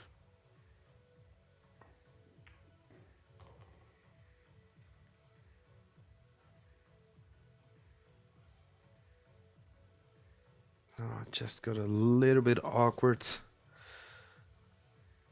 Think he needs to draw back here to leave a little bit of a longer 6.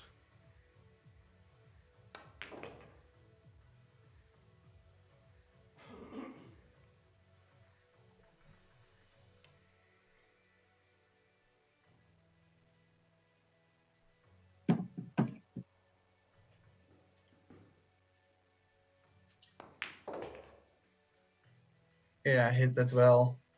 Good shot. Nice angle on the 7. There's a lot of things he can do with the cue ball now. He can choose to play the 8 in the side, or if he likes to really hold the cue ball compact, he can shoot the 8 in the top corner on the right. I like to stroke a little bit more, so I will probably shoot the 8 in the side. And he does too. Yeah. Yeah, and the nice thing about this shot was when he would have come a little bit short, he could have gone like through the angles. Now I can So no, just little drawback.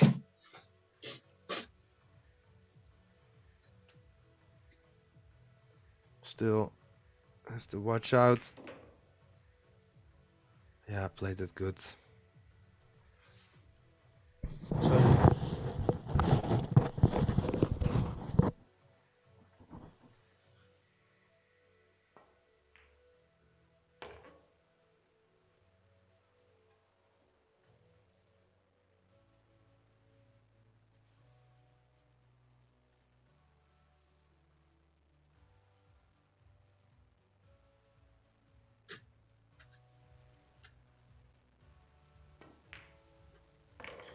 So it looks like we have a 10 game gap here.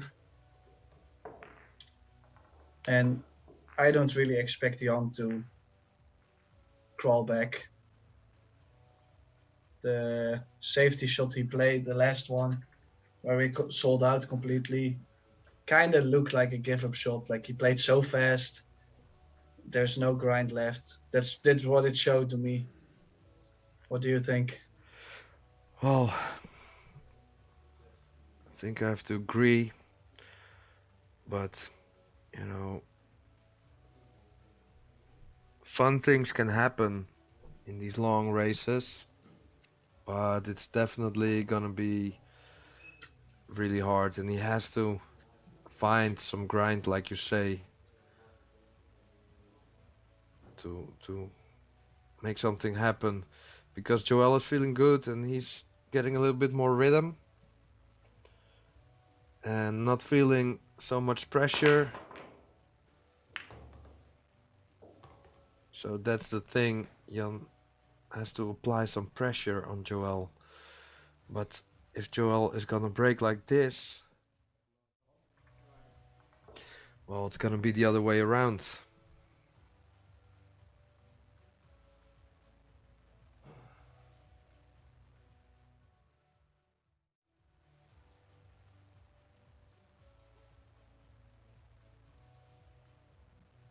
Well, if he's breaking like this, it's also really tough to do something against it, obviously. Did they forget to put the score up? I think he did. I just said Yeah. 10 game gap. Yeah, I think they forget. Well, I mean, this Maybe, is this is better for the match, better for the score. So let's just take it. Yeah. Such a nice guy, that Joel. Yeah. So, I don't think he's know a little if he. straight here. Well, straight would be okay, but if he would Yeah, be just with a little angle, he Yeah. couldn't draw because of the 6 would be in the way. But can he avoid the It kiss looks on the like 6? it looks like he's drawing the cue ball. So let's see. Oh, he tried to stun over, and Oh, he got there. that's not bad. Well, has a little bit too much angle to go in between the 5 and the 7 with the bouncy rails. So I will probably play this stun with a little bit of left spin and go to the area in between the 10 and the 5 to shoot the 5 in the left middle pocket. Okay. It's easier to control the cue ball. You can also go up and down in between the 5 and the 7. Oh, he decided to go into the 7, and I think that's also the reason why he missed the shot, because he was so focused on hitting a 7. Yeah. So small chance for Jan to show himself. Well, at least he's gonna get in the double figures if he makes this.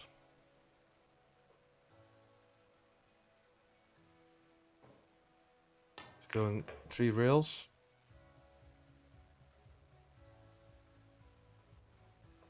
Looks good. Needs to draw back to somewhere around the same spot the cue ball is now. Or is he going up and down with topspin?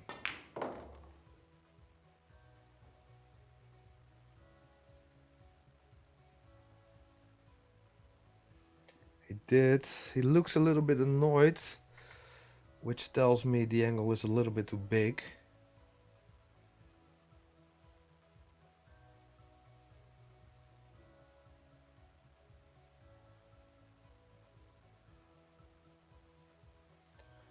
He's a little bit close to the rail, so it doesn't help.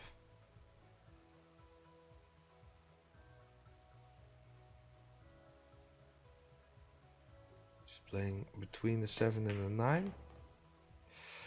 Well, he tried. Has a shot on the 7. But He has a shot, but he is annoyed, so... Well, his biggest problem the whole match has been his speed. Just couldn't get the right speed, lost the cue ball a lot, and you see it again. Needs to come up with another big shot. Maybe he can go 3 rails around, but there's a scratch. I kind of like soft draw it into the into the right long rail around the 3rd diamond, and maybe leave the the cut shot on the 9. He can also play it to the right top. He's going inside he's going- 3 rails. Oh, Oh wow, nice. 4 rails, Don't get straight. 5 rails, Nice. perfect position. Very nice. That should boost up your confidence. Oh, wow. And then, someone who's that good with a cue can even hold it.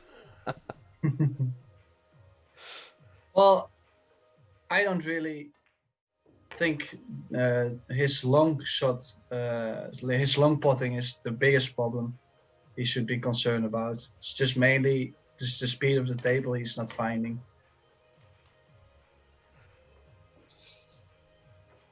So Jan finally reached 10 games now,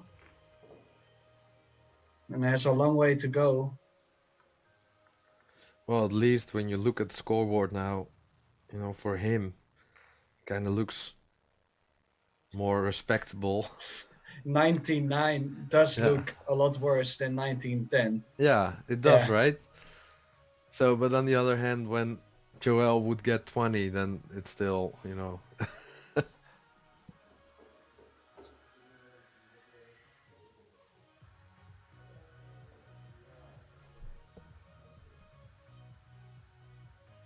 So let's see, Jan is breaking.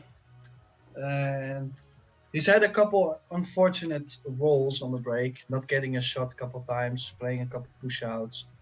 So it looks like he's breaking open bridge. yeah, so it looks like he's just going for the 2 balls in the middle, not doing much. Oh, he broke pretty hard, and yeah, He actually he broke really good, but just a little bit too soft. Needed a little bit more power.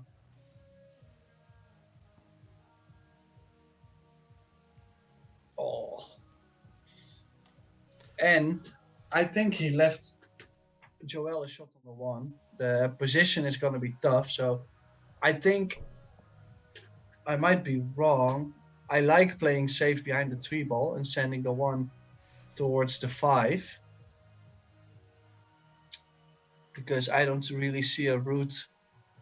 well, can he draw into the left side rail with a lot of left spin? Is that shot on? I don't Or think, is he I don't know is he if gonna slide into the 7? Yeah, I think he's gonna. Well, Or that maybe the 3? Well, maybe he could go, using the 7 using or the 3. it, yeah. Kind of risky, but it looks Or like he's going attacking. behind the 3. I think he's gonna Going hit the 2 3. rails. Yeah, you see, Yeah, I thought he was he gonna tried. hit the 3, so yeah. And he needed to go to the other side of the 2, and I didn't expect him to get there. So why not play a good safety shot then? Agree. So now he can use the 2 of the 10. So the 2 will go to the 5, 6. And then the cue ball, yeah.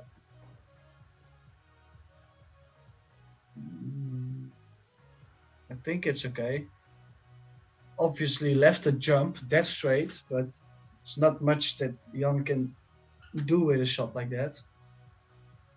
Yeah, and he's also on the rail, so drawback would be really hard. And a little bit of fantasy.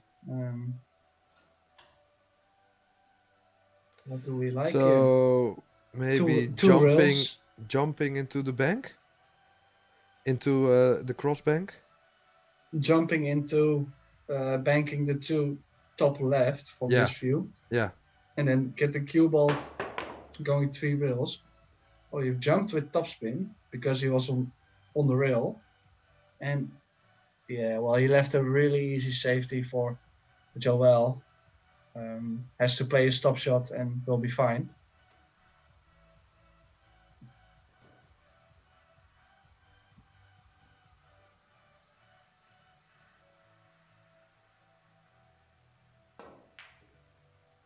Yeah. Yeah. Was expected, but he played it well. I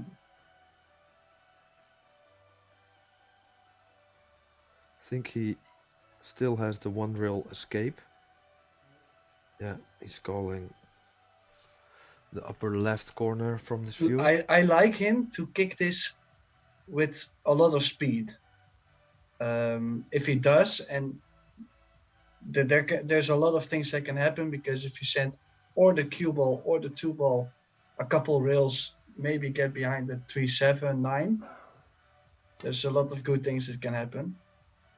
Well, he hit it pretty soft, and yeah, he missed it obviously. So Yeah, that was you know the the main baddest thing. part. Yeah. But also, if he hit it with this speed, there was a big chance of selling out. So there's not so much reward on how he played it.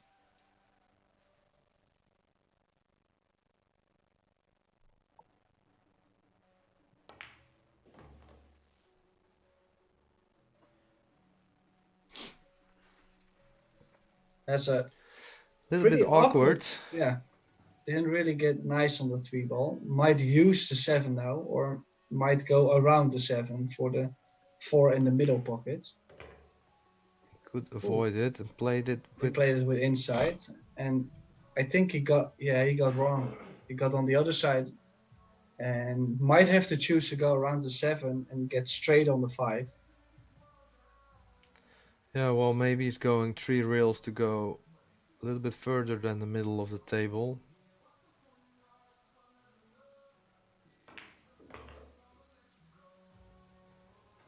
Avoided all the traffic, played this well. And it looks like Joël is on a roll here.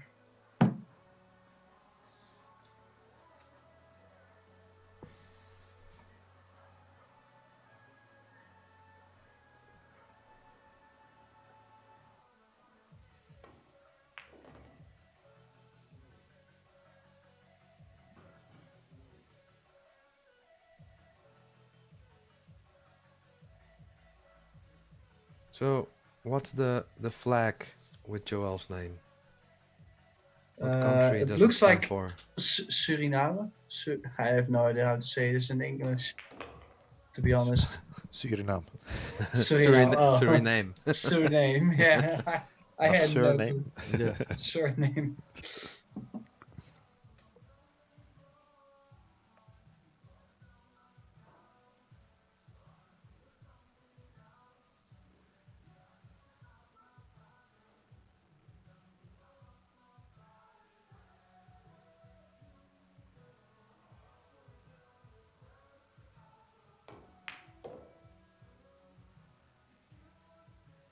Well, played it well, but Still has some work to do, of course, from the 9 to the 10. I Needs thought to he leave would play himself that at least, would stun it into the rail to the middle of the table, but maybe that wasn't on. he will probably go to the other side of the 9, shoot the 9 in this down corner, and then go 2 rails. Well, maybe 1 rail. He's the type of player that might. Yeah, well, I think he plays it 1 rail. I would play this one rail. I always like to play this with a little bit of left and use the second rail, so I can always go towards the 10. But oh, he played it 2 rails. Oh. Ooh. Well, how about angle Yeah. yourself on this shot? But he didn't. So another 10-game lead. 20-10 does sound pretty, yeah, over. Actually, I mean, there's not really much hope for Jan, and yeah, Joel's playing well, at least punishing Jan where he needs to. So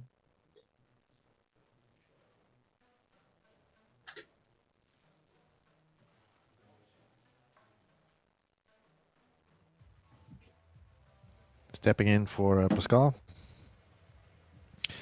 I also want to thank our buddy Arya for his donations through the YouTube Super Chat.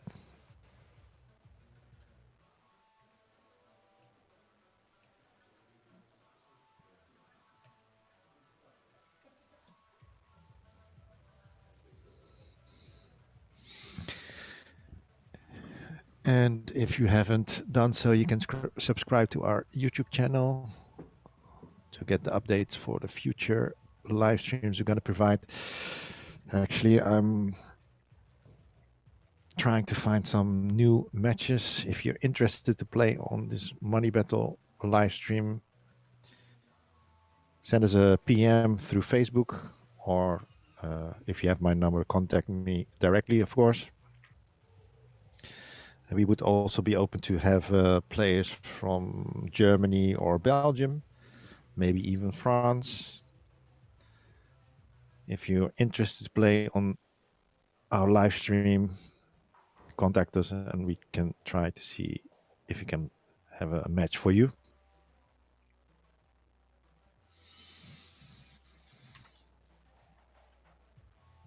Still waiting until Tim is coming with his with a match. well, you were talking still, to Jim, right? Jim Telfer. Yeah, Jim Telfer, and in the future probably with Jan Rempe also. Yeah. But for now, I don't think Jim had a lot of time okay. before I was going to the World Championships. When are you leaving? The 3rd of June. Yeah, that's pretty soon. So 3rd, 4th of June. So it's pretty soon, and we couldn't find a right date before that. So might be after that, and we'll see from there. Yeah. Got to focus on a couple other things, I guess. Not sure what, but okay. Yeah. Oh, not the best break, but again, makes a ball, and the one is hanging over the ball almost. So. Yeah, I've been watching the match, of course. Not been in the commentary booth all the time, but what I've seen is a lot of breaks, and most of the times Joël was able to make a ball and have position on the lowest ball on the table, and that's a big advantage over Jan's break, who struggled with timing, and if he made a break, he made a ball on the break. Yeah, a lot of times he didn't have a shot on the one or the lowest ball. So yeah, I think that's not definitely not helping when you're not playing your best game. Yeah, especially sometimes not having the break with you will make you play bad too. So I think that's the biggest problem with Jan. If you look, at the whole match.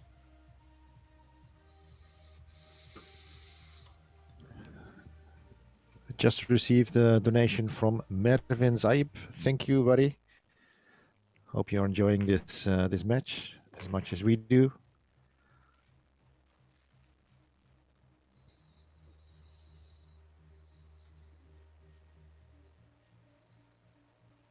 If you want to send a donation, you can use the QR code in the right bottom of your screen, or you can go to the PayPal me link that's mentioned in the ticker under the scoreboard. So Joël not happy there.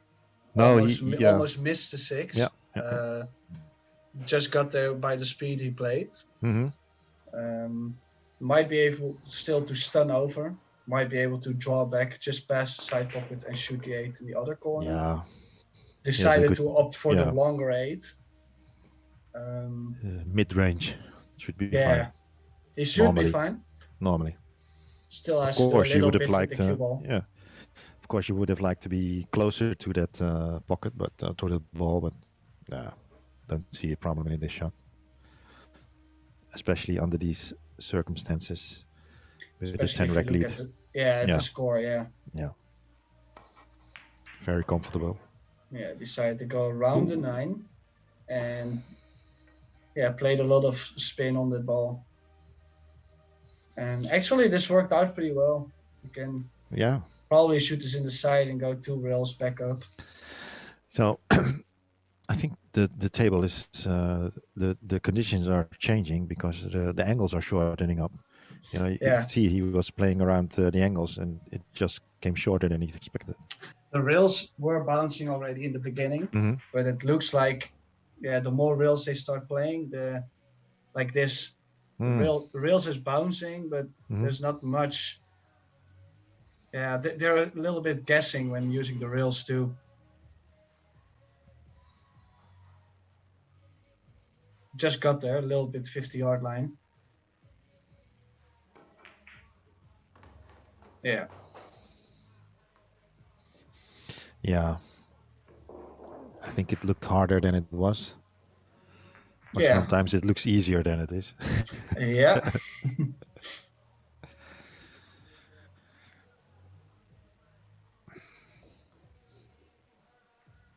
So, is it true what Pascal said about the orange fox thing? If you wear it, you will shoot straighter. Of course. Okay, I might need one. I have a bunch for you. Good. But be sure to stick it on your shirt, right? Otherwise, it doesn't work. Yeah, no.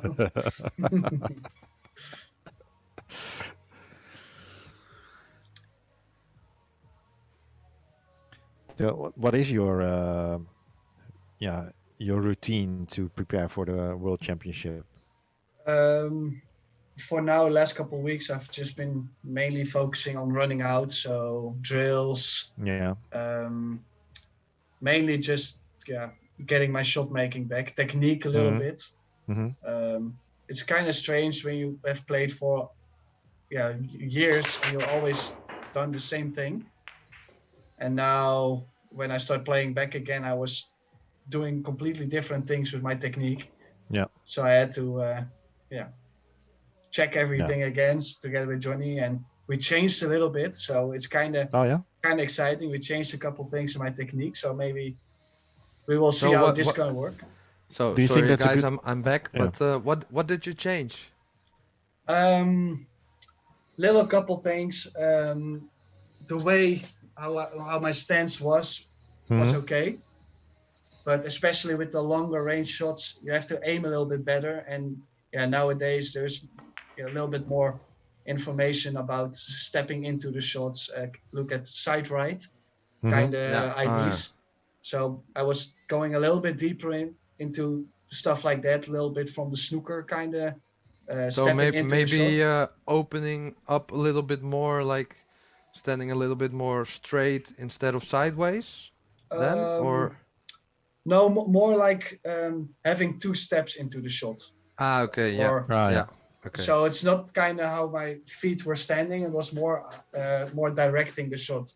Yeah. Mm-hmm. What was different, and a little bit about the pause in my stroke.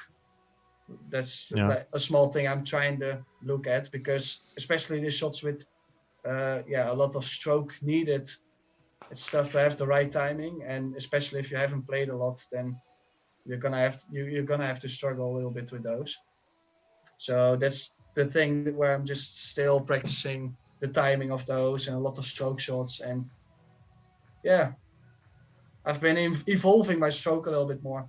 Okay, well, sounds good. So we'll see. I mean, it's a big gamble, because a couple of weeks before tournament, let's try this. But well, it's also exciting.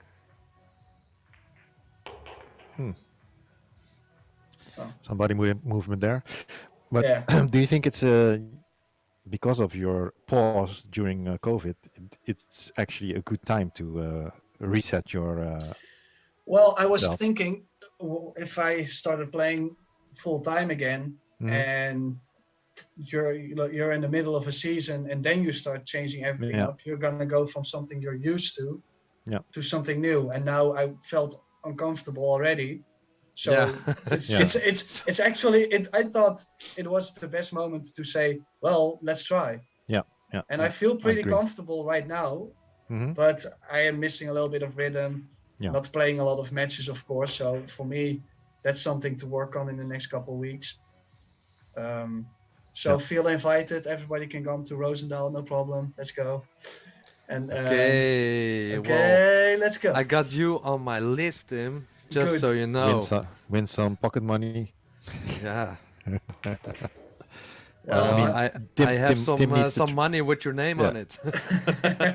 Tim needs some pocket money to go to the UK.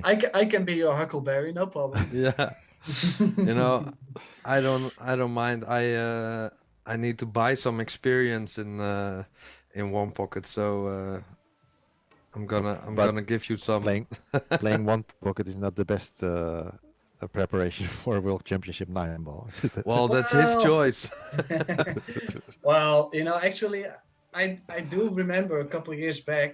I think it's like 4 or 5 years ago. I played Rani Matti a set of one pocket, Mhm. like race to 7 in Arnhem, and it was like 1 or 2 days before I would leave to the Euro Tour in Italy. Mhm. And I was playing one pocket, and I got at the Euro Tour in Italy, and I got less 32 or less 16 first time.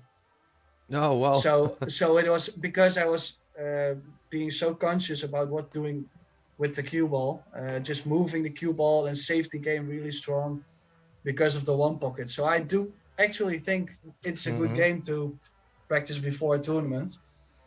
But Well, obviously you have to shoot the balls too. Yeah. And breaks. And the breaks, yeah.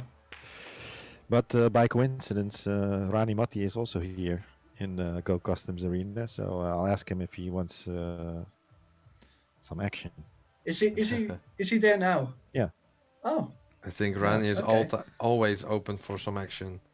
Well, I was chatting with him yesterday, so Okay. we were trying to do something, but it's tough because we all want to have the best, position, best game. Yeah.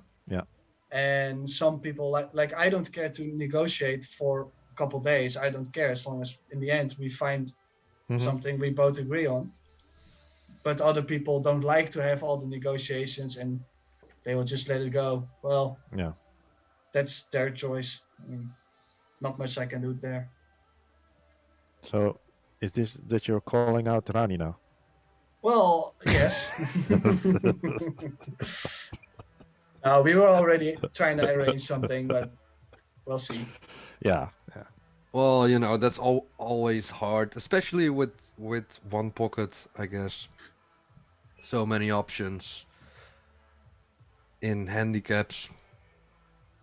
Are you talking about one pocket, Tim? Yeah. Okay. Cool. Yeah, I was in the same chat as Tim when he. Yeah. So I saw him saying like, "Yeah, you can't beat me" and stuff like that. Trash talking all the time. Yeah, that's me. That's Tim for you. Yeah. Sure. In the meantime, another break, good break from Joël. And Perfect he got rewarded again. Yeah.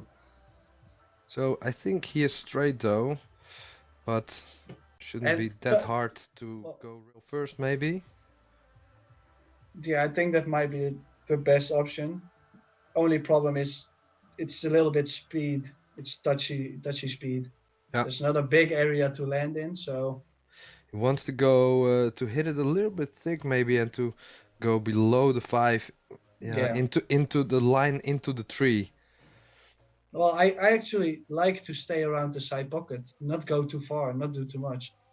No, but in that line from the long rail to the tree.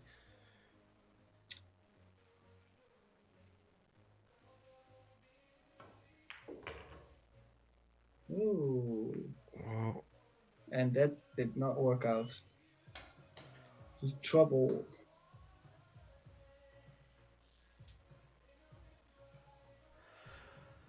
Well, there comes the Go Customs jump cue again, I think.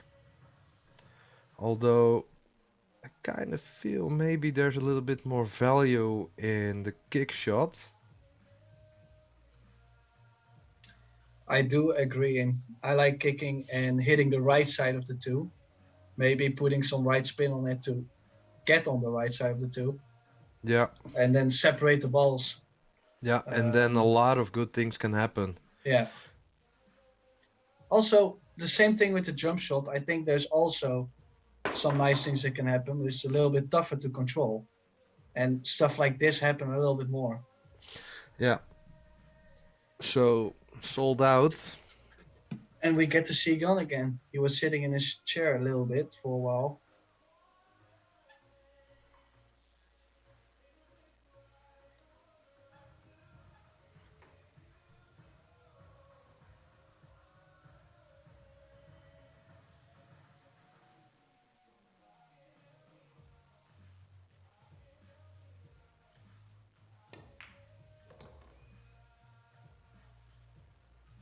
Does not want to get on the rail. Yeah, and this And I is think he's what you straight. said. Like he's struggling, still struggling with the speed. And this is a huge difference in being on the rail or off. Way harder to play position now. So are you accepting the cut shot? Maybe just roll it in. Oh, This is good. Yeah, I like what he's done here. I might have accepted the cut shot because if you make the cut shot, you just go up and down all the time, Yeah. and you will have a shot on the 5. So, but he's done well to get on the other side of the 5. Now he can just stun the cue ball a little bit down, make sure you make the shot, of course, and then it's stop shot, draw back a little bit, and he should be fine. Oh, lost the cue ball. He under hit the cue ball there.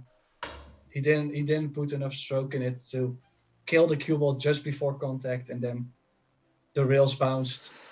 Called the shot, but Boom. is annoyed. Hit it pretty good. But sold out. Yeah.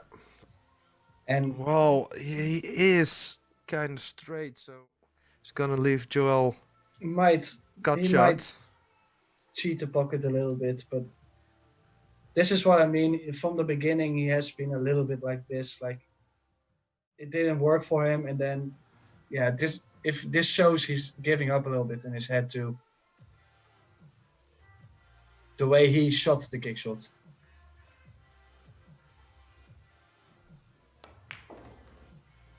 Oh yeah, you're right. I didn't thought that was possible, but Most work he has to do is get, yeah, of course, on the other side of the 7. He can choose to shoot a combination, but I like to go in between the 7 and the 9.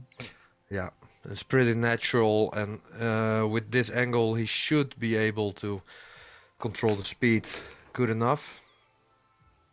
Yep, here it is. Well, that looked Good, perfect. really good speed. And now he will try to go a little bit around the center table. Yeah, to So he leave a can go bigger 3 angle. rails. Yeah. Yeah, a little bit more angle.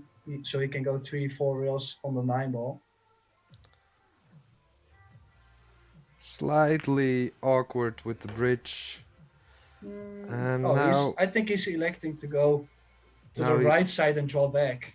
yeah, now Can still he can needs still to draw. go 3 rails. He can still go 3 rails if he wants. Should not be a problem. Needs to make sure he doesn't scratch in the right bottom. Yeah, played it well. Good speed again. If you look at the speed, he gets good angles all the time.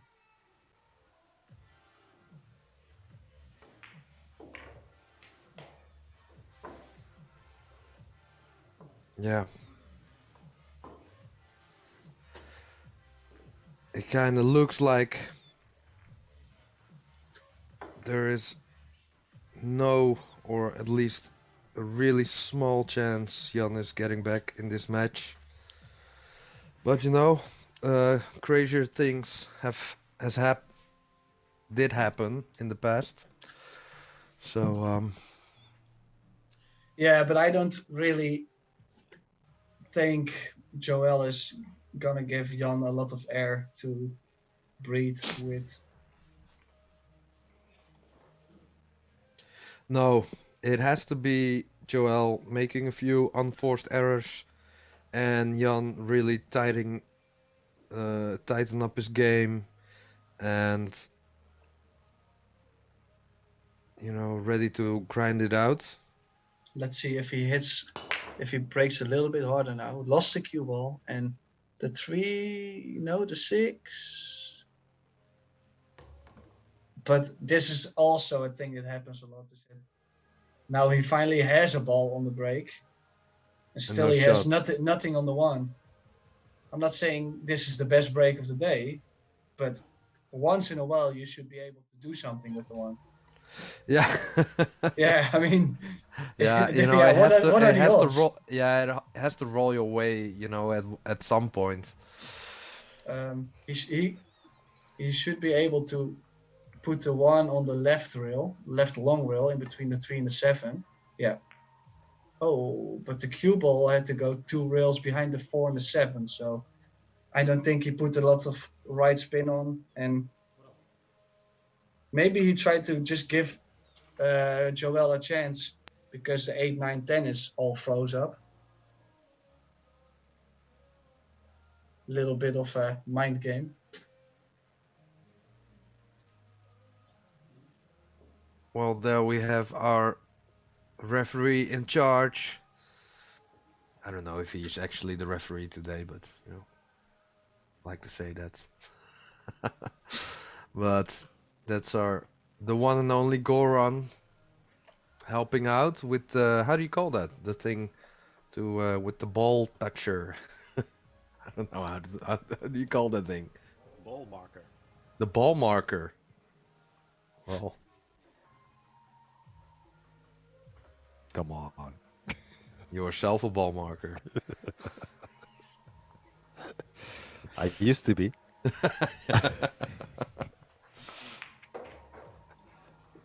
Oh well. Oof. Oh, almost made a touche.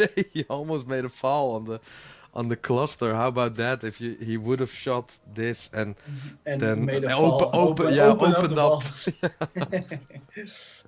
Well, I don't know what's worse. If that would have happened, or this kicking this 2 ball. He's just going for it. Oh wow, was a good attempt and Left no shot. easy safety for Jan. Get the cue ball in between the rail and the 4. Or just behind the 3 balls. Yeah, and the 4 ball as a bonus maybe. Yeah.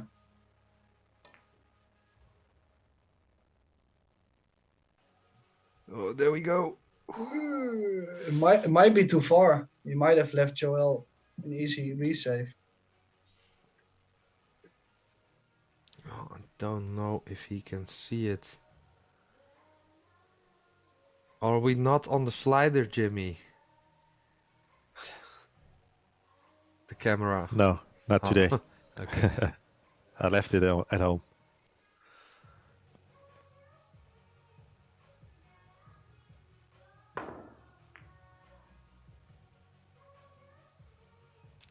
Oh well, I think he left it. Yeah, I think so. He might be able to go directly into the 8 now, as the 3 ball is in front of the corner. Yeah, that's maybe a good gamble. It makes the shot, of course, a little bit tougher, but he needs to get some stuff going, and this is a nice chance, I think, to go. Yeah, otherwise he needs to do it with the 7. No, he didn't do it. Well, kind of feel like that's not, the worst thing to do. You're not feeling that good. Maybe don't, take the risk. See if you get a good angle on the 7 to open up the 3 balls. And if you don't, play good safety. Maybe in the position Jan is at the moment, that's the best thing. Maybe from Joel's position, you can take a little bit more risk and try to, get some extra stuff going.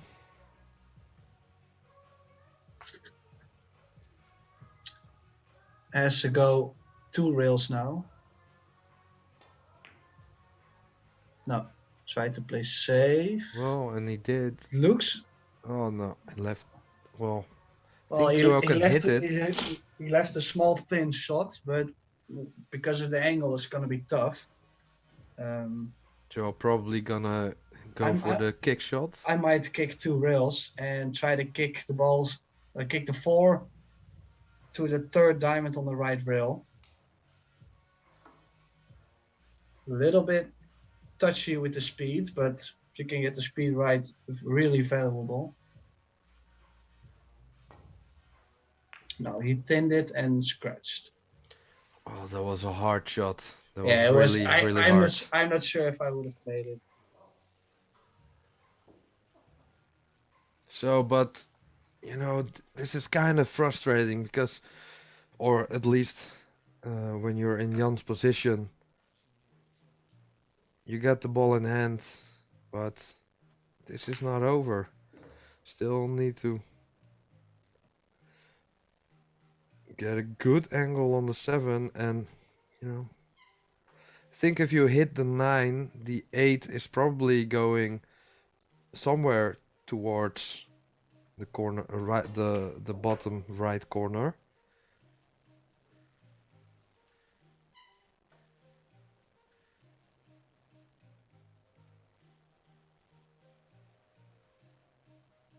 At least you would be have to be unlucky not to see the 8 ball. Well, played that inch perfect. He is straight on the 8, so Well, he maybe might be has- over to stun over just a little bit and shoot the 9 in the top corner.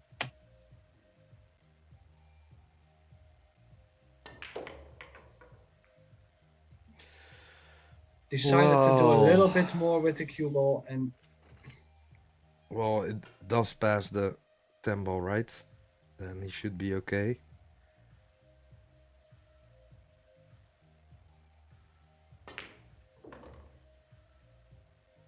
well, that worked.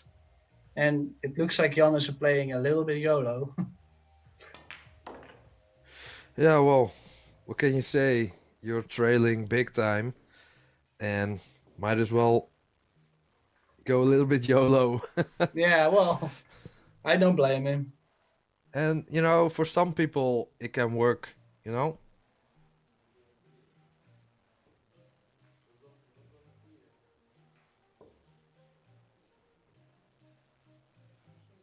And now some really talented players back in the day who could, you know, being trailing big time, being really annoyed, and then go totally YOLO and then shoot like 3 or 4 racks in a row. So, for some people it works. And maybe Jan is one of them. Only, of course, we're playing alternate break, so he has to wait for Joel to make a mistake.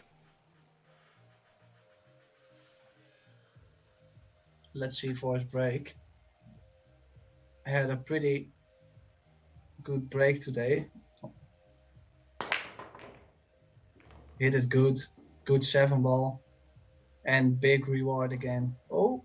Well, this Well, should be easy still to go real first. And the position on the 3 ball isn't that hard. I took it for granted when the one hung in the corner. I was like, well, big reward. But maybe You know, a little always bit more work now. the last ball rolling is always gonna be the Yeah. ball to snooker you.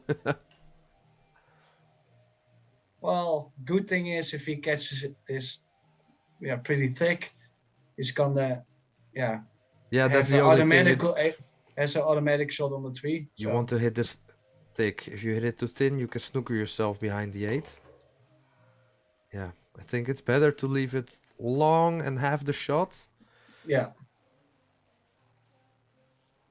And if he would have hit it thinner, then he still would have had the shot with the lower pace. So he kind of played the percentages.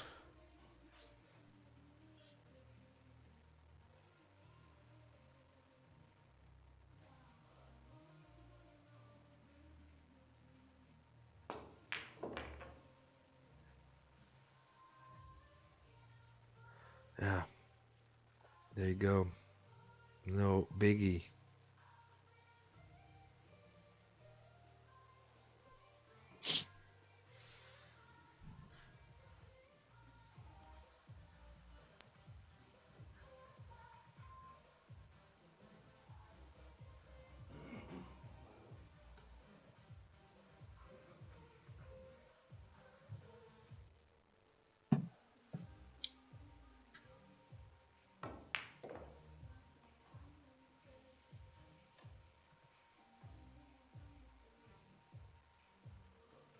Well, Joel looking very relaxed and composed Well, and there's not focused.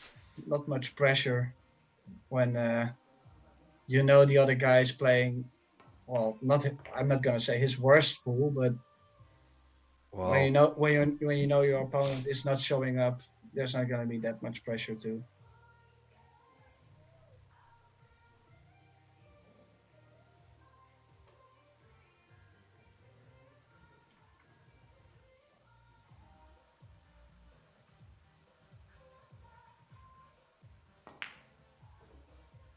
oh Oh, wow. whoa! Very, very unexpected. Wow. Oh, didn't see that one coming. I thought he was gonna be able to hold a cue ball, but he decided to Yeah, go around the 9. I thought so, to just to draw it back a little bit for the Yeah, 9. and shoot the 9 in the same pocket. Yeah, that was Yeah. my thought Yeah. also, but So maybe I it think he was. was trying to make the angle a little bit, and that's why he missed it too. Well, or at least that's what I think it is. Well, this could be the turning point. Jan, make 12 breaker runs now. Yeah. Well, This is actually pretty good. Look at this. he started off with a really, really nice shot. And now he's gonna go around the world too. Or not? Yeah. Pew! Well, that is nice to, to let go your stroke a little bit. Feeling good about yourself.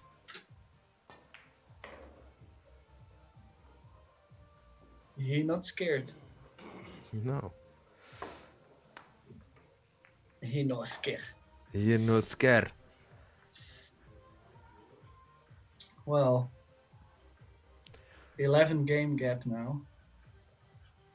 If he can get close, like with 6 games, within 6 games, it's not gonna be that hard anymore. There's gonna be more pressure for Joel, and it's gonna be easier for Jan.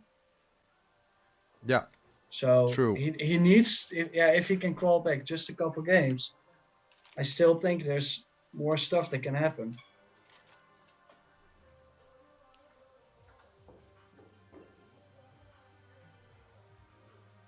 Let's see if he's breaking with the open bridge again. Yeah. I'm happy to see he's breaking with close bridge again. The open bridge didn't really work that well. Just has to focus on hitting it straight in the face like he used to. And he made the 7, and it looks like he has a shot. It's not the easiest, of course, but it looks like he has a position on the 1 and he can go up and down. Yeah. This is one of the better breaks from him today. Cue ball got kissed, okay. Worked out this time. And if he plays this just with top spin and he can go up and down, he can get on that 2 ball.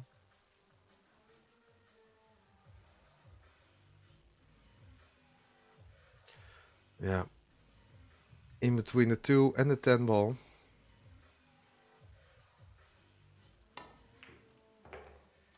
Oh. Needs a little bit of luck. Still has a shot on the 2, and he can play position for the 3, but made everything a little bit tougher. I think he just spotted the 1 ball a little bit too thin. That's why he lost the cue ball more.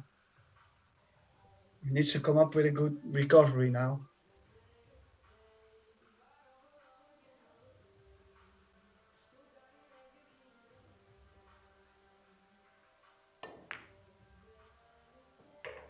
Oh, And just not sure if the three ball goes to the corner. I don't think so. You can play it in the side, but a tough route for the cue ball to go. yeah, Yeah, just like shaking his head. Yeah, I he do, I hurt do, you. I do understand what he's feeling. I mean, he is struggling for sure.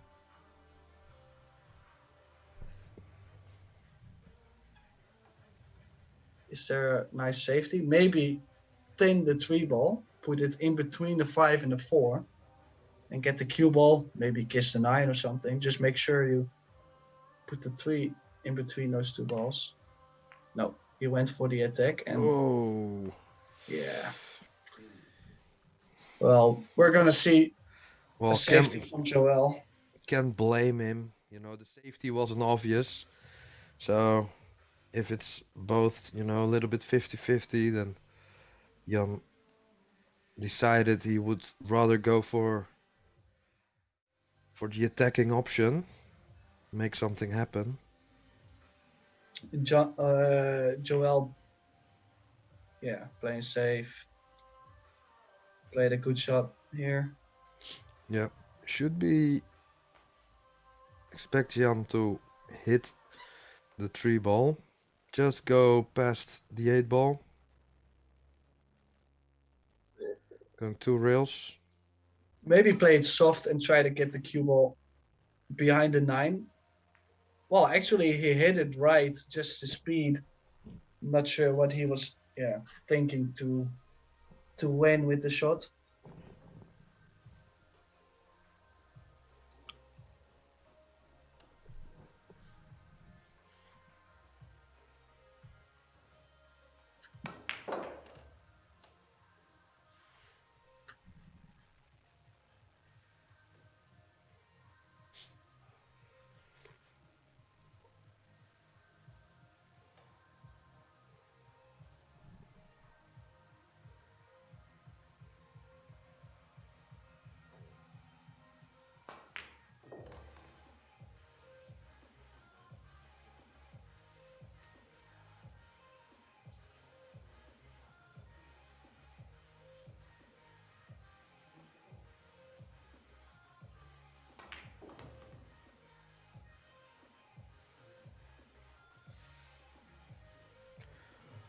Yeah.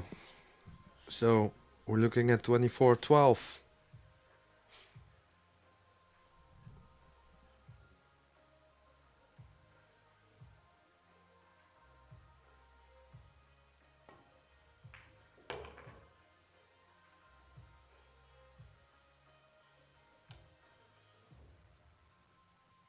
Yeah, just stop it there.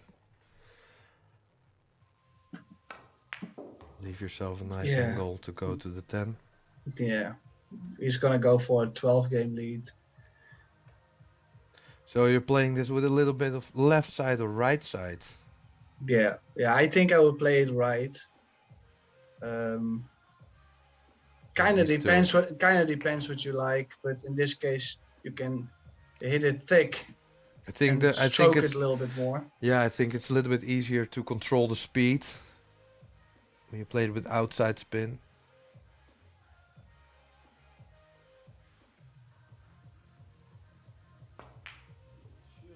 Oh, I kind of felt like he was, with the position he had on the 9, the position on the 10 was, maybe a little bit harder than he would have wanted. Good enough.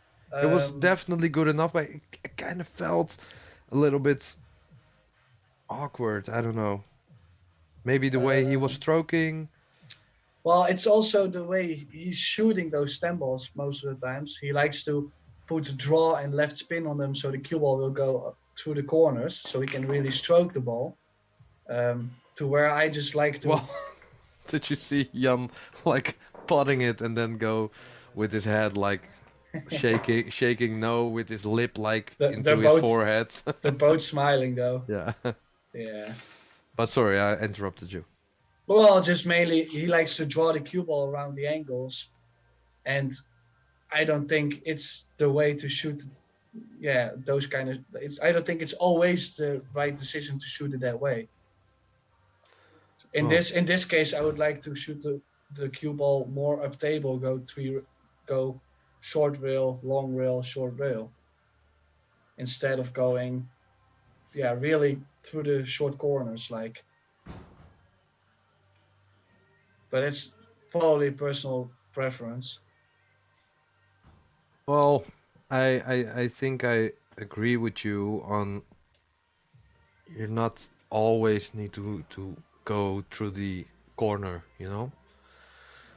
And sometimes it's harder because you want to you're shooting a harder shot just because you don't want to go because you don't want to go one rail, for example. If you always want to go 2 rails out of your last shot, when the ball is somewhere around the spot, of course. But you know, if it lays a little bit higher, then it's already a little bit more of a touchy shot, I feel sometimes. You know, from where he was playing,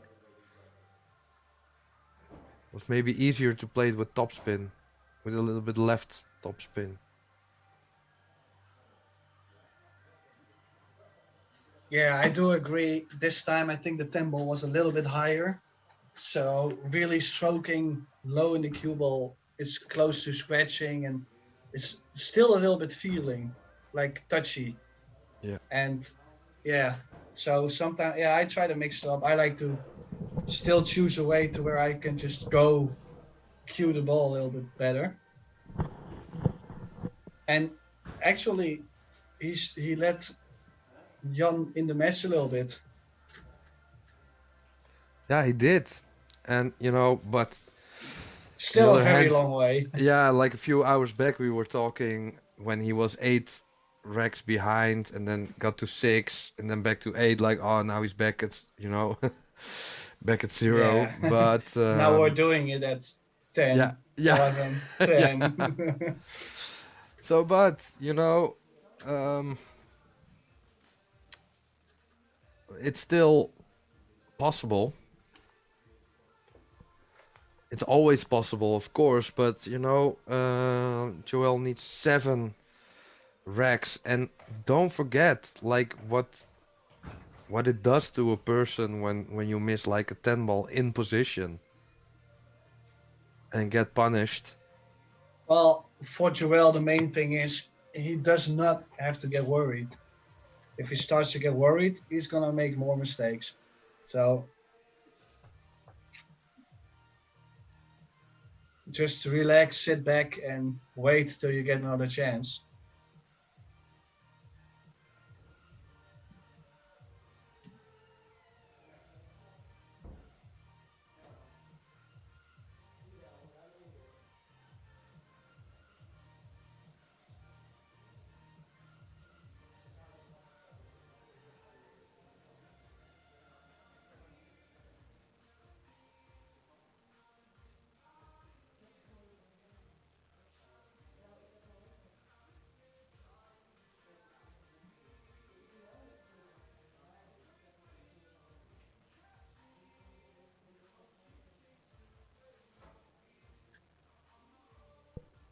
So, thanks a lot, guys. This is it for me, probably for today.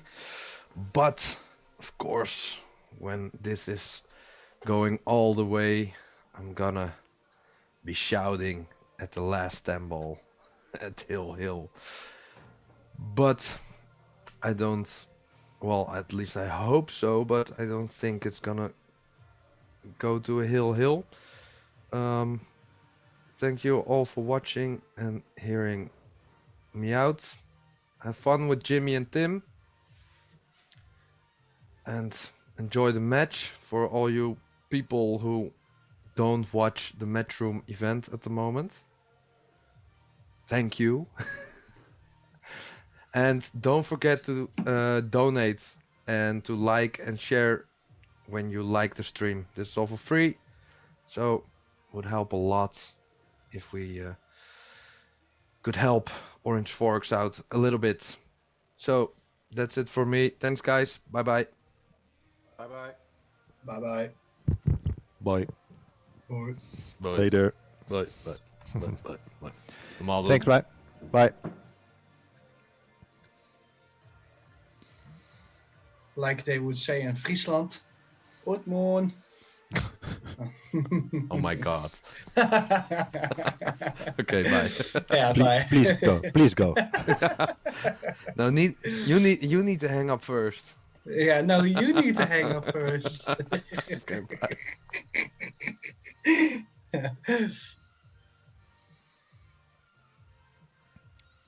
So, Threw him out the room.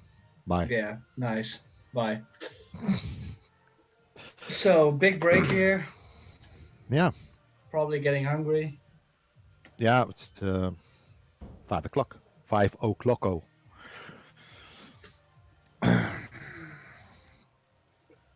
Yeah. So, do you think there's going to be a comeback? I hope so. Might be, but I have a rough feeling about it. Yeah. Especially when I see Jan a couple times just shooting random kicks and stuff and don't look at stuff. Yeah. But again, Yeah. this just confirms my thoughts about these long races with alternate break. I think we should change something in this format.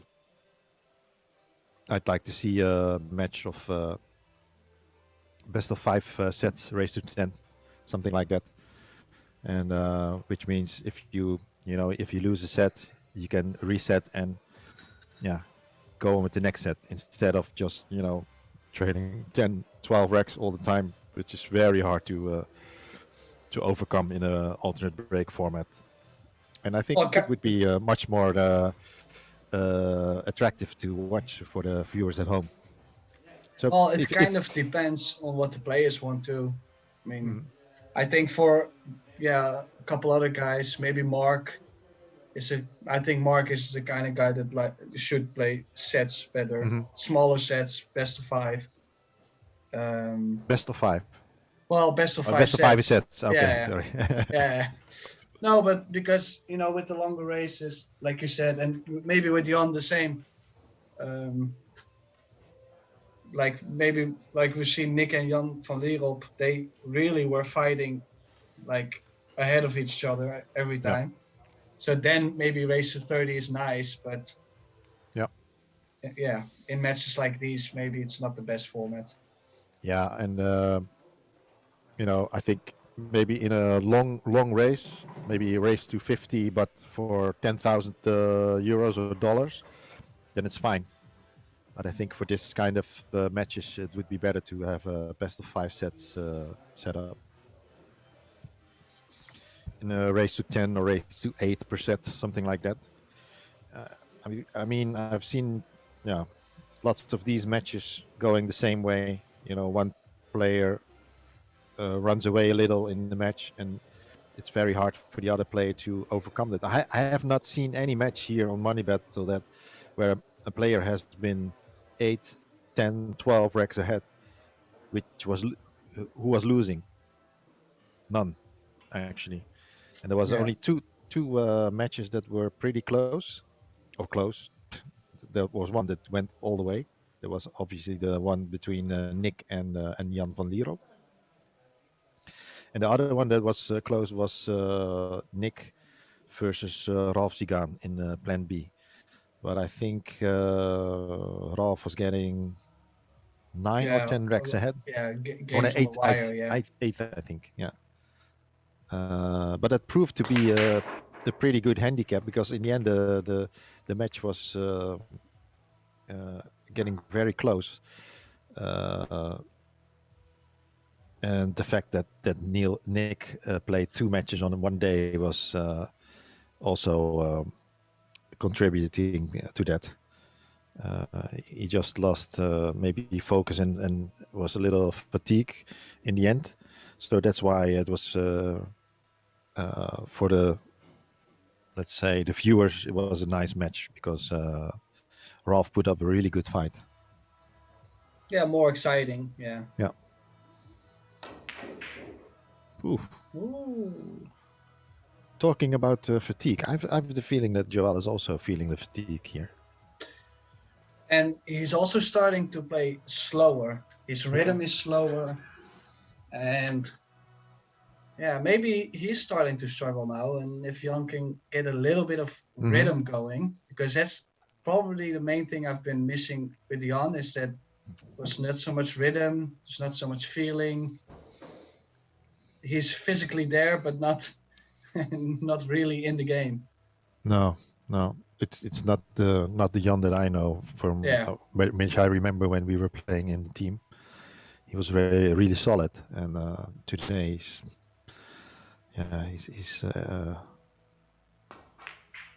inconsistent. That's the word. So Shoots, good recovery shots from Joel. Yeah. Has a nice angle to shoot it in the side pocket and get on the 4-ball for a corner. So, and then after that, there's not so much work to be done. Has to make sure, obviously, to make the 3-ball, because it's a little bit of blind shot, so can be missed at times. Yeah, this will prove no problem for Joel. Just if he's not lost his focus, that's the only thing. I think it's a matter of concentration. Obviously, they don't play many matches, both of them, and Joel is a player. Oh, like I said. Yeah. Yeah. I wanted to say Joel is a player who's not playing. Is hardly playing at the moment.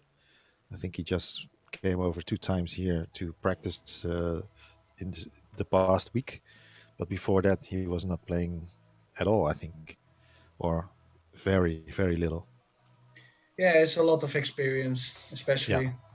Yeah. And he's getting a lot of chances from Jan, and that's why he gets more into his rhythm in his match.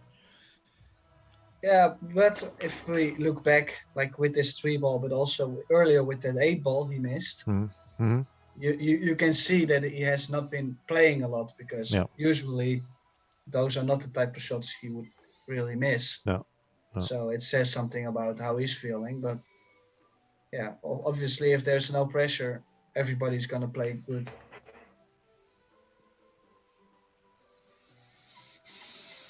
I want to ask the viewers what their opinion is about, changing future matches to sets instead of one long set. Let me hear your input, because we have some matches cooking up in the background, and maybe we can, or maybe I want to do the sets anyway, but I'm curious to hear your opinions. Oh, Jan. Oh, yeah. This is what I mean. He had so much room to have shape on the 7, and he ends up stuck to the rail, no shot on the 7. It's tough to win from here. He just, to me, it looks like he has no focus at the moment. That's a shame, because we all can see that he is getting chances. Yeah. A lot. Afterwards, it's impossible for him to say, well, the other guy, he played so good, I can beat him. Mm-hmm. So maybe he can shoot this in the side and go 2 rails, but it's a tough shot from here. Yeah. So much speed. Oh, it did go in the corner. Oh. I thought he hit that pretty good. It was good speed. Yeah, but these pockets are not so forgiving as you think. Yeah.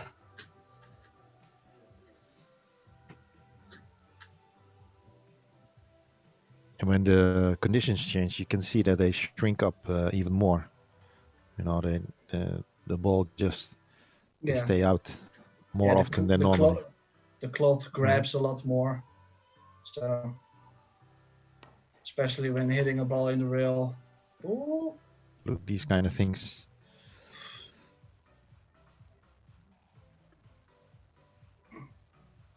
It's not only a big grind for them. Mm-hmm. It's a big grind for us too. Whoa.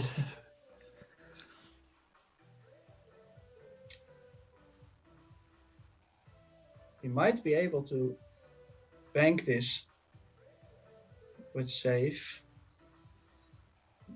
But knowing him, he's the type of guy that's playing this safe. Oh, he called the bank. He called the bank. So let's see. Still, I don't see any value for going for this bank.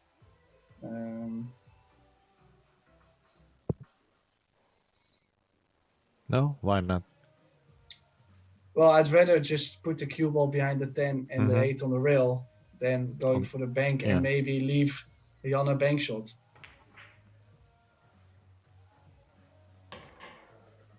You see, he went all in.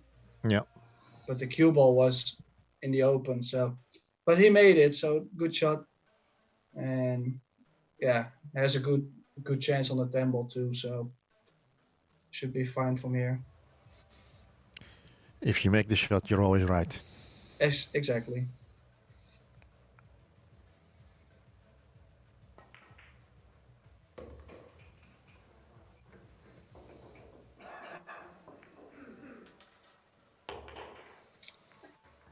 Yeah, poor Jan.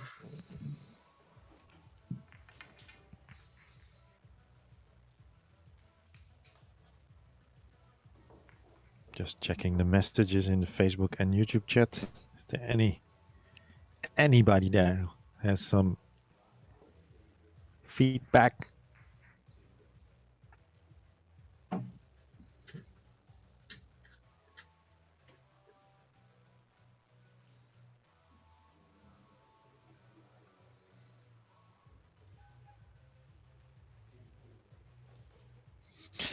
Okay. Jan's break. 11 racks behind.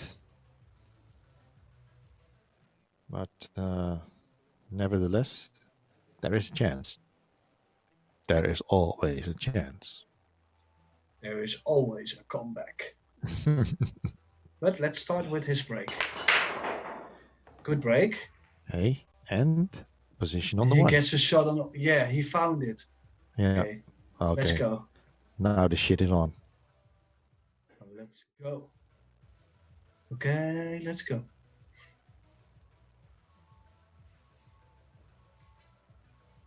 Well, he's got shape on the 1, the 2, and the 3, and the 4 are pretty close to each other, so not really much work. Has to get nice shape on the 3 ball to the side, and besides that, 5 and the 6 are together. This is a good chance. Don't know, got distracted or hit the rail or something. Yeah, I think his cue hit the back of the pocket. Oh. He hit that so hard. This is unbelievable. He's had this all day. I already felt it when he, you when he see hit the speed of the ball. Yeah. It's incredible. He just doesn't have the feeling with the table at all. I mean, he has a really good position on the 1. Everything is in the open.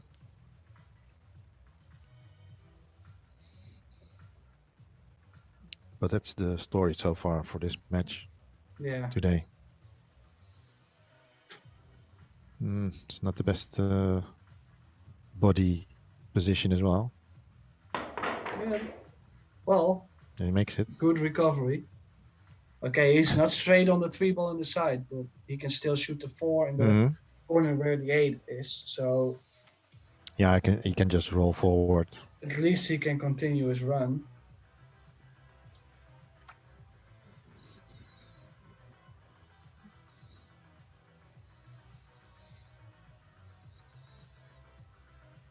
Oh, he goes jacked up. I don't know why. Yeah. Oh, you like to strike with confidence, but Yeah, did not really get there with the cue ball. this is a bit of the 50-yard line. Can still, well, I think he can still cut it in the left corner and Yeah, go high ball. No, he goes draw. Okay. yeah, it's going around. But going around is, with this bouncy rails at the moment, Yeah. how's it gonna work out? Oh, yeah, he's okay. Well, no. I was saying he's okay, but he's hampered by the 9. He has to He's- bridge over the 9 ball. He's Japanese snookered. Double. Like Pascal would say. Pascal is Korean. Oh, Korean. Oops. That's what I meant. No. Oh, No. yeah. Just looks like there's not much left in the tank for Jan. No. And he was getting in trouble from the 1 to the 2, and after that he was just, Recovering Yeah. all the time.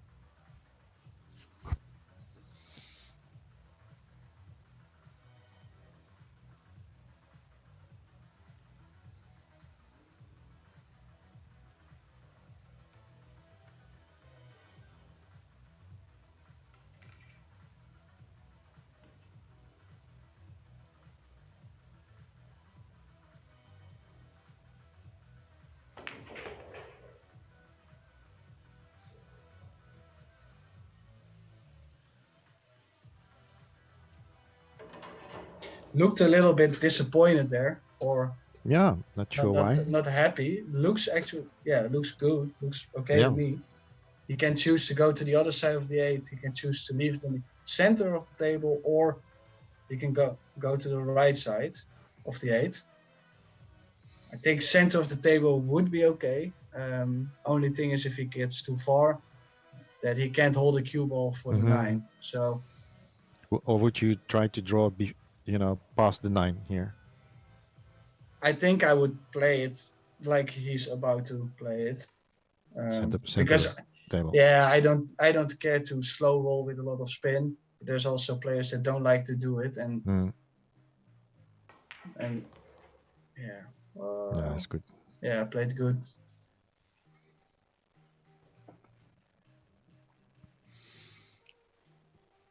Except for the 9 being in the way a little, maybe for his bridge hand. No, Maybe a little Fine. bit. no.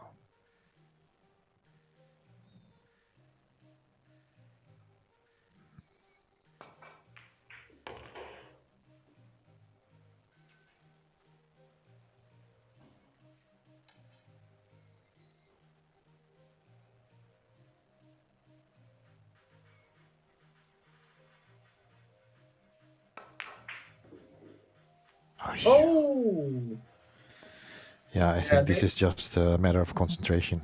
yeah. They're both getting a little bit wore out. But a couple mistakes like these, and there might still be something happening. Mm-hmm.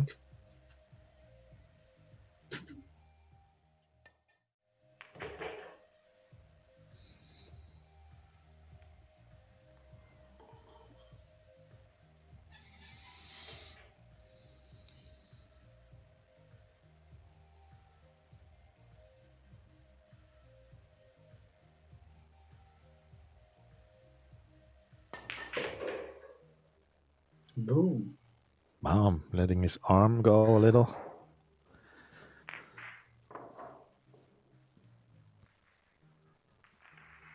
Yeah.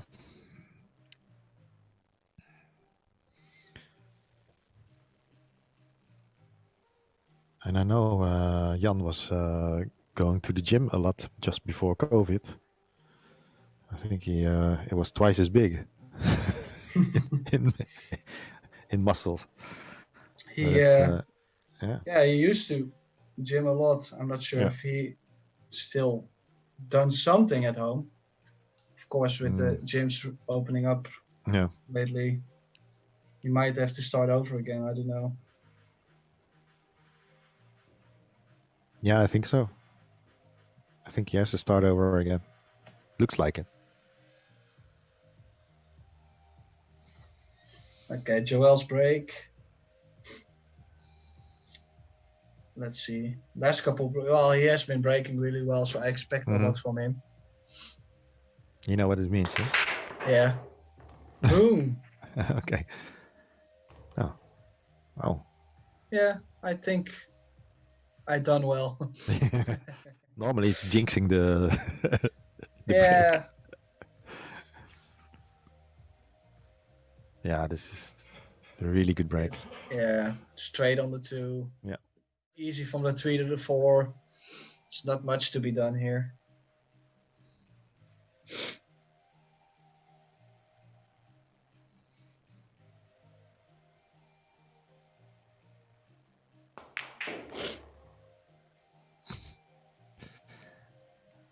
Hope you don't have a cold. No.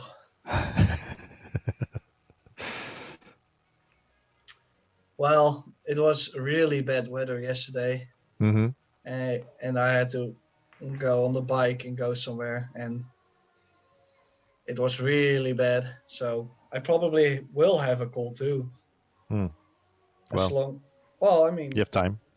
Yeah, that's true.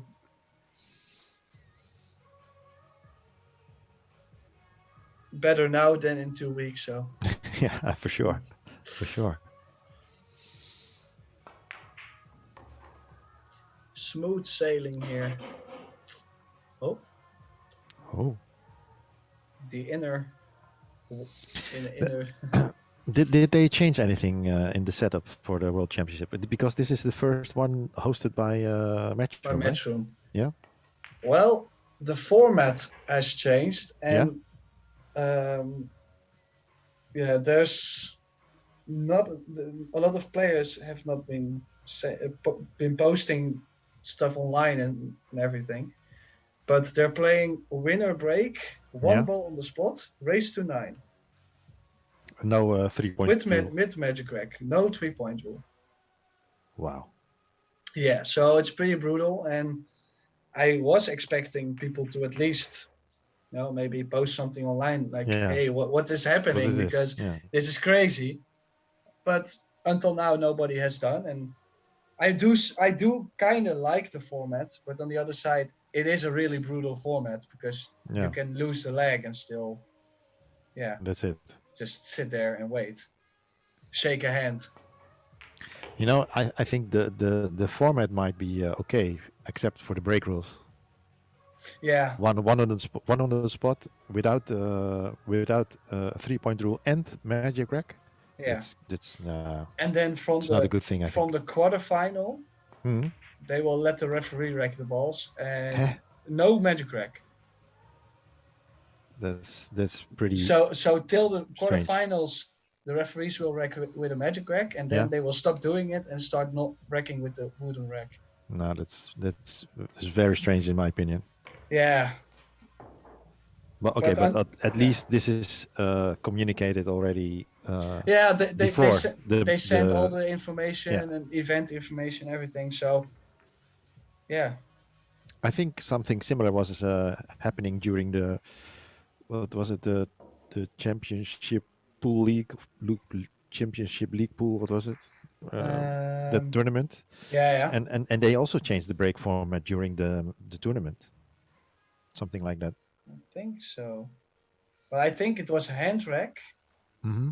And there was no re-rack or something. So the same, we are not allowed to check the rack. Yeah. I think it was the same with the Champions League, Predator Champions League. Championship League. Of Championship League. It's such a strange name. Yeah. But they were not allowed to check the rack. They were not allowed to ask a re-rack. And another strange rule for this World Championship is that you cannot ask for the cue ball to be cleaned during the rack. Oh, okay. Only when the rack is over. Okay. So if the other guy has a huge kick. Yeah. And you're like, oh man, I have to play this cut shot with slow speed, a lot of spin. Yeah. You're not allowed to ask something. Well, I think that's also strange, but Yeah. on the other side, you know, I have as much chance as all the other players that are Mm.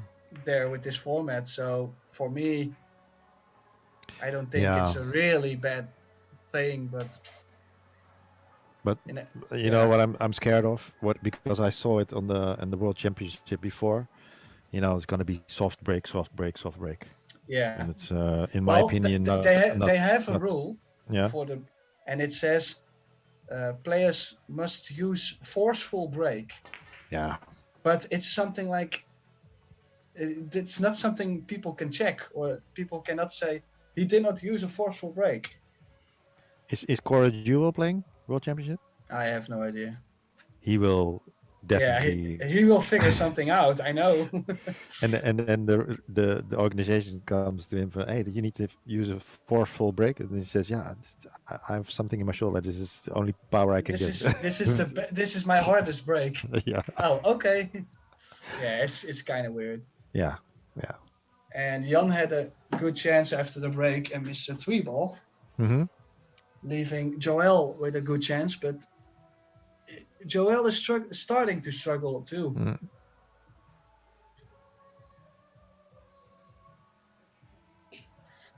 Yeah, so that's all with the rules and the things, and I'm just gonna go practice 3, 4, 5 different kind of breaks, and I'll just see whatever I will use, and we'll see from there. Yeah, but for me, 9-ball is about, you know, like a exploding break, you know, like power. Yeah. Not like you know. Same with the 10-ball for me. Yeah, the Filipinos will figure out something. You know, what was it?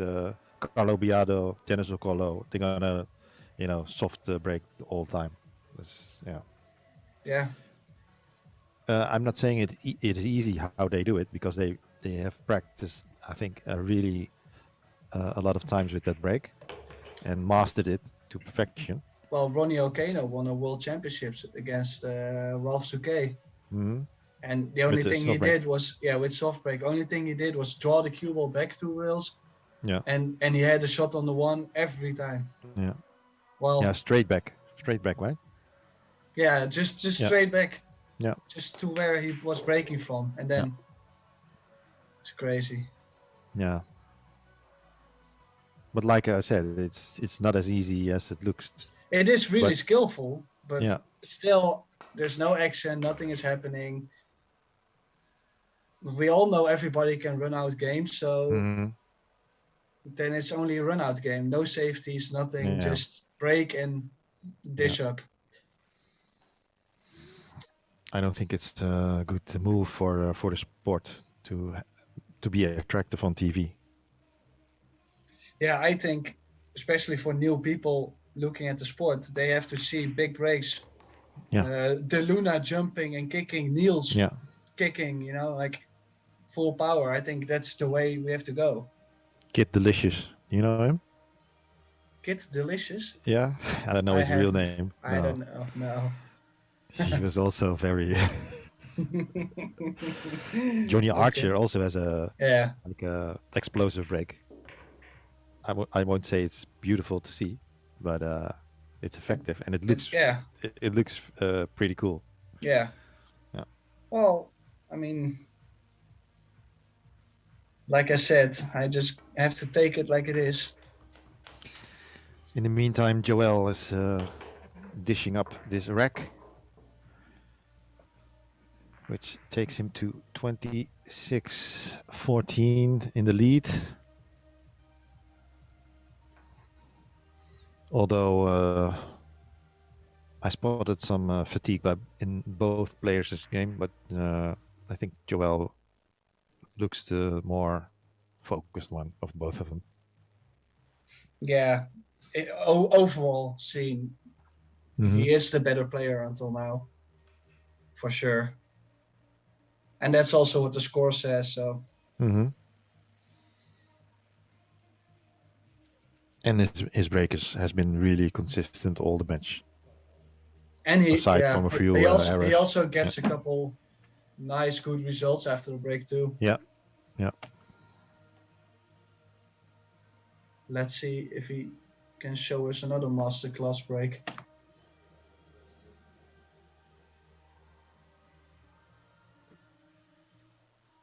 Ah, yeah.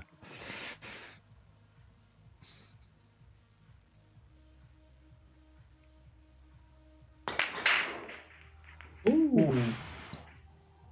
Almost lost the cue ball there. Yeah, and little strange with the 10 ball moving too. The real Kind name of- of Kid Delicious is Danny Bazovic. Yeah. Yeah, And, I I've do heard remember of his name once, but Yeah, yeah, it's way before your time. I think. when I was young. Young and innocent. Yeah. Now I'm young Now and you're less just innocent. Yeah, yeah.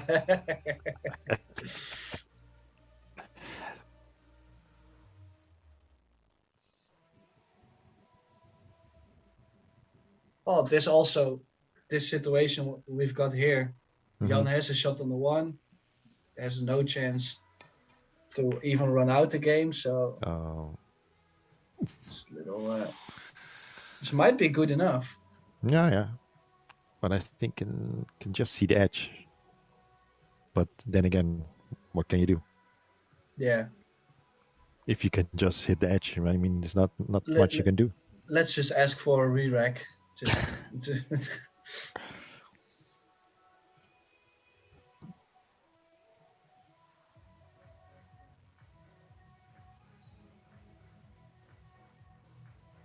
Hmm. Is he jacking up or? Yeah. Yeah, Swerving. because it looks like he's shooting it too. Oh, wow. That's a good shot. Wow. Yeah. Good luck, Jan. Yeah. I mean, I'm not sure if he has a kick. Maybe in between the 2 and the 7?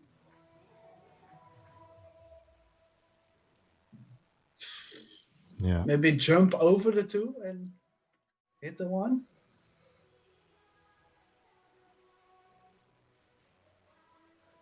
Or just tie up the 2 with the 4, or the 2 with the 3, or the 2 with the 6. Tie up something. Yeah. Oh. Yeah, he was in a trap. So Yeah. the only thing here in this rack is probably the 10. Well, Could and be a and the 2. little bit the 2, yeah. Yeah. But he has ball in hand. He can, Well, the What would only you- pocket the 2 might go is the right top corner and the right middle. Yeah. And it's really tough to get there. He's looking at the 2 in the corner where the 8 and the 9 is. So I think that's his best option if the 2 goes, obviously. In the corner?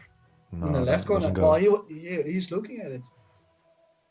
Hmm, That's okay. if it goes, it's his best option. Yeah. And he's lining up to put the 1 in the middle and roll forward with the cue ball.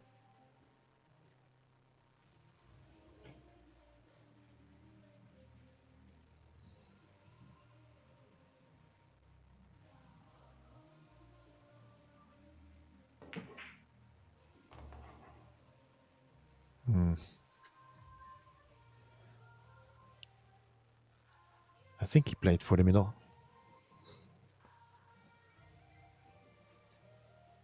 And I'm not sure if it passes, but looking at the way he's lining up, it passes.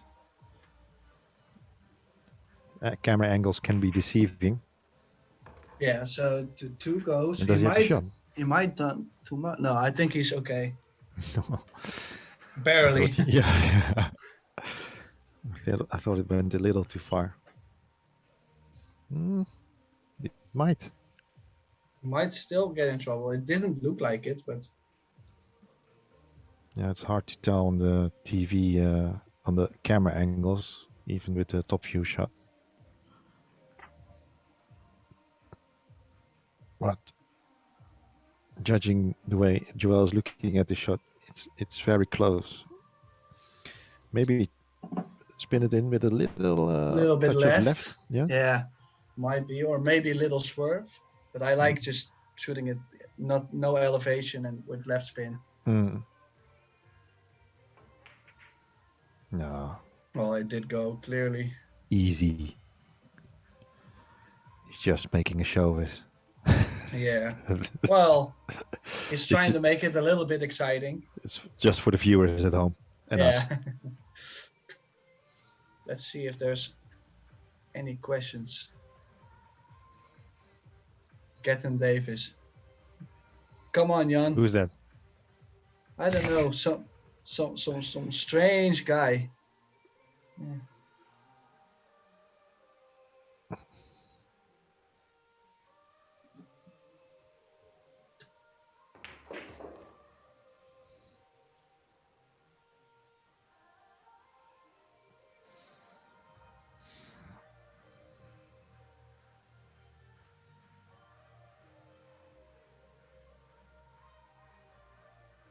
Yeah, like I said earlier, the 10 is in a little awkward position, so he can only make it from the right side of that long rail, where the 6 or the 7 are that side.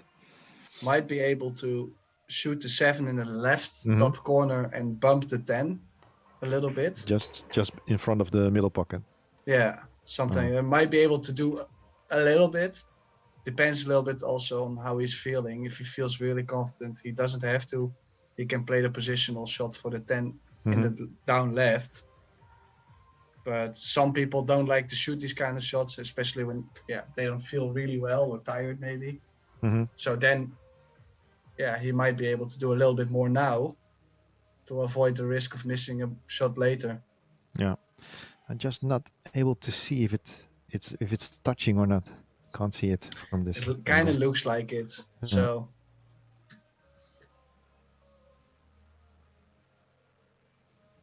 let's see what he's playing for. looks like he's going 3 Yeah, rails. I wanted to say ideally you would like to be here. Oh. Yeah. Oh. Yeah. Oh, that's good. Yeah. Now you can go rail, bump the 10 a little bit, and still come up high for the 8. Hopefully not too much that it bumps to the other side of the set. The other side of the or he middle bumps pocket. it straight in the face, and the cue will get stuck to the rail. Yeah. Those are small dangers. So let's see how precise he's gonna bump the 10. I think I would rather go for a little bit more forceful bump, so you bump it from the rail away, so you have more chance of a shot instead of just hoping for I'm gonna move it just before the middle pocket. Yeah, I think so too.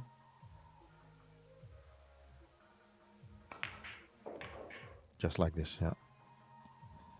And just accept this shot on the 8, which is slightly more difficult than you might want, but should still be okay. Make Yeah. it with a little bit of left and go 2 rails, and it's all done and dusted.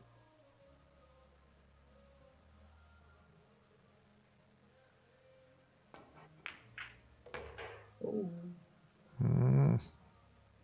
Yeah, falls a little short. It should be fine. it didn't strike it really nicely. Like No, but- the moment he hit it, I think he moved a little bit or something. That's why he also came up short. I thought it was a little thicker than he a would little like. bit thick. Yeah. Yeah. And that's probably because he moved a little bit, and small errors come from there, but It's in. it's in, and he should be fine. Yeah. Hold on. Well, I Good do enough. believe he can make the 10 from there.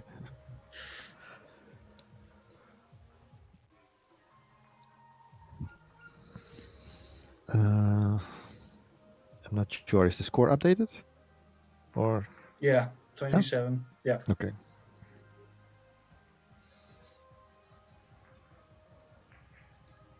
Joel obviously near the winning line. Jan still has a long way to go if he wants to make it a big comeback here.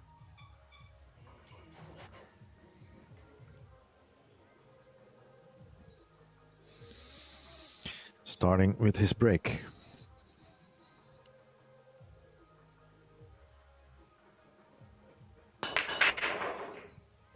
Mm. I wanted to say pretty bad, but it turned out okay. Just had too much topspin on the cue ball, but still has a shot on the one. Not sure if you can play. Yeah. I think he should be fine. A little bit elevated, of course, because of the 5. Mm-hmm. But does not have to do a lot with the cue ball to have a sight on the 2. So Okay, it's jacking up. you can slow roll it. You can go up and down. I think it's going to go up and down. Yeah. Mm. Oh. Mm. Oh. Oh. Phew. I Well, think it's just fine. it worked. Yeah. So, do you go to the left side of the 3 ball, I guess? Clear path. Or you want to go around in between the 6 and the 7? Not sure if he has the angle for that to go around the 6 and the 7. A Don't lot think of so. spin. Yeah, I Oh, think yeah. I would have played it this way. But He needs a bump. bouncy rails. No, I was meaning he needs a bump from the 3. Yeah.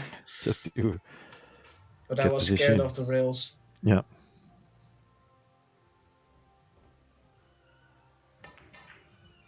No.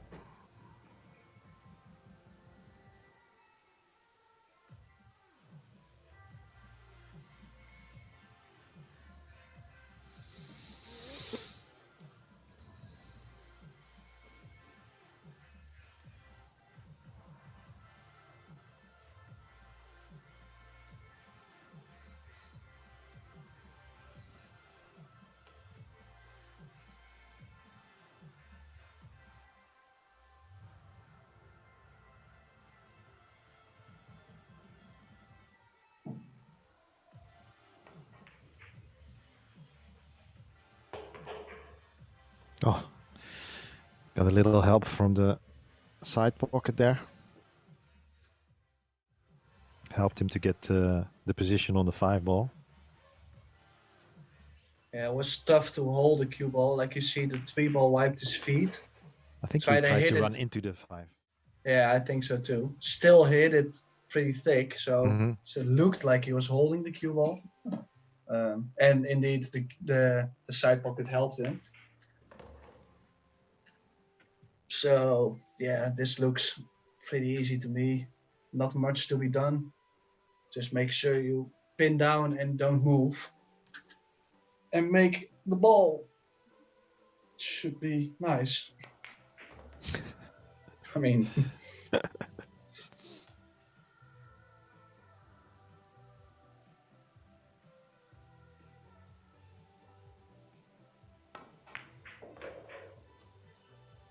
Mm. cue ball Just loose let a it, little yeah. bit. But You can still go to the left side of the 10. Should not be a problem. play this with a Let- little let- right, with a little right hand English. Yeah, maybe Yeah. draw it to the long rail, just past the side pocket.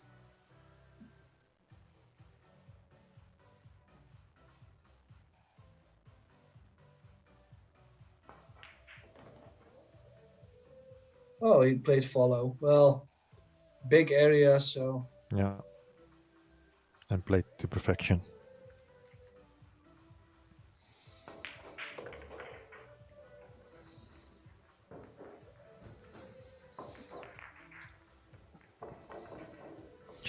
Yeah, again, as also with other money battles, I expected a closer match.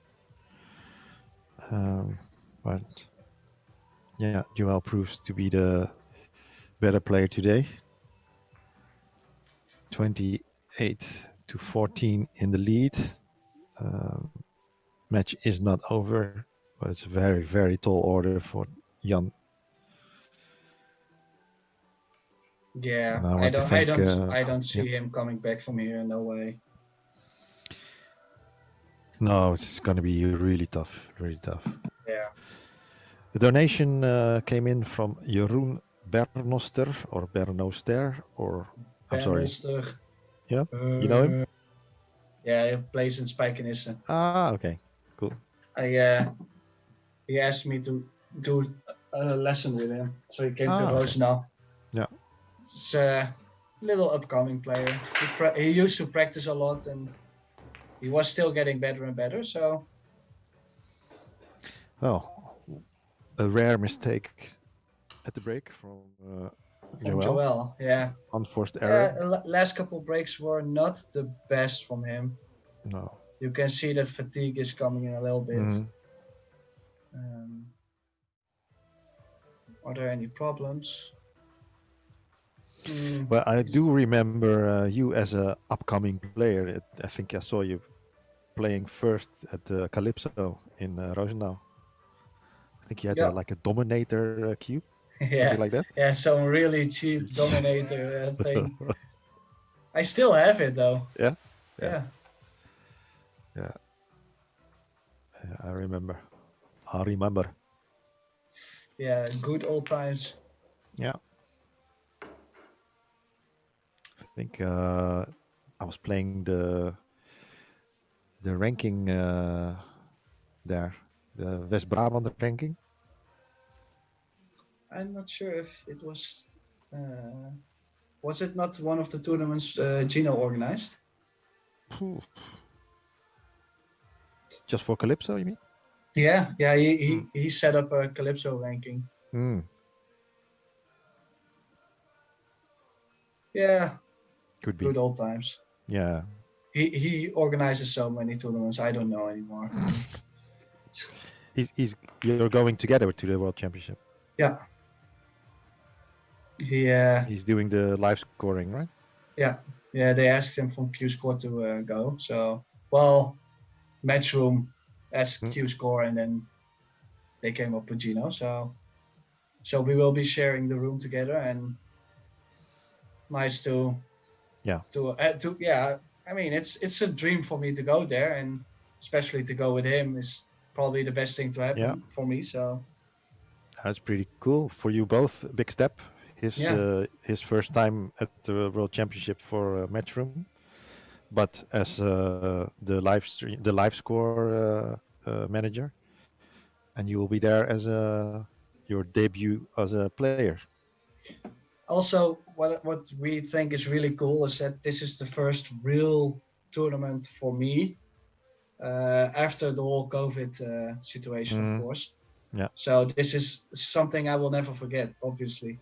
Yeah. Because after such a horrible period, to have such a dream coming just after this is really great. So I'm just hoping I can make the best out of it and maybe have some big surprises there and especially enjoy. Have you set a goal for yourself? Not yet, because mainly with the format and stuff, I'm not just going there to enjoy or something. Like people would comment on Facebook like, "Oh, nice, enjoy," and I would be like, "Well, a little bit, but I'm not going there to have fun or something." Well, I went to the World Championship and I was there just to enjoy. Yeah, well, maybe a little bit different. I don't know, but for me, I do actually believe I can be a big surprise there. So I think I should not only go there for having fun. No, of course, different situation. But I'm really excited and I'm working hard now. And the gym's opened up, of course, in the Netherlands. So now I can go to the gym again. So I can go back a little bit in shape and lose the Corona belly.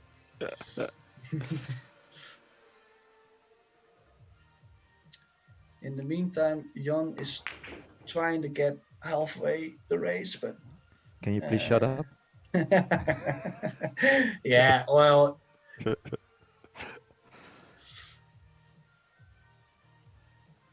I'm just trying to... Yeah, I'm kind of hoping for Jan at the moment, but it's tough. No clear shot for Joël here, so he's looking for safety. He has the option to put the 4 on the second diamond on the left rail, and then get the cue ball 2 rails down behind the 9. Looks like he's trying to do something else. Is he banking the 4 down table behind the 10-6? No, the first option. Speed is very important in this shot, and I think he got it. I think he covered it, but Would have been it's better an if it easy was. hit. Yeah. Yeah, would have been better if it stayed on the long rail. So not the best speed. No. Okay, Might hit be it direct. might be good enough. I don't think he can hit it direct. Oh, Jan has And- put on his karma shaft again. Yeah, he changed it again to the Go Custom Yeah. shaft. This is not a bad kick if the cue ball don't scratch. Aye. At least he was separating the balls and leaving some Yeah. distance, but Looking at the layout, it's the 7 that's the challenge. he might be able to shoot the 4 on the side and bump the 7 a little bit. Mhm. Or, well, shooting off the 8 is a little crazy. Yeah. I thought maybe pot the 7 off the 8 in the middle, but it's also tough. Yeah, it's pretty tough from there. Well, he might, maybe kiss the 8 or the 7. Or kiss nothing. Oh.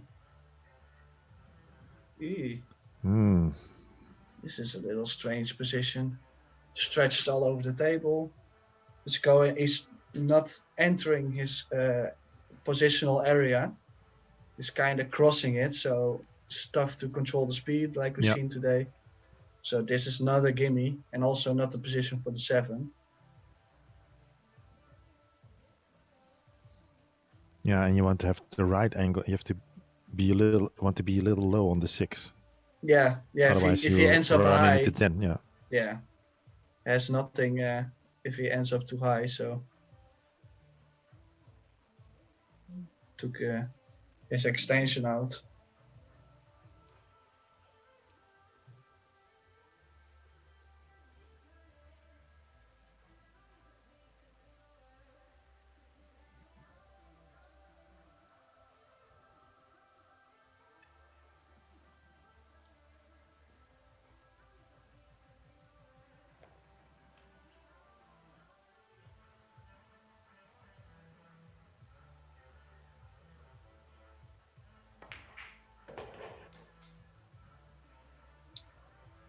And Mm.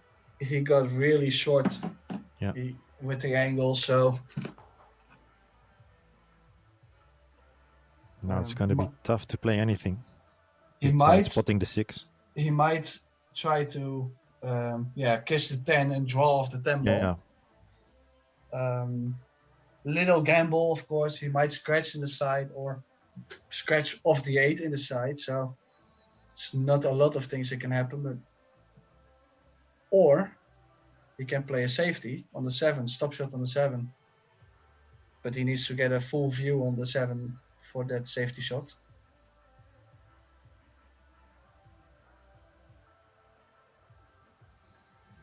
Well, we're going to see it now. Is he letting his stroke out? He's putting in left spin. Yeah, he's probably playing the safety. Ah, Or he might There be is a able shot, to cut yeah. it here. Yeah. The shot is on. But will he go for it? I think so. Because it says go on his shirt. Yeah, that's why I will not wear a shirt with Go Customs on it, because then I have to attack all the time, and it's just not my strategy. No. Well, he's automatically has position after, so it is worth a try. Yeah. This Good is job. better than a try. Yeah. Well struck.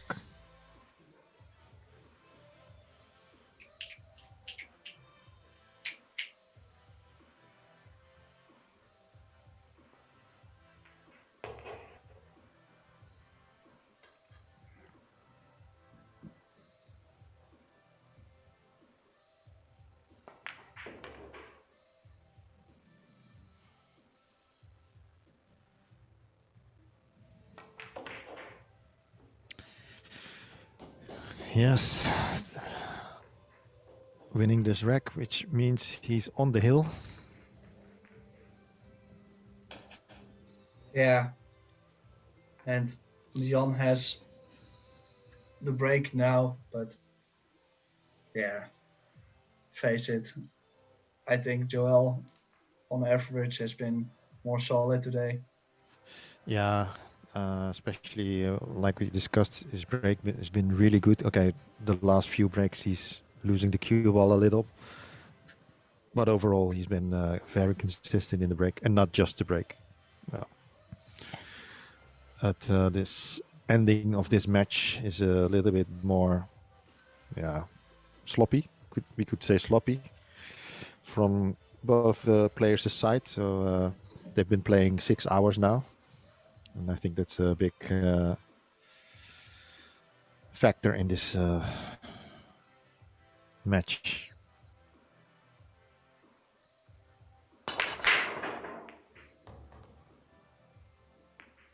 Just letting his break go for one last time, maybe. And now he has a perfect shot on the one. Yeah, he needed one of those earlier. Yeah, no, not just one. Yeah, true. He hit this one pretty good. One of the better breaks of today. Mm-hmm.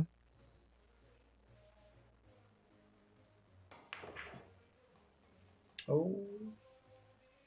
Mm. Can still go to the other side of the 3-ball using the short rail. I think he should go around it.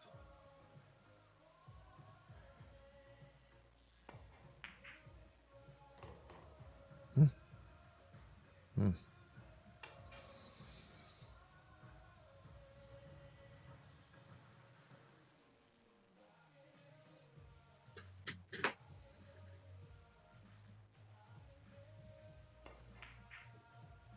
Oh.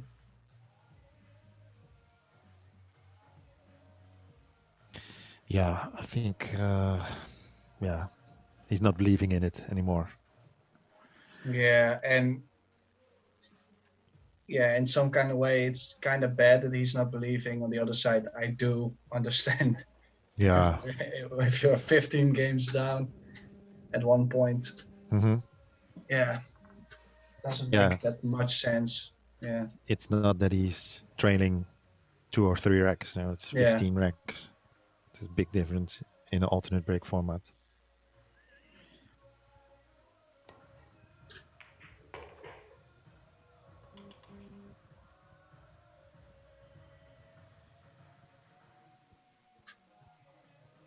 Yeah, so it's 6 balls now. Let's see if there's any nerves. Yeah, he's looking at the angle on the 4. Might run into the 7 9. or the He 9. wants to bump the 9. Yeah. That made it a little easier to control the cue ball.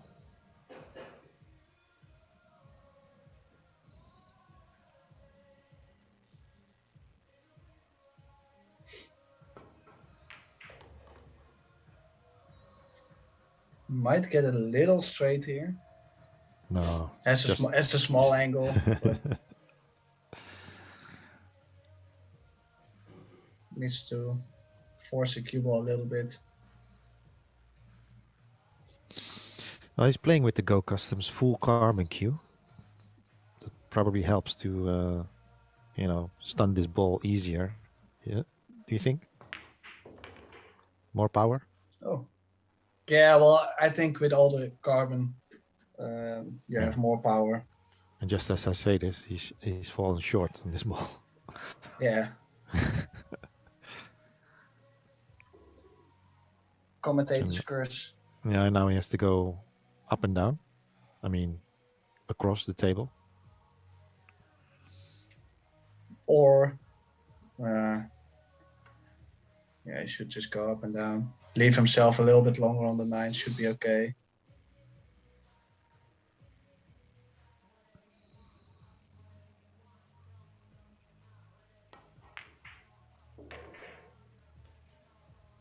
Yeah, good shot. Good cue ball. Yeah, doesn't really look like he is in big troubles.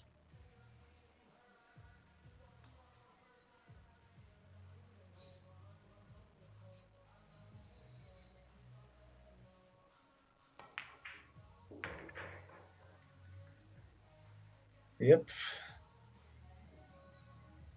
Well, that's it. The last ball to win. Yep. Congratulations to Joël. Yeah, well done. I think the deserved winner of today. Yeah, that's his father. Hatto. Andere camera. Zie je al wat deze ook?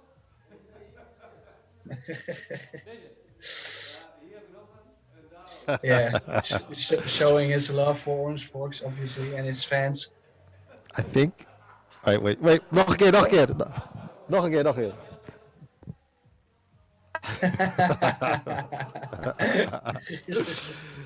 Also for his, I think his children were watching as well in the stream. So I've seen some pretty comments. cool. Yeah. Nice. Well, Tim, thank you very much for your time today. Yeah, thank you again. I'll probably chat or speak to you, but I do want to wish you all the best in the World Championship. Thanks. Try to follow this as much as I can. And we're gonna root for you. Woo! Yeah. I'll send you some Orange Fox patches as well. Yeah, you should. Okay, see you later. Okay. Okay. Bye, guys. And everybody else who has been watching the live stream. Thank you all for joining, for donating, for subscribing, for liking and sharing the streams. Special thanks to Goran Kobas of Go Customs to host this match here again in the Go Customs arena. And congratulations to Joël. And thank you for participating, Jan. Like I said, if you want to play in one of the MoneyBattle matches as well, you can contact me directly through Facebook, Messenger, send me PM, and we will try to get it sorted. Other than that, I want to wish you all a good Sunday. Bye-bye.